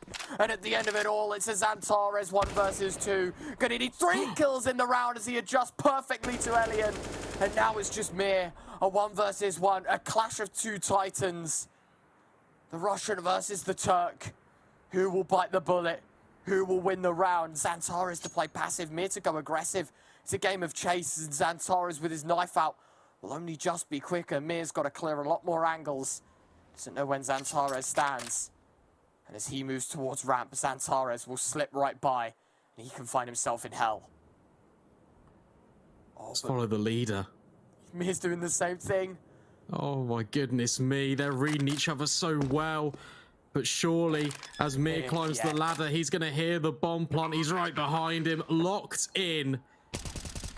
Oh, please kill him. There we go. I think he didn't want to make the mistake. You know, like, made us wait. Yeah, it's true. Take his time. I respect it. Gathering up any pieces of utility as well. Maybe scavenge a kit off the floor. Entropiq, back-to-back rounds, trying to secure their CT side. And they do really well to deal with this aggressive hit. Crossfire gets really, well, all of the success, and then Xantares, despite his heroic individual efforts, Mir, he's got his number, he's got a very good idea of where he is, and he tracked him down the whole way. Brilliantly done. Really, really well played. Eternal Fire can see the third. Hot on the heels here, ladies and gentlemen. The Eternal Fire side will feel a little bit of pressure from the Entropiq boys, and especially when they go for a force buy like this. It does get difficult. Xantares just jumps right onto Nickelback's back. And with Mir and Crab both finding kills, the force buy pushed by the wayside unless a 2v2, because Xflout and Woxic both find kills. Eternal Fire doing such a good job at making this one very difficult. Aliens all the way in lobby already. And that could be a bit of an unknown entity for Eternal Fire. They're considering Heaven. And Alien's actually got a very good timing in towards Squeaky. Mir's going to follow closely behind. Woxic and Xflout not even really looking at this Squeaky door position. And Alien, this is where he could post, but he does unscope, so the noise will now be reconsidered. But as Mir comes around the corner, Alien, he's made a road in. Kills will combine, and Entropiq, they'll tie us up. It's a bit disappointing that Eternal Fire don't win that round. Super disappointing. They should have had themselves the chance like no other, especially with Xantares creating the space. Sure, there is a couple of kills that go in favor of the Entropiq side, but how good are they to find these kills in this round? Mir, I guess, unfortunate timing on the player on back site. But nonetheless, it is Entropiq to tie the game. On the T side, Eternal Fire, work to do still, but being on the T side, there is a chance. Completely agree. Just going to be a partial investment. They're just going to run on through. Little bit of a fake whilst the Maw makes it down the vent ramp. That's where they want to head. Currently, there's nobody really there, apart from Forrester just behind this box. Now Elian, he can chime in for some support, not even needed. Forrester does all of the damage. And now Woxic is last man alive, and he's only got 3 bullets currently in his magazine. So gonna need some clinical, precise bullets to make this one work.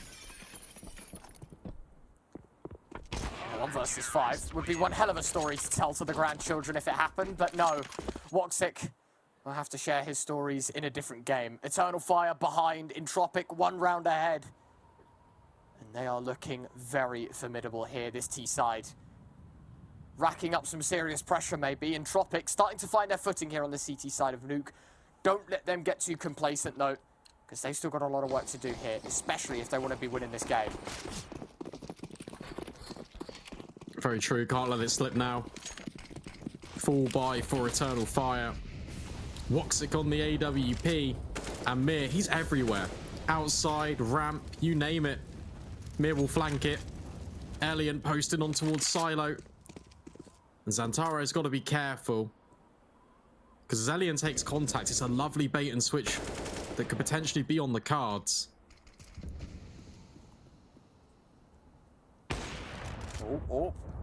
Oh. Close, very close. Xantaro, 16 points of health. Getting away with a whisker of HP. Elian in the meantime looking towards outside. Immor doesn't check the close silo angle, and for that Mir will punish him. 5 versus 4, Eternal Fire down the man.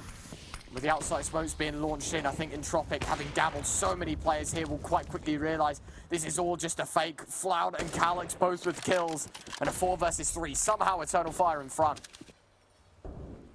Yeah, they've seemingly pieced this one together, at least temporarily. Calyx, he's being held by Nickelback. Does actually expect it, but Nickelback will win out the duel, and Krad, well, he's just pushed in towards lobby, and suddenly Entropiq, they've reacted off the space that they were able to take outside, and for now, for Xantaro as an X-Cloud, it's a very difficult prospect.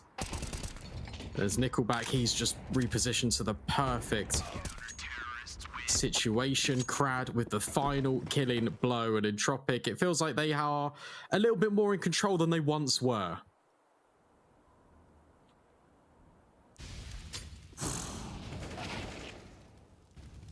Yeah, I mean, this round I feel like kind of boils down to the fact that the close silo angle wasn't checked to begin with. Yeah. Outside pressure kind of relieved a little bit. They go for the outside smokes. 2 kills out towards A, Eternal Fire get, but there's no reaction from it, right? We still have some resources committed. I think the AWP still on silo does get a little bit difficult here. Brandon, speaking of difficult, choice to make. Which vending machine are you going to? Are you going to get some Republic tea, or are we going to get some skips, or I don't know, Soul, they're called here? What are you taking your fancy for? I've got you covered. I'll put me coins in. What do you want? Oh, thanks, man. I mean, look, I gotta back the Republic tea, right? I think. All right. It's a long old day talking over these series, and something to quench my thirst, and it's easy tea. Easy tea as well, yeah. Easy tea. That's what Eternal Fire are hoping for, but I don't know, man. Yeah. Have you got like a favorite tea? Are you much of a tea drinker? Because I'll I'm admit, not really, to be honest. I'm Yeah. British, but I don't really conform to the stereotypes. I don't really like hot drinks, if I'm being honest. Okay, nice. More in common between us. I'm a complete believer that hot drinks. The only hot drink that's good is a hot chocolate, mate. Oh, mate. Okay, yeah, we're singing off the same hymn sheet. Yeah, I don't know, like whipped cream on top, marshmallow stuck in there as well. Like, whoa, you could probably like go all out with a hot chocolate. Just like a cup of coffee, like the caffeine bit, you know, for us casting maybe is always a plus. For me, I'm like, nah. Oh, okay. Oh, nearly. I'm like, nah, don't need it. Immor may need it though. He's just swanton bombed into the jaws of Krad. Unfortunate that eventually he does go down X-Flower to find the kill. But there you go, man. Neither of us tea drinkers. No coffee drinker. Are you a coffee drinker either? No. There we go. Life is good. But then again, are you much of like an energy drink drinker? Because then that's where we like... Oh, not really. No? Okay, nice. I don't think I'm much of one either. I'm, you know, I can enjoy one every now and again. I won't say where, but you know, sometimes an alcoholic beverage may be involved. That's all I'll say, you know. Oh, I see. That's the only Okay, time yeah, I'll have yeah, Red Bull. fine. Yeah? I see. Yeah, I'm picking up what you're putting down. Yeah, okay, nice. That's all I was looking to do. But there you go. Republic, we'll try your tea, though. We'll see. Well, I wonder what the tea is to spill, though, here. Because obviously Blablin over an Eternal Fire half by. A little bit of damage done. Nothing too much on the score sheets for the Eternal Fire side. They're 3 behind now on the T side of Nuke. After a cracking start as well for their beginning of this half. Yeah, and all things considered, they definitely would expect more. Still got a possibility to double it and make it an 8th, but with Krad lurking in towards Hut and Nickelback just running through the smokes, could get a little bit dangerous. Krad, he's repositioned over, but hang on a second. All the kills are fall in favor across the board, and It's another one of these rounds where Eternal Fire, they grab the bomb site, but they're not able to convert the afterplant. This has to be a difference coming into round number 12. They need to hold on to this. Oh, getting spammed through the smoke. Xfloud, oh my good God, me. Oh, he's playing with fire. Bomb will get set down. Woxic in the closed vent. There's no molly to flush him out, only a HE. But that would be enough. If Alien throws this the right way, Woxic will be gone. And here we go. Nade in. Woxic's dead to right. There's no escaping the clutches of the nade. And now Xfloud 1 versus 2. The 19-year-old rifler, the Turkish superstar, the up-and-comer for Eternal Fire. He's going to need to put a hell of a shift in here. The 1 versus 2 bomb already so far ticked as he finds one, but no time to find the second. Miz response and Entropiq up to 8. It's that dastardly duo, Elian and Mir. I said I was worried about the Entropiq potential of the rotations, but I mean, they've got it all figured out. Mir is 17 and 6 right now, having an absolute blast on Nuke. Very impressed with how he's performing. Check out, that's just crazy. It feels like Eternal Fire, they're doing so well. It feels like they're just getting everything just formulated in their brain. They can do all the right things in terms of getting to that bomb site. It's just the final step of converting in the round. And Entropiq, they've been very good on their retakes. Yeah, they have looked pretty good, haven't they? When it has been the post-plant scenarios, when the bomb is meant to be an added pressure, Entropiq seem to calm the nerves even more so. Realise, guys, you know what? Sometimes we can play to be the better team. Let's use that to our advantage. Take our time, pick our openings, make sure the duels we're taking are the ones that we're going to win. And Entropiq, subsequently, they are 4 rounds ahead. Eternal Fire, very, very flat-footed here on their T side. What was an explosive start. Pistol looked good. The follow-ups as well. You know, the back and forth we had at the beginning where Entropiq won a force buy in the middle of it all. It looked promising, but now, CIS side, they're more than just in control. They seem on top.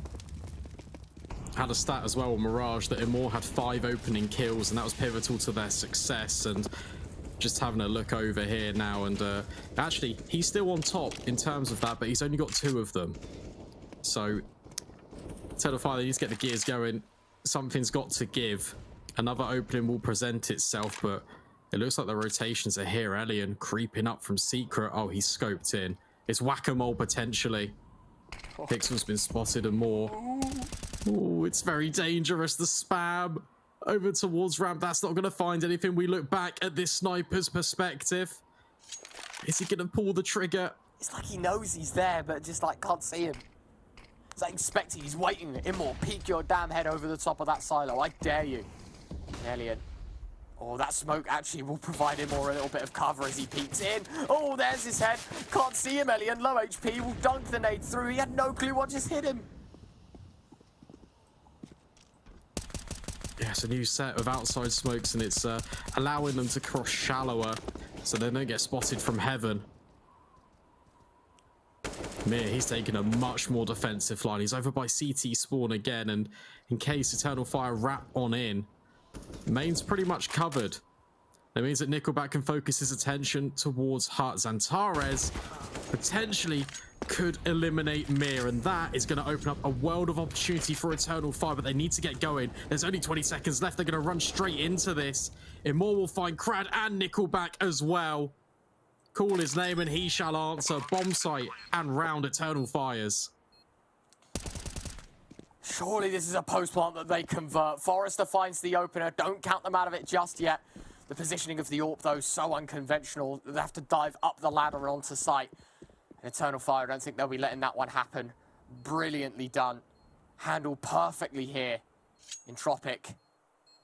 They finally concede a round. What a stint they've had on the CT side, though, uninterrupted. And you can see the money isn't a problem. They can rebuy the rifles.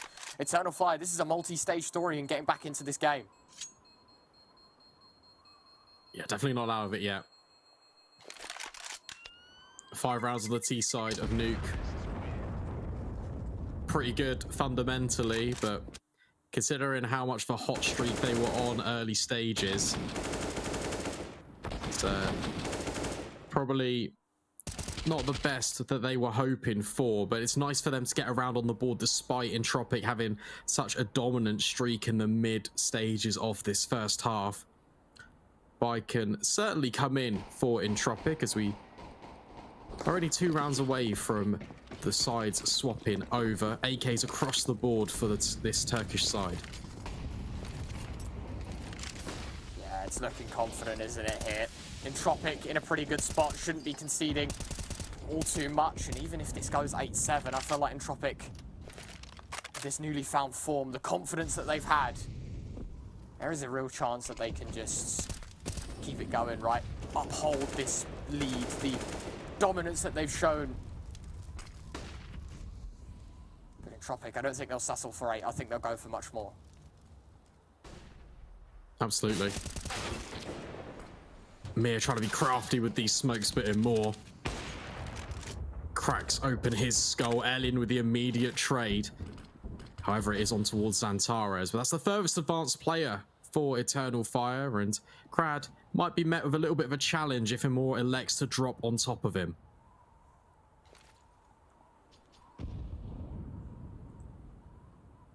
Nade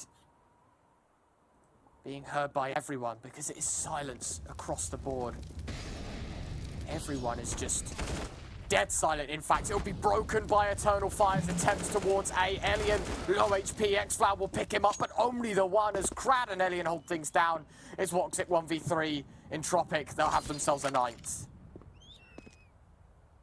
Unless Woxic can do the unthinkable. Has already forced Forrester off this angle, but Nickelback's position, as soon as this plant goes down, he's going to swing on in and collect the kill. Surely. And that's exactly what happens. Entropiq, they get 9 rounds on the board. By Eternal Fire just slowing things down, it allows them to kind of get into a position where it felt stable. Even though they lost some of the picks outside, they were quite comfortable in their positioning over here. Krad had a pretty much an easy task taking out Imor over towards main, and the rest of the troops just fell around him as well. 9 rounds on the board heading into the last round of this, and Imor, this time he's got a Krieg. I guess the desperation, mate. It's like, oh, you know what? We're starting to lose rounds. Do I just bring out the Krieg, the scope weapon, use it at all ranges? Woxic, his range will be stepping a single foot towards outside before he goes down, as the M4 of Mir, it'll pick up the first, and all of a sudden, 5 versus 4, Entropiq, pretty comfortable position. Sure, Eternal Fire going to burn some utility towards ramp, but no over-rotation by the CIS side. They're comfortable with where they stand. Absolutely. No ground has really been given up. Resmokes further stunt the progress of Eternal Fire. They line up these outside smokes, trying to reclaim some ground back. But it's all a little bit of a ruse, because no one's going to go outside with them. Eternal Fire group in towards lobby now. But will they go towards ramp, or will they head towards A?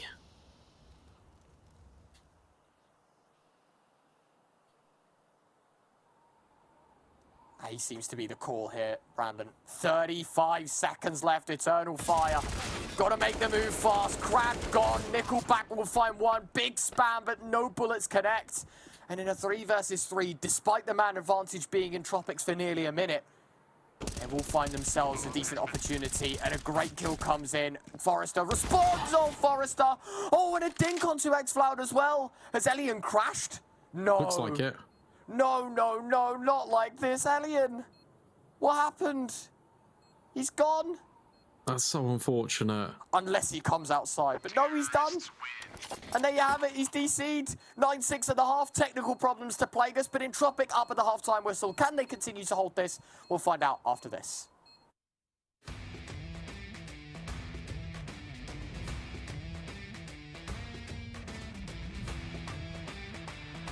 Biraz enjoy. biraz mikrofonu ağzına getiriyor. Vallahi çok geçten geliyor. Oğlum buraya gidiyor, yakala onu.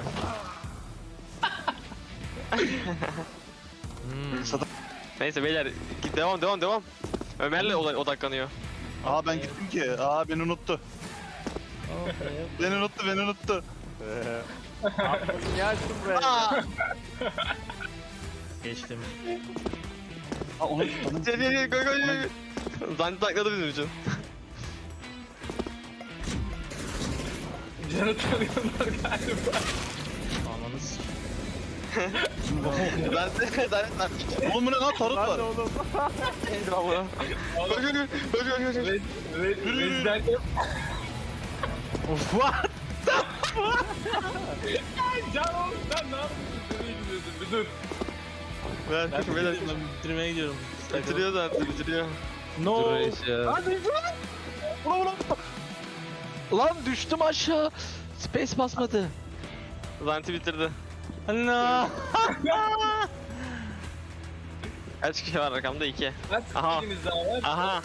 Oğlum ben de bayağı... Vox kal, Vox üzülüyor, Vox üzülüyor.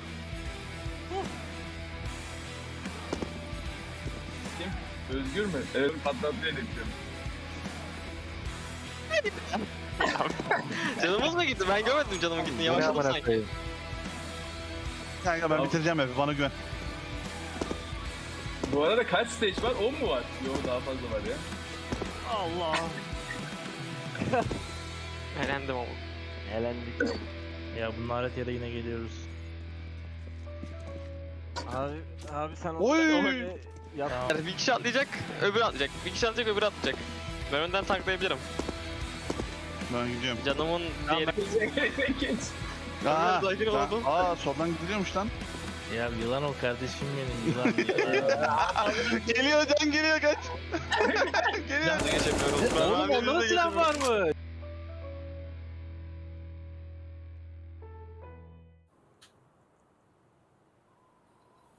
(9-6) was the scoreline on Mirage, and here in Nuke we find ourselves in a very similar scenario. Entropiq, they take 9 rounds with them, heading on to the T side of Eternal Fire's map pick. And yeah, we're just going to take a little bit of a pause, make sure that everyone is back in the server and no longer crashing. As we go over the replay, Ryan, what do you make of that first half? I mean, it's a bit up and down, right? For Entropiq, they could have won themselves a 9-6 that last round. Had Elian not have crashed, definitely would have been an Entropiq win. Eternal Fire, fortunate to get a 6th. At the same time, they had a brilliant start to their T side, no denying that. So I don't know, mate. I'm a bit torn. I'm a bit down the middle when it comes to the old scenario of, like, do Eternal Fire deserve the 6 rounds that they have? I would say so, yes. Entropiq themselves, well, it does get a little bit difficult, right? Now on that T side, Pistol feels very dependent. Everything very much up in the air. I don't know. We'll just have to wait and see. There's a potential that Entropiq could have got even more as well. I think right at the beginning of that first half, we had a lot of back and forth, the 4 spies from both of those teams. And Entropiq, they actually struggled amongst the chaos that Eternal Fire were providing. If it gets a little bit scrappy, I can see the Turks really pulling through. But we are going to get straight into the Pistol Forester with a Molotov and grenade. Certainly a plan in the round for Entropiq.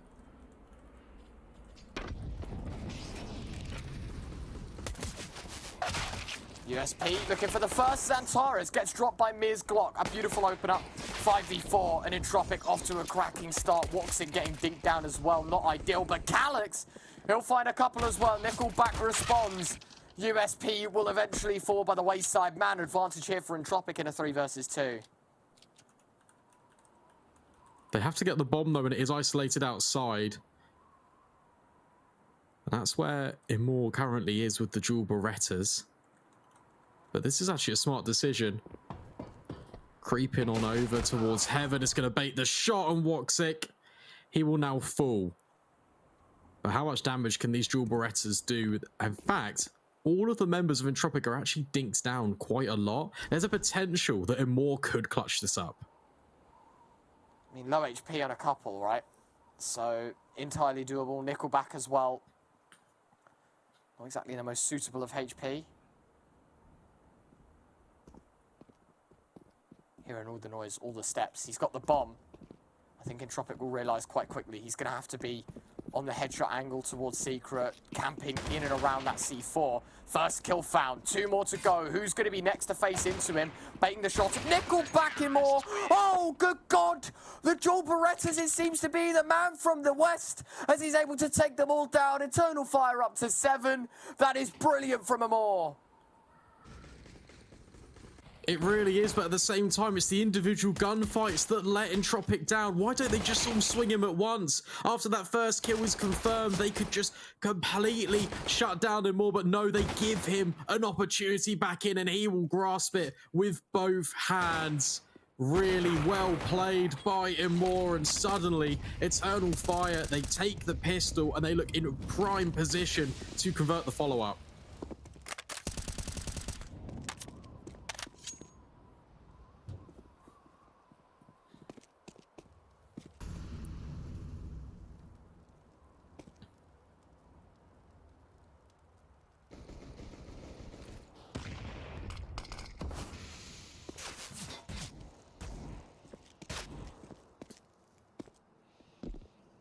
It really is. Got to be careful, though. Mears Deagle has sung a number of times, and he is poised outside. Will be met with Xantara as a formidable foe as the battle lines are drawn. And Elian will be the first to fall. But how many more can Xantares really provide? Smoke's dropped in towards main, and Nickelback, he will answer with a kill. And that's an M4 that can be potentially recovered. And Woxic seemingly not aware. A double up for Nickelback.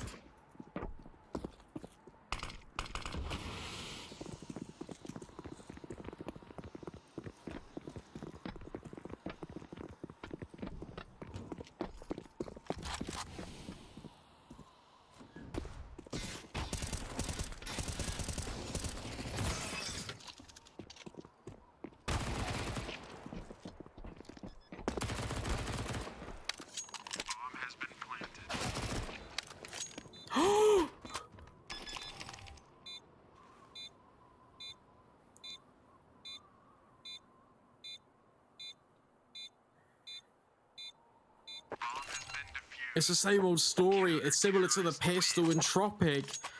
As much as they get caught off guard by it, it's still these individual gunfights. Calix manages to isolate them. There's just no trade potential. Exactly what we saw in the pistol. The individual heroics of the Turkish super team are really shining strong.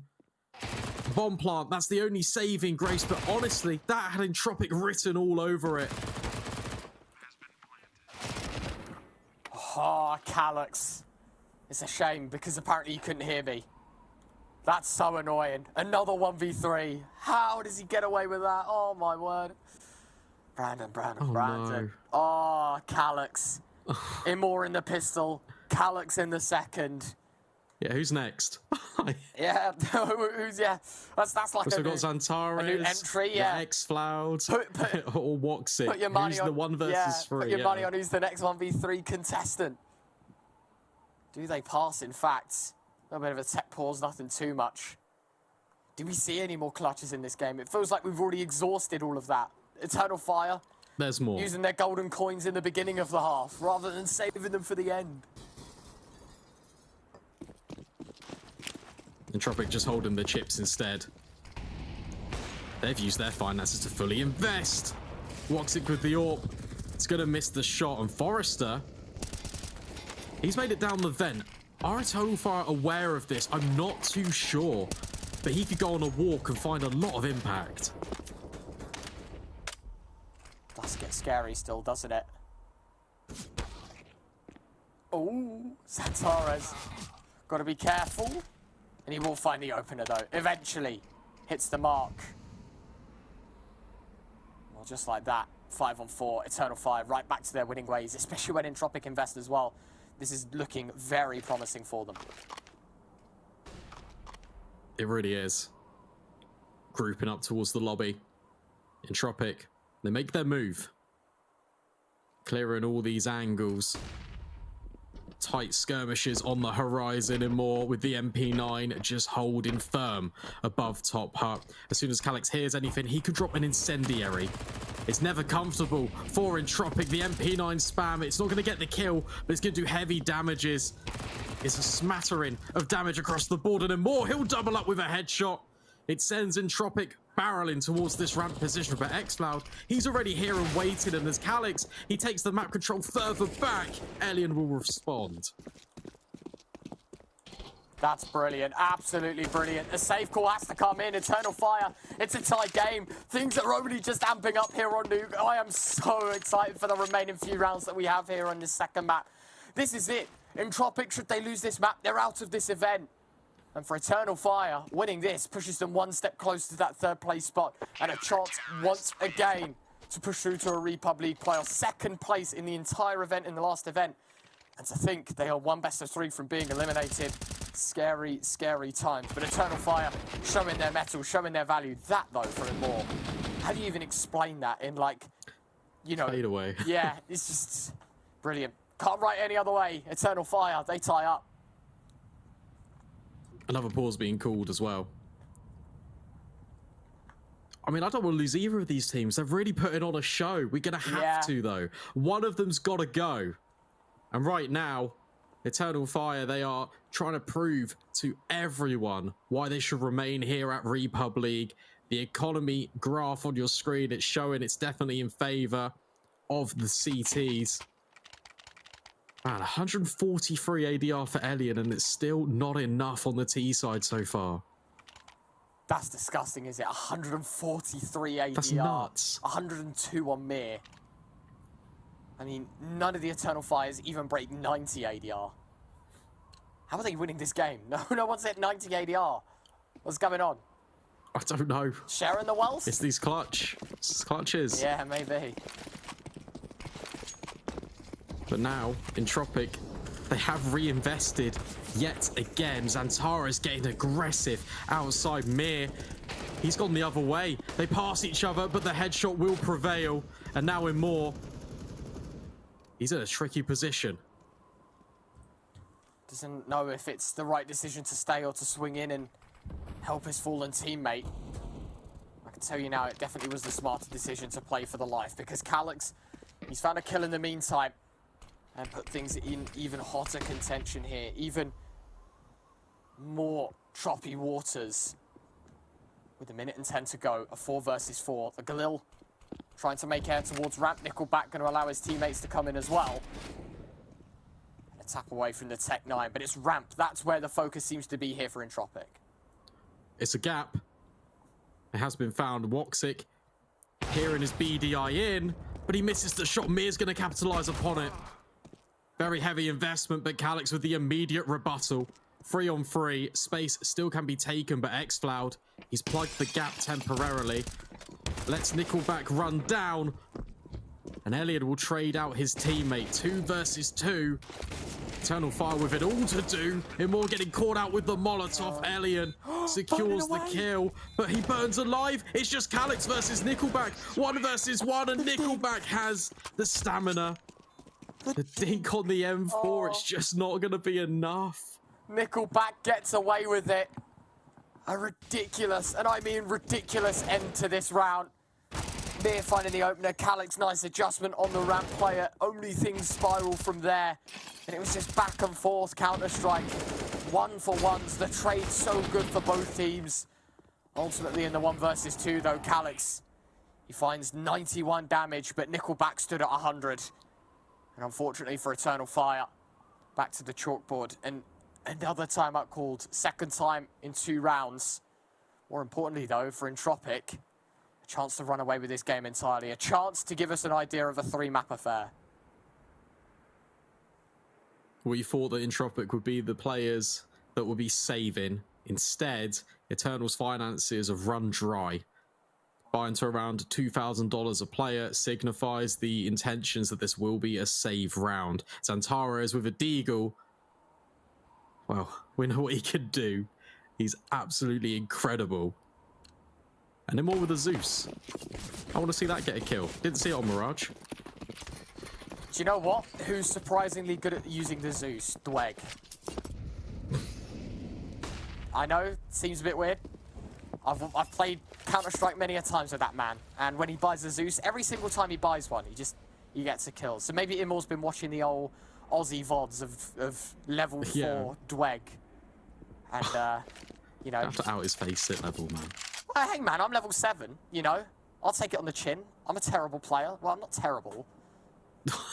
Don't go the other way and beat yourself up about it. Come on, it's okay. True. Well, I'm not the greatest player. That's all I'm saying. Like, if you ask me to play against Eternal Fire, like, well, yeah, I would hope every person puts their bottom dollar on the fact that I'm losing 16-0. You know? Yeah. Maybe if they were blindfolded, now that would be a different story. You know, that would be. There's a chance that I get around. That's a great shot from Xantares. See, that's the kind of people that I'd come up against. You know, that's why I'd need a blindfold. I'd let them play with sound. Just you can't look, and then it would be up to me when I shoot. Then everyone knows my position. Maybe that's like a bit of content as well that you could do, you know? 5 pro players blindfolded against one noob. I mean, CT, all you could do is you could buy the MP5, the M4, and the USP, and you can just hold shift and just walk everywhere. Then they'd have no idea. True. At some range, you still can't hear it, though, right? You can just kind of like, you can hear the gun actually shooting. So there's a chance, especially on Nuke as well. Like, if Eternal Fire knew where they were going, like blind, I feel like they'd know. I'd still lose, I reckon. It'd be a close game, though. It'd be a close game. Yeah. Something we would love to see, and something I want to see in this game is another gun round, and that's exactly what's going to happen. Xantara has taken aggression, but Mir, he's already down secret.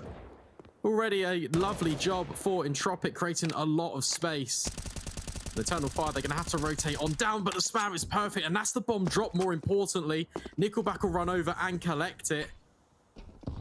So, yeah, not too bad overall for Entropiq. Brilliant. Brilliant chance for Eternal Fire to get back into this game, though.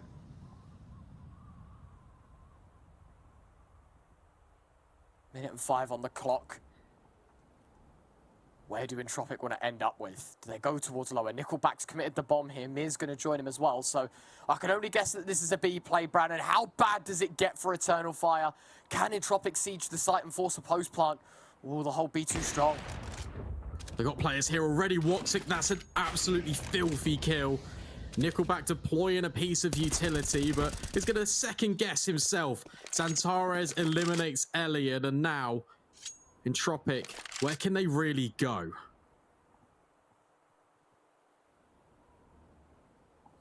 Two players left, as you said. What's the decision? 25 seconds. Surely got to be a save call. Surely got to be. You hang up the mouse and keyboard for round 21 and allow that gap to close down that little bit further. Time will expire. 11-10, Eternal Fire, the gap down to 1, their chance as well. Look at how many players saved, all 5 players alive. This is integral. This is integral for their CT economy. I feel like Nickelback was caught between two minds there. As soon as that kill comes in at control, he's like, oh no, okay, look, let's see if we can get anything towards main. And not the case, wow. Because with Xantares with this kill, it's just, okay, well, we're all said and done. There's no way back in towards a potential bomb site. Entropiq, they buy once again. A staple of their T side, I believe. And Crad with just a Tech 9. Also called the Rec 9, though. True. So, I don't know, mate. I mean, he can get Nickelback's AK now. Yeah, true. Short-lived the Tech 9 reign. To be fair, that gun is ridiculously OP. Like, I'm not sure if you've seen Tech 9 in recent times. It's just like, I don't know. How do you explain? There's a clip of Harry on Twitter. He uploaded it, and it was the most insane Tech 9 clip I've ever seen. I've seen that. It was an overpass game, wasn't it? Yeah. I remember that exact clip. You were in that game, weren't you? I remember hearing your voice in the background. I was. It was like, oh, 1 taps only, and then he actually just destroyed everyone. That man's a machine.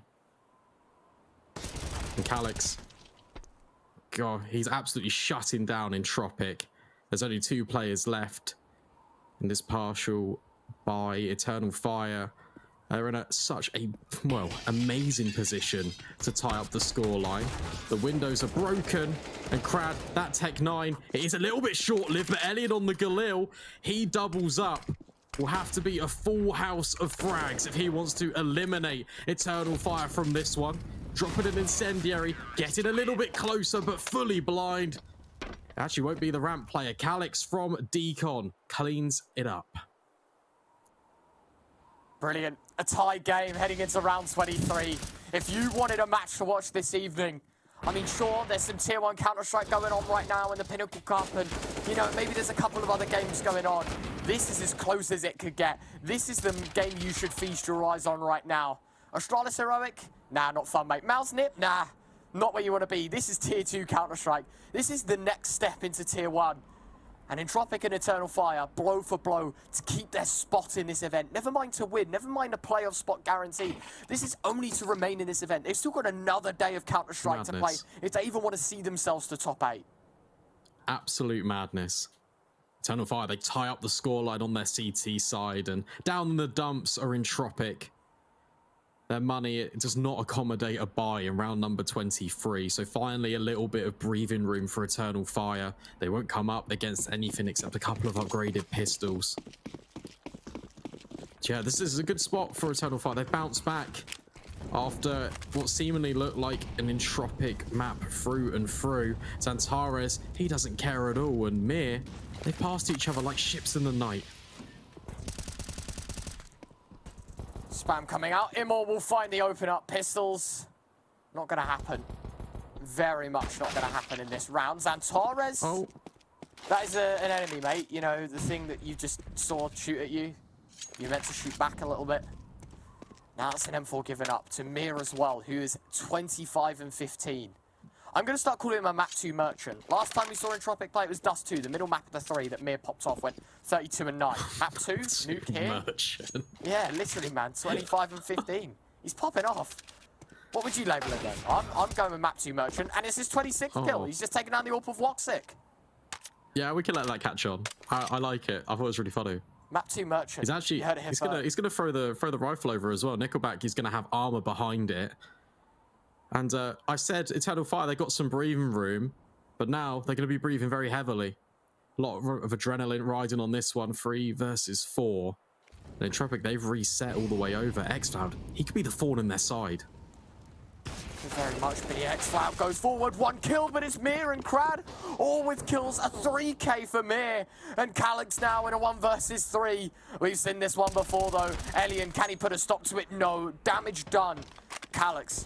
Half health. Not again. He's going to hear the glass break below, bomb set down, and he's going to make a run for it. Nickelback will be the first form of contact. If Calyx clears to the right, Nickelback could lose his life, swings the doors open, low HP for Calyx. And now it's just 1 man left, an AK and an M4, both to face into, and Nickelback has it covered. No more 1v3s, no more lifelines, and Eco gives Entropiq their 12th. And Xcloud's got no money. So whilst Eternal Fire are going to invest into this, what could he possibly purchase? Maybe just a Tech 9 and armor, even a 5.7 and some utility. Xantares gets caught out. Does he need to aggress this far forward in a round such as this? Potentially not, because he gives over that M4 and Mir will shine. 12-11. Entropiq a full buy. Eternal Fire.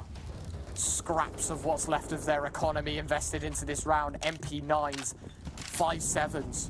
No kits, though. They can't afford to let this go to a post plant. It's a very good point. Xantares outside, spots Mir. This has been an ongoing battle.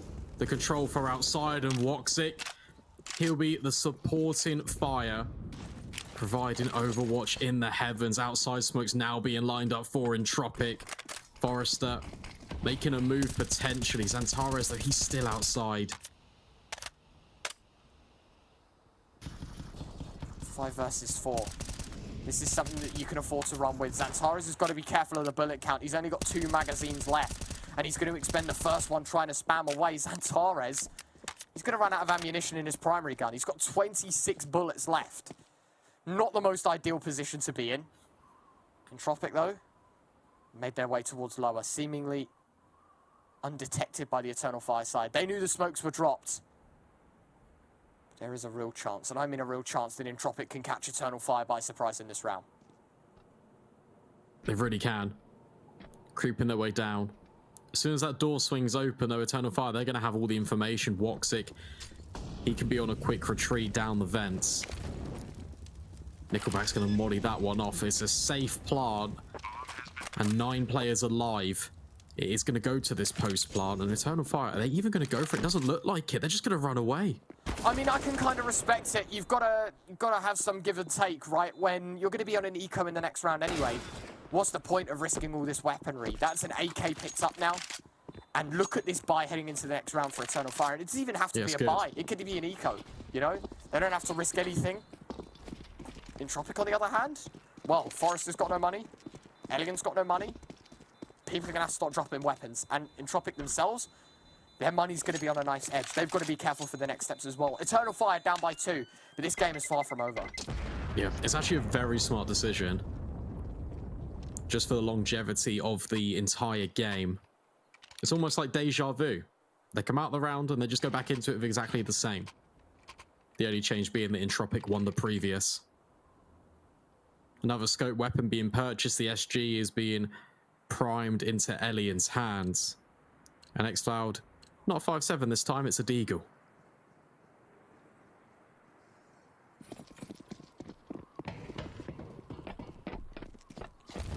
Oh. Round 25, ladies and gentlemen. This is looking pretty promising. Another round that could be very easily swept up by Entropiq, but then again, Eternal Fire. They've definitely got weapons to work with and opportunities to show. Wox is getting so aggressive outside. Could this catch Entropiq off? He's going to scope in, peer his way over. If he eliminates Mir, that's the target, man. Instead, it'll be Nickelback lining up the smokes. Time for Woxic to escape. He's not going to get caught in transition in terms of the fact that he doesn't fall to the ground. That's actually very important for Eternal Fire. Establishing that man advantage, especially when xCloud only has a Deagle to represent himself in this round. Then again, we were here last round, a man advantage for Eternal Fire, yet they still lost. This time, I don't think there'll be any save of the weapons. Another kill, Xantares. Gonna try and take a fight with Alien as well. That is ballsy, and he knows it. He's got to back away. A 2-man advantage, 40 seconds left. Eternal Fire could be on for 12 here. Forrester, oh, he spotted the gun barrel. Calyx, he knows all too well. Surely Immor will swing off to contact, but no, he just lets him run away. A freebie given away by Immor, maybe. That's criminal, because Forrest, he's just found Woxic, and now xCloud will deliver a Deagle bullet to the cranium. And Xantares, he's jump spotting, so he's in the perfect position. Immor, whilst he doesn't reveal himself, that'll be it. Eternal Fire, it looked a little bit dicey with Forrester being allowed to stay alive, but it was all part of the master plan, and they will convert the round off the back of it. Beautiful. Threading the needle, Woxic with the opener, Xantares. This kill here was very questionable to me. Forrester surely should have went down with a swing in, but xCloud from Ramp delivering, and Immor ultimately finding the damage. Xantares the last, and Eternal Fire a 12th round to their name. Look at the money here for the T side as well. Eternal Fire called their last timeout, but Entropiq will be using this one as well, because Forrester 3.9k, Mir 4.2. We're not in an ideal scenario here. Entropiq could go for a buy, but they'd be risking it all, and they will be doing exactly that. I mean, at this point, look, you've got Mir 27 to 18. You give that man an AK. That's the game plan. Go find success. Go and kill Xantares outside for the upteenth time. Carve open an opportunity for heroic. Oh, talk about Pinnacle Cup. Yeah. Entropiq. There we go. God, Counter-Strike's always on the brain. Do you know what it was? I think we had Entropiq Prague, right? Yeah. Which was like ENP versus Enterprise, which was ENP or something like that. Oh, wow, okay. Then that's where the names got confused at the top. Well, Enterprise was EP, and then Entropiq Prague was ENP. I'll tell you what, that spun me. That spun me a little bit. Mir gets down secret. Molotovs make it uncomfortable for him more. Somehow lives. But it'll be crap to find the ultimate opener over towards xCloud. And, well, Entropiq, their forces, they're quite spread out over this map. B, that'll be the ultimate resting place for this bomb. And Forrest is in a great position, and yeah, Eternal Fire, they see that and they go, okay, we've done this before, let's do it again. Yeah. Full save. I mean, this time it's a lot more justifiable, right? In that we've got so much weaponry save. Woxic can drop over an M4. and then Eternal Fire right back to a full buy. However, the conditions get worse, where actually now, should they lose another round, then they're playing for OT. And if they lose 2 more, they're done and dusted, and we go to a 3rd map. It's difficult. It's very, very difficult. Let's see how it's go. coming down to the wire, like each and every time. I think I just had heroic in my brain because it was like the Entropiq, heroic. I think that's what it was. Last syllable. Yeah, Yeah. I respect that. That's what I'm sticking with. I mean, we have like so many, like Entropiq, Enterprise. I don't know. There's a lot of teams beginning with E and like EN. Always get confused. An internal fire. Internal fire. Okay. I can't wait for the hate that you get for that. No, it's all fun and games here. Yes, of course. Oh. Round 27, A little mate. bit scary though. Yeah. Yeah. Does get scary, especially in a high intensity moment like this one, where Eternal Fire literally are rounds away from going to a 3rd map. And given the nature of that game, it wouldn't have even surprised if that bullet connected from xCloud just jumping over towards ramp. Crad, he's going to miss a piece of utility. It's all going wrong. Just everywhere you look. But Entropiq, they are grouping currently. Woxic has found a lot of success outside, being so aggressive in. But this time, the shot will not connect. He's actually going to go in for even more, though. Just going to scope up on the angle.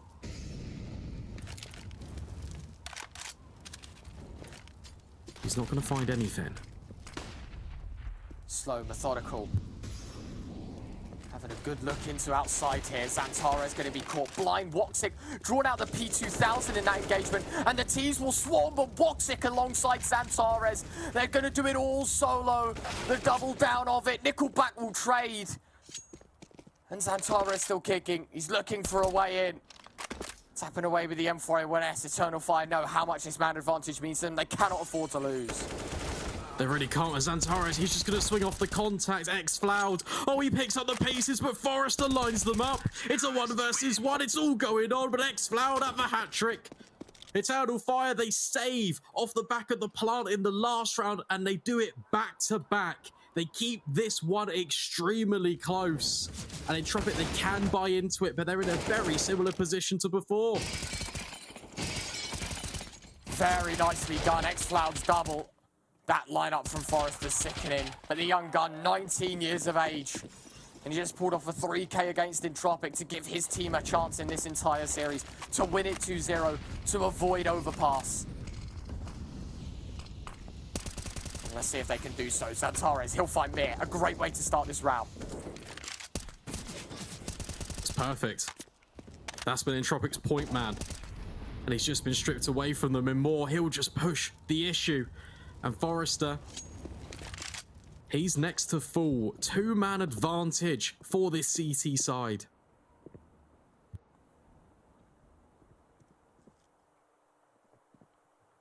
Woxic on the angle, waiting patiently, edges up. One player looking at him, and he'll take him down. Crad bites the dust. A 2 versus 5 for 14 all. Eternal Fire finally with a casualty, but Elian will not escape the clutches of outside. Xantares will not let it happen, and Nickelback will fall to xCloud. 14 all, an eco required for Entropiq, and Eternal Fire, they could be very, very close in claiming this entire series. It's just one of those series. It's just so back and forth. Look at that scoreboard on that second half. You've got multiple rounds here and there. But ultimately, Eternal Fire, they are coming out on top currently. And that potentially could spark the downfall of Entropiq, because this is the first time, I think potentially all half, that they've full ecoed. Crazy to think that, isn't it? And a timeout. Elian's still got over 100 ADR. Xantares is up to his game now, isn't he? 91 ADR, 20 and 20. xCloud 20 and 18. 27 kills on Mir. Mr. Map 2. And Entropiq. Difficult decisions, but they have to bite the bullet and take an eco. And in the next round, it's fighting full 30 to deny Eternal Fire of a 16-14, a 2-0 win. It was overtime on Mirage. Will we see the same again here on Nuke? It's going to have to be a heroic effort from Entropiq if they want to get this done with the pistols. Surely this could be an Eternal Fire round. Nade will rain in and more about to be tested. In fact, they're going to jump straight down in towards the heavens. Not to be, though. All of the Eternal Fire players in the kill feed. And as expected, they will win out the round against the pistols and they will elevate themselves to series point. This is brilliant. Absolutely brilliant.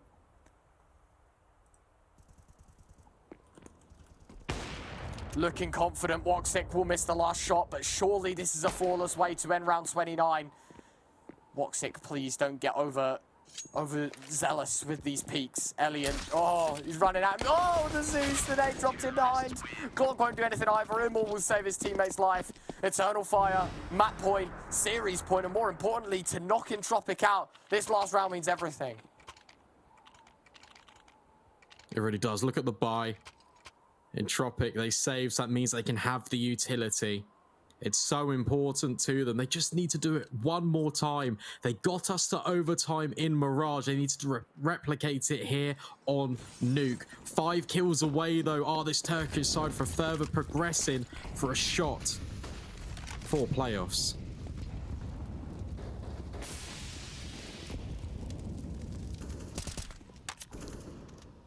Entropiq.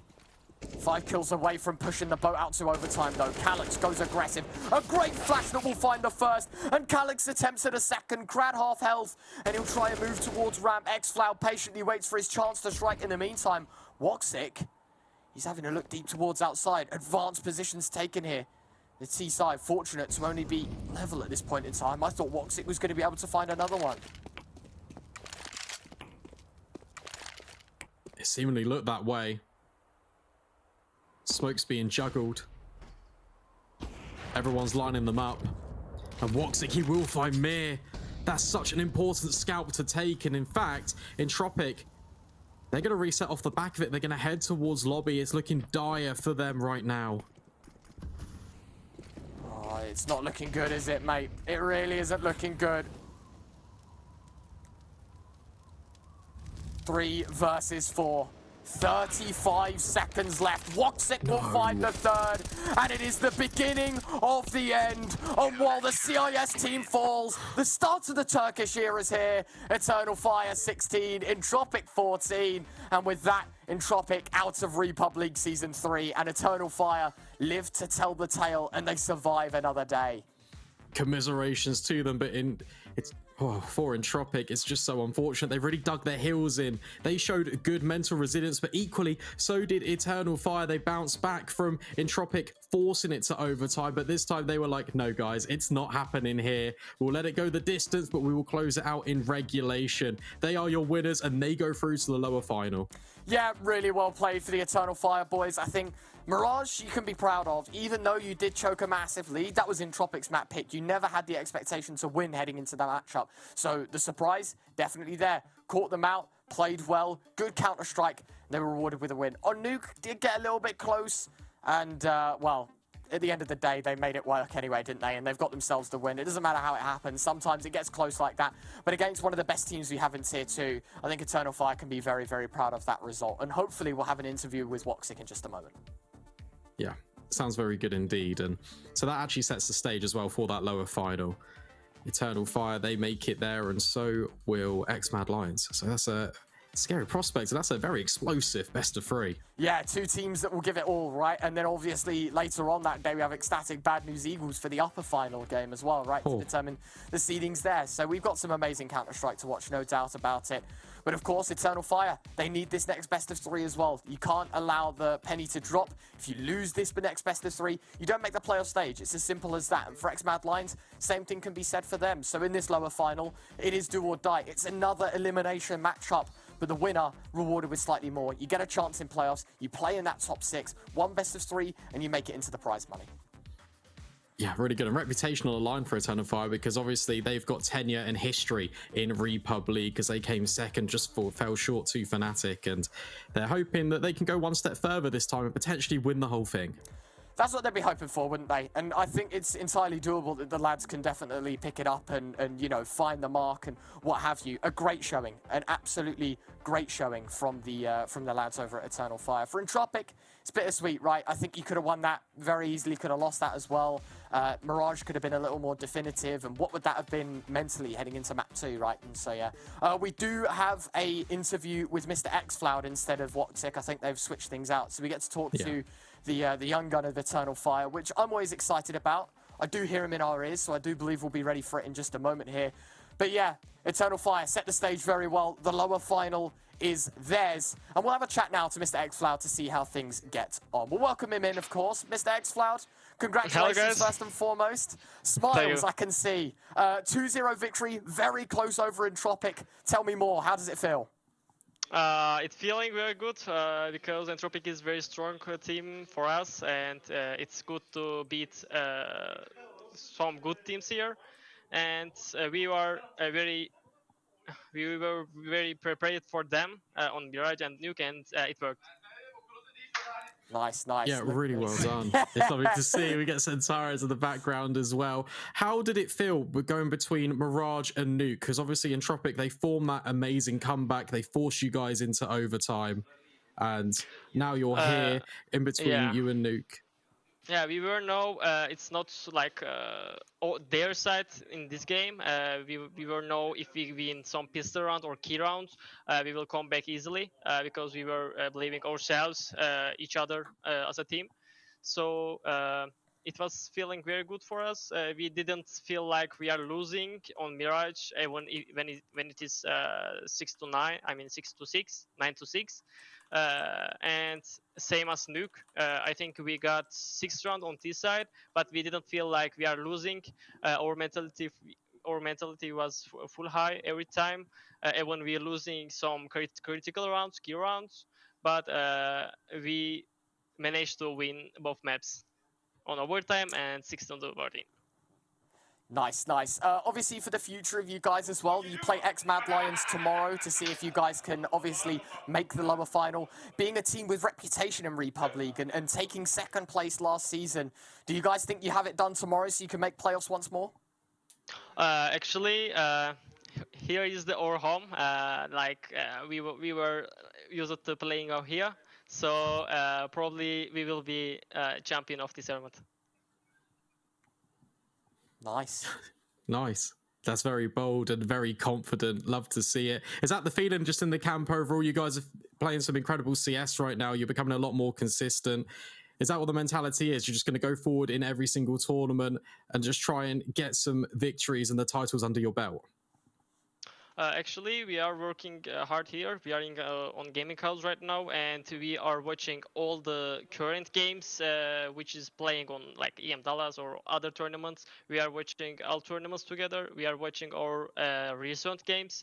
If when we lose or win, doesn't matter. We are looking for our mistakes so we can fix for the future. We are working hard here, like maybe 8 hours in a day, maybe 10 hours in a day. Wow. So that's the reason why we are confident here. And we are believing ourselves and each other here. So that's the One more question for you, xFloud. Anything to the Turkish fans at home? You can speak in the native language. Do you want to say anything to the people that continually support you? Okay. Destekleriniz için teşekkür ederiz. Burada ikinci olmaya değil, bu sefer şampiyon olmaya geldik. Destekleriniz için teşekkür ederiz. Desteklerinizi esirgemeyi unutmayın. Thank you very much, brother. Thank you very, very much. Congratulations on the win. We'll see you tomorrow for one more best of 3. Playoffs inbound for Eternal Fire. A pleasure as always to speak to you. Thank you. See you guys. Good night. See ya. Good night. And there we have it. Words from him himself to the Turkish fans, to us. They're here for titles, not just for 2nd place. Playoffs is something that they think that they're going to get by default. They're here to win the whole thing. Yeah, lovely stuff to see as well. They're going, we're not just watching our demos, we're watching everyone. We're keeping our eyes on the entire meta and we're fixing our mistakes and we're going to come out swinging in the future. Very exciting stuff. They are a super team for a reason, and I am excited to see what they have in store for us in the upcoming events. Yes, let's talk about tomorrow's matches, of course. We still have plenty more Counter-Strike to show you all. A lower final, Eternal Fire taking on X-Mad Lions to see who gets that third place spot in Group A, and then the upper final to determine who is guaranteed in the top 4. X-Mad Lions versus Eternal Fire at 16 CEST, Ecstatic versus Bad News Eagles at 19 CEST, and that will be our final 2 games of Group A. Still plenty of Counter-Strike to watch, and of course, you can follow us here on Twitch at REPUBLEAGUE to catch up on it all, and of course you can further that as well by following us on our social media as well. Twitter at REPUBLEAGUE is the same thing here on Twitch as well, and you can catch up on all the latest. Brandon, thank you so much for joining me, mate. It's been a pleasure as always, jumping in the action with you and having a little watch, but it's a shame because our day is over. Still one more day to close out Group A though. REPUBLEAGUE Season 3, the heat's only just turning up. Join us tomorrow 4 PM CEST to jump in on the action. Until then, good night. Take care.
recovery slow.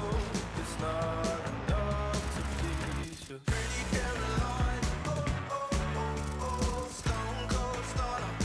She was a winner, started working at the dime. Surface of her mind, to count your blessings, 'cause it's tally fair, tally fair. They'll put you down and leave you there, don't make them scared. Yeah, that's the ugly truth. How they come back for you. Yeah, yeah, let's go. It's the missed opportunity.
like it's over and nothing else matters. I know you feel so divided. Pick yourself up again and you better start walk, girl.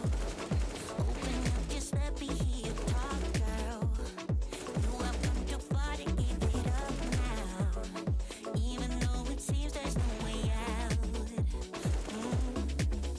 Take a look in the mirror now, what do you see? You can be anything you want to be, you know. You will never be alone. Girl, go make your move.